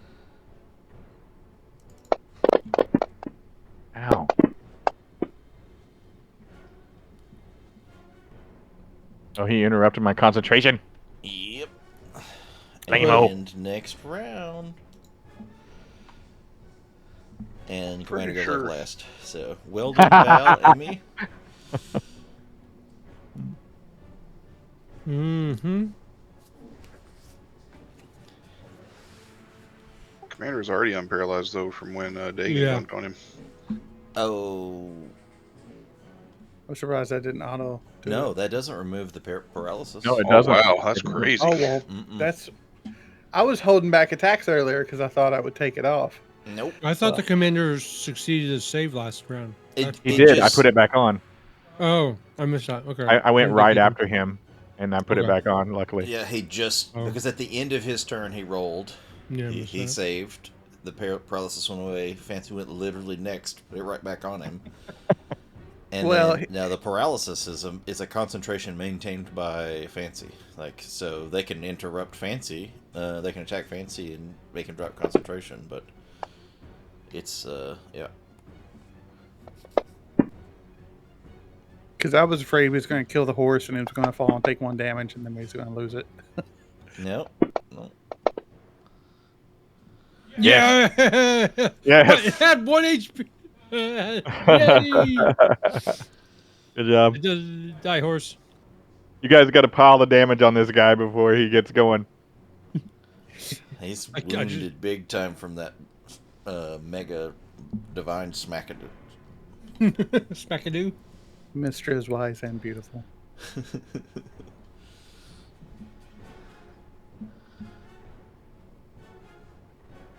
Val's over there fighting things I can't see. I mean, I don't know what Val's doing actually. I can't see him either.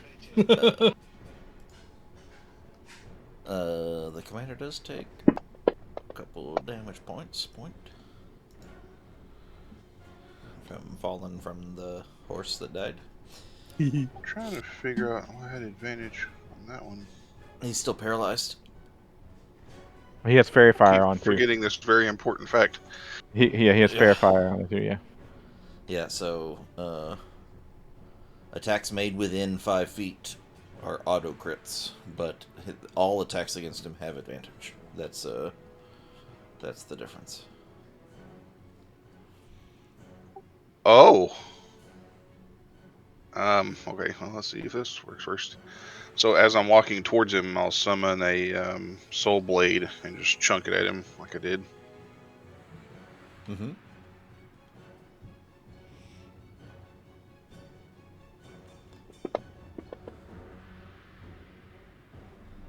Yes. And Yes. hang on, as that sticks into him, it's kind of like at the base of his neck, and it's just kind of there sizzling. It's not disappearing like it normally does. Val's going to continue to walk the other 15 feet, get within melee range, summon the offhand soul blade, but not throw it, and just kind of slowly sink it into the other side of his neck and lean in and whisper to him. I am intently trying to listen to this whisper. Amy is horrified.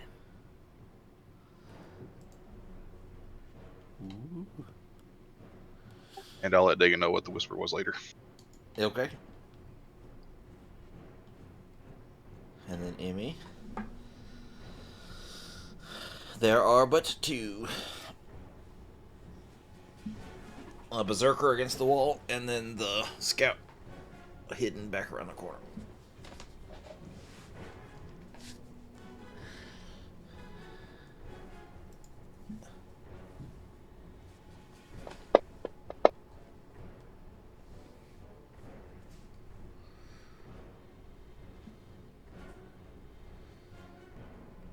So yeah, the Mel's F-Scenario does an effect where they get.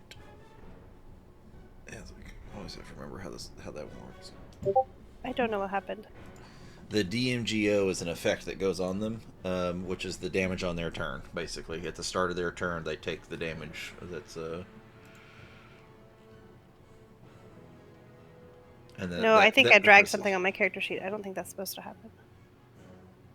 The effect is just that they're poisoned. For Mel Sacidero does Yeah, no, you don't put that on you. Okay. Oh yeah, click the different one. Sorry.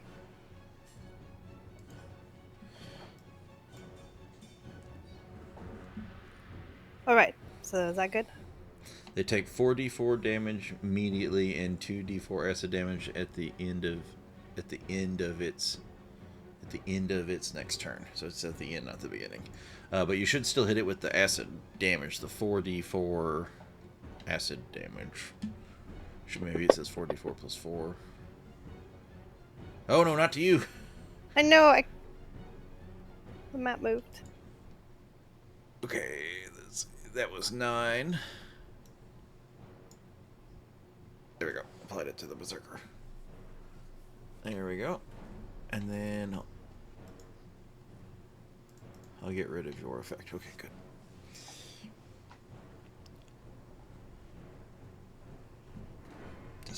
The scout.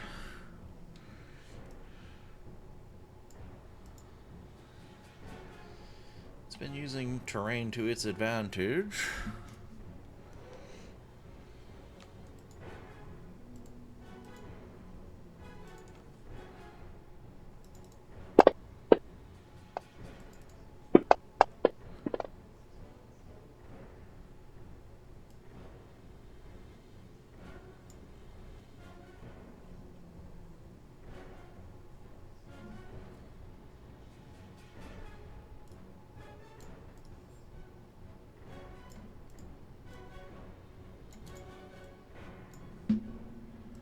Fancy.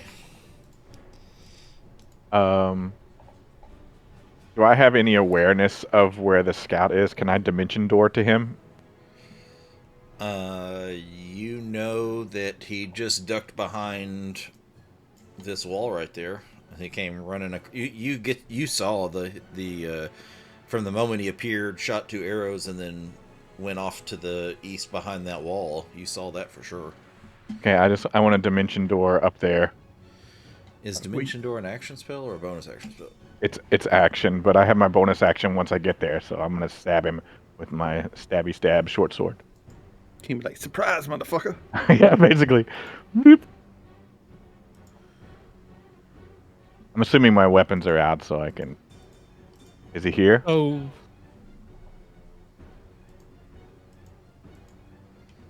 Can you see him? I don't have it. I don't One see minor him. point.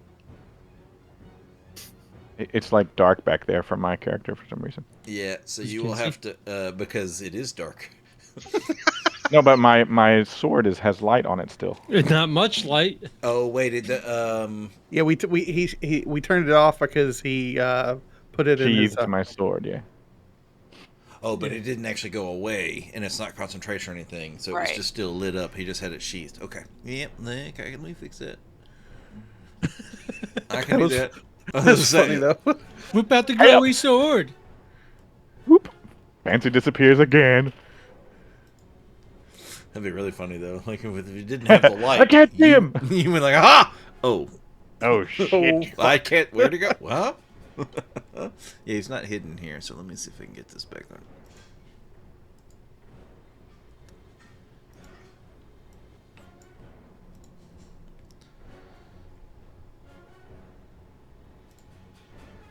There he is. Boop.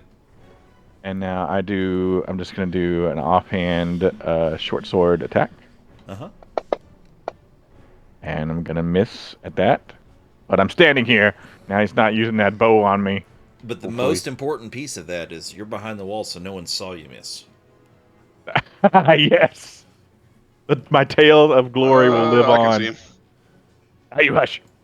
But you couldn't see that he missed. You may be able to see his butt hanging out, but you didn't necessarily see him miss.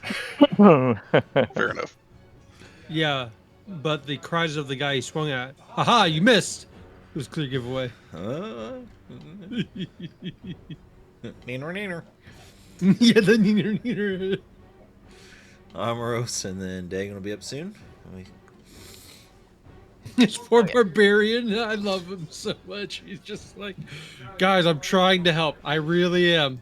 But I'm scared of the rabbit. Yeah. It's because Are it's they like suppo- the rabbit in Monty Python. Yeah. He, Just to he make needs sure, a holy hand grenade. the berserker, is it supposed to roll a save on its turn for that? I mean, well, Nope, I it's mean, just armor. 10 turns. We're in round 5. So, Which spell was it that did that? It was the haunting. here's my bagpipe. Yeah, that's pretty cool. It lasts for 1 minute, so yeah, 10 rounds. Yep. All right, Armoros. Um,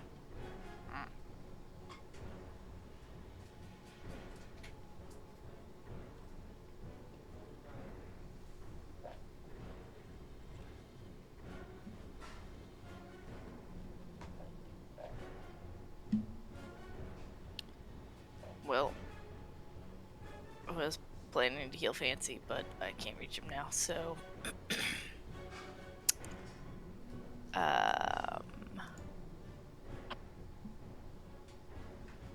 Actually, wait. 60 feet.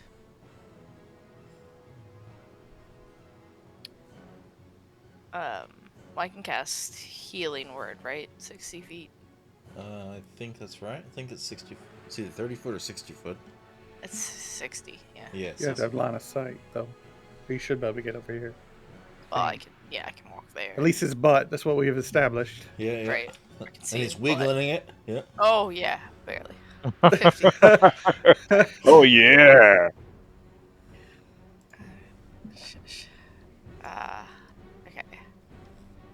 So I cast, Healing Word. Actually, I can do that at, level 3. Okay. Yeah.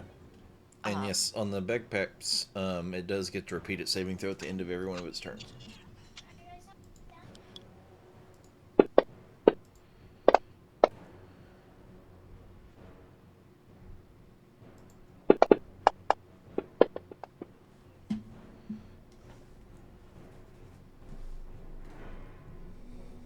Did it do that right?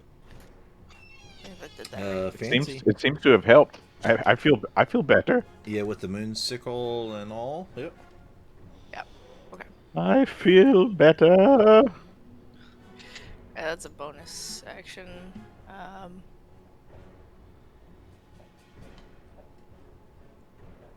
We're rocking in Armoros. We have not. Oh yeah, I started to say we have not swung our weapons yet, but I did swing one time. Missed. Neither one of us have hit with weapons. Whole combat. Is the floor, is it like earth or is it like placed floor? It is natural stone. Floor is mostly looks like it's been carved out of stone.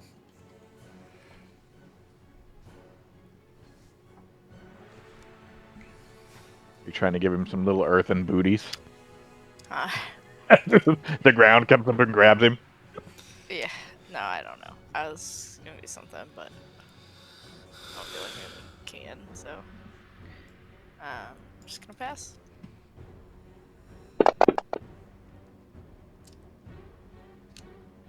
All right, that was its.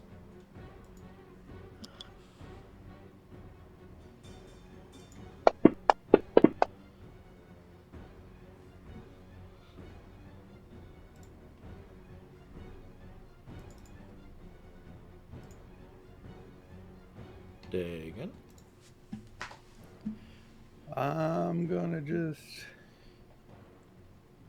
dash up there to him.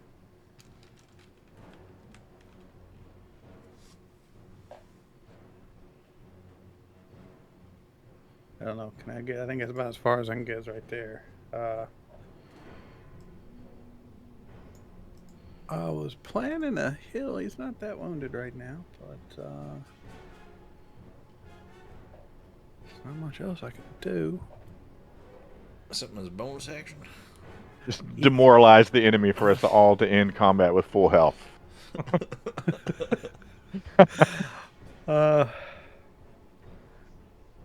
Yeah, I'm just gonna look at the scout, all mean like. Give him some else Nancy to gets hit. to go first. All Show 'em right. what you're made of. This time I'm gonna Weldon use a Armoros. bardic inspiration to do a blade flourish with my Okay. rapier, Yep. and it's gonna cause it to do more damage, is my understanding. Yep. I don't need. Wait. That's not what I need. Actually, I think I'll just do the defensive one because all of them do more damage. Just how it ends up on me. You also add that number to your AC until the start of your next turn. So basically, it adds 1d8. I think is that correct?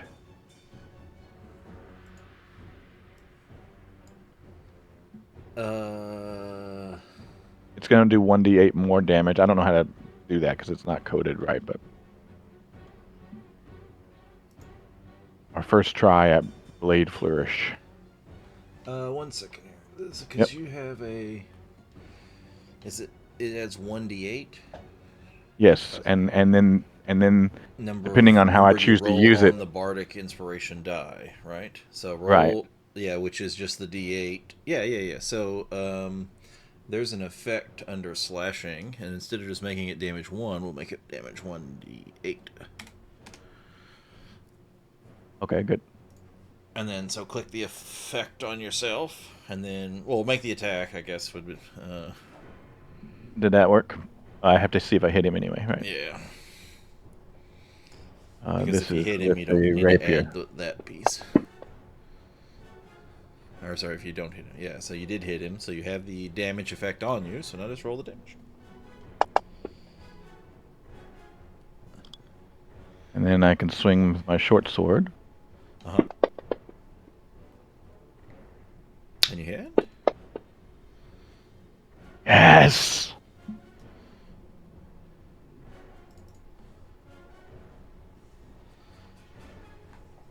Well done.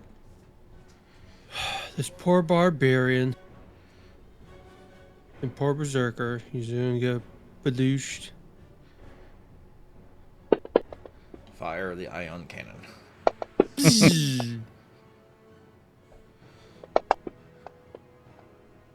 Oh, okay. Woo.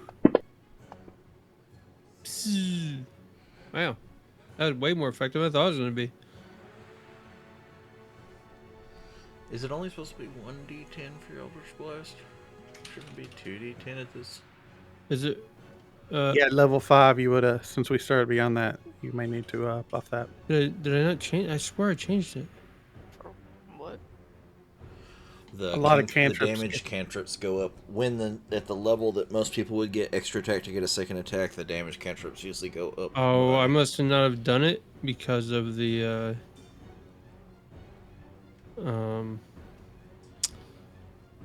because it's granted by my tool. Yeah, I think about that. Yeah, hit it 2 more of the damage. Hit the damage die 2 more times. Oh, okay. Damage, because there's no pluses to worry about, so just hit damage. I know. I just gotta. You can still do it. Shit.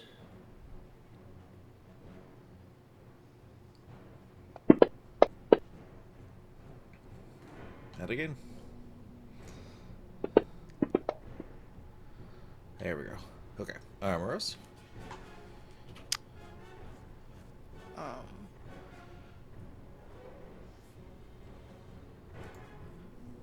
Just gonna move over to Weldon and Fix it too.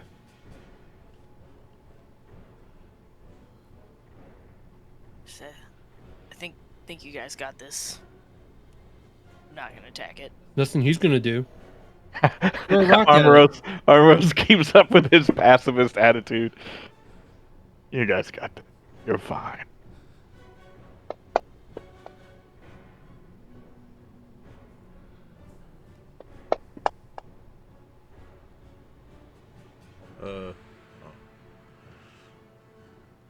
Emmy. She flips out her dagger out of her bracers and charges the berserker with her dagger. Crazy gnome. Val cannot hide his look of shock. Like, what the hell is the gnome doing? Ah! Show me your war face. I hope she Oh. hits. No! Oh. I thought it was gonna be a 19. Oh no. I was so wrong. She just like goes underneath his legs and misses everything. It's a declawed aggressive kitten. There's just nothing it can do. Oh. Andy gets to go next. Oh. So much I- laughter. I need a pointer. I need a pointer. How far away am I? Too far. Oh, it's gonna swing. Good thing it's got disadvantage. Yes! Just swinging Poor like barbarian. over her head. I can dodge, guys. I can dodge. No, gnome power. Gnome power. Woo! Oh, that barbarian didn't know it was gonna happen. I'm gonna get him, guys. Dodge I'm gonna get this one. It's I a just- cute in this bomb. Watch out. I just dashed to get down there. I don't know what's going on anywhere. You don't know what's going on. Just do a bunch of cardio, run up here. Nope, run back. Can't wait to tell him this story later. Glance around. Nobody looks too wounded at the moment. So that is my turn.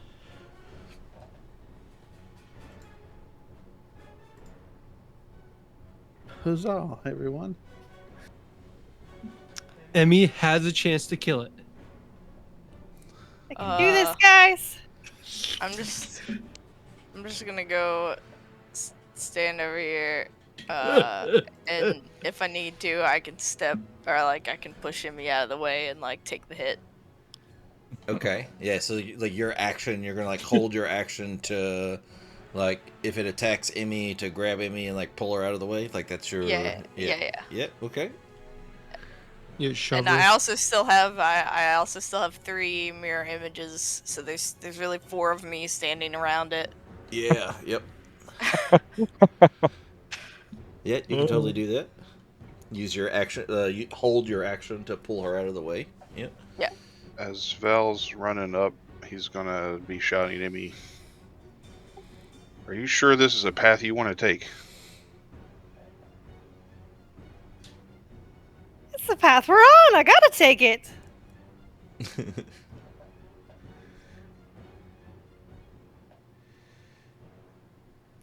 Well, she's threatening it, so you would get sneak attack on it if you. Hold up, I can't see. I lost it. Are you trying to move the other side of? Wait, I missed. No, I was trying to drag. Aha! Snacky snack. Finish him.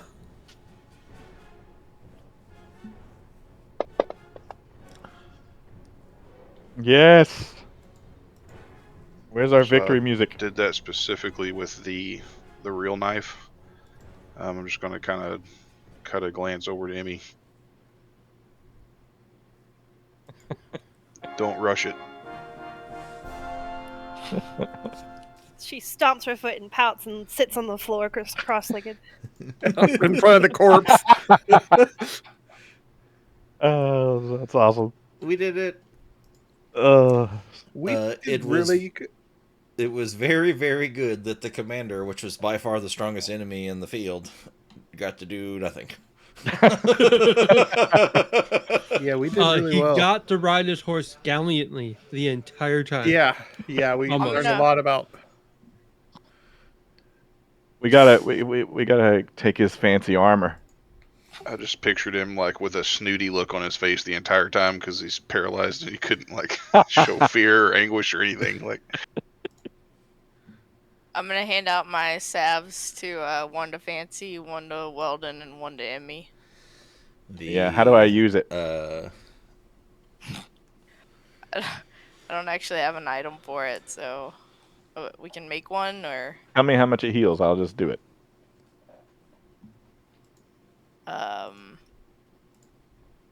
Should have give me a told him second, it wasn't sorry. edible. Maybe it's make his tongue stick to the roof of his mouth. It's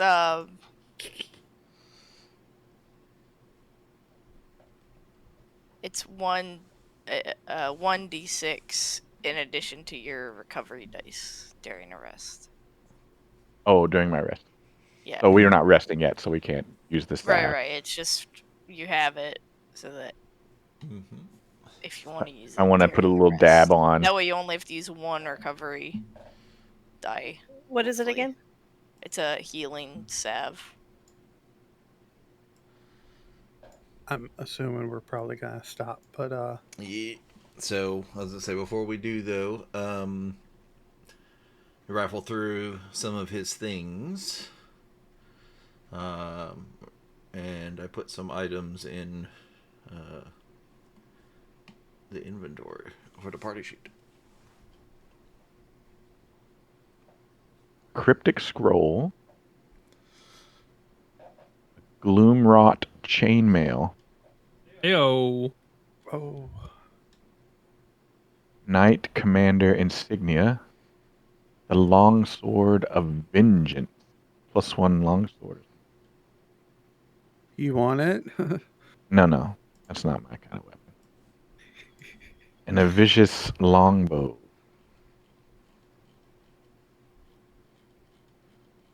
I might take the insignia because I may need to pose as a knight commander someday.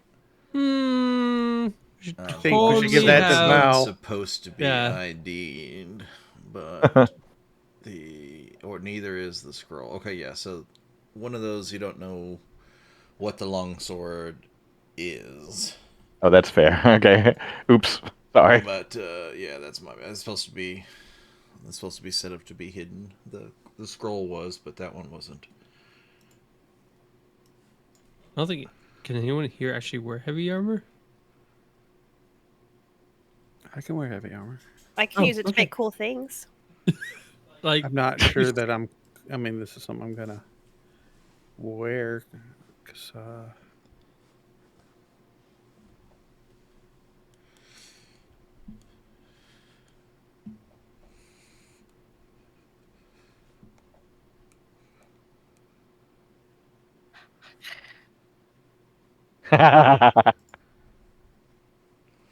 Had some monies, so I split. yay, money.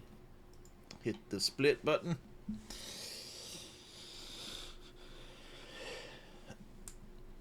And yeah, we should probably call it there.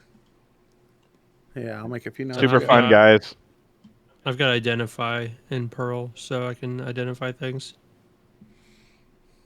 Next long rest we do. Yeah, Dagon's gonna be pushing to keep moving because we're not that. Yeah, we had wounded to and- rescue the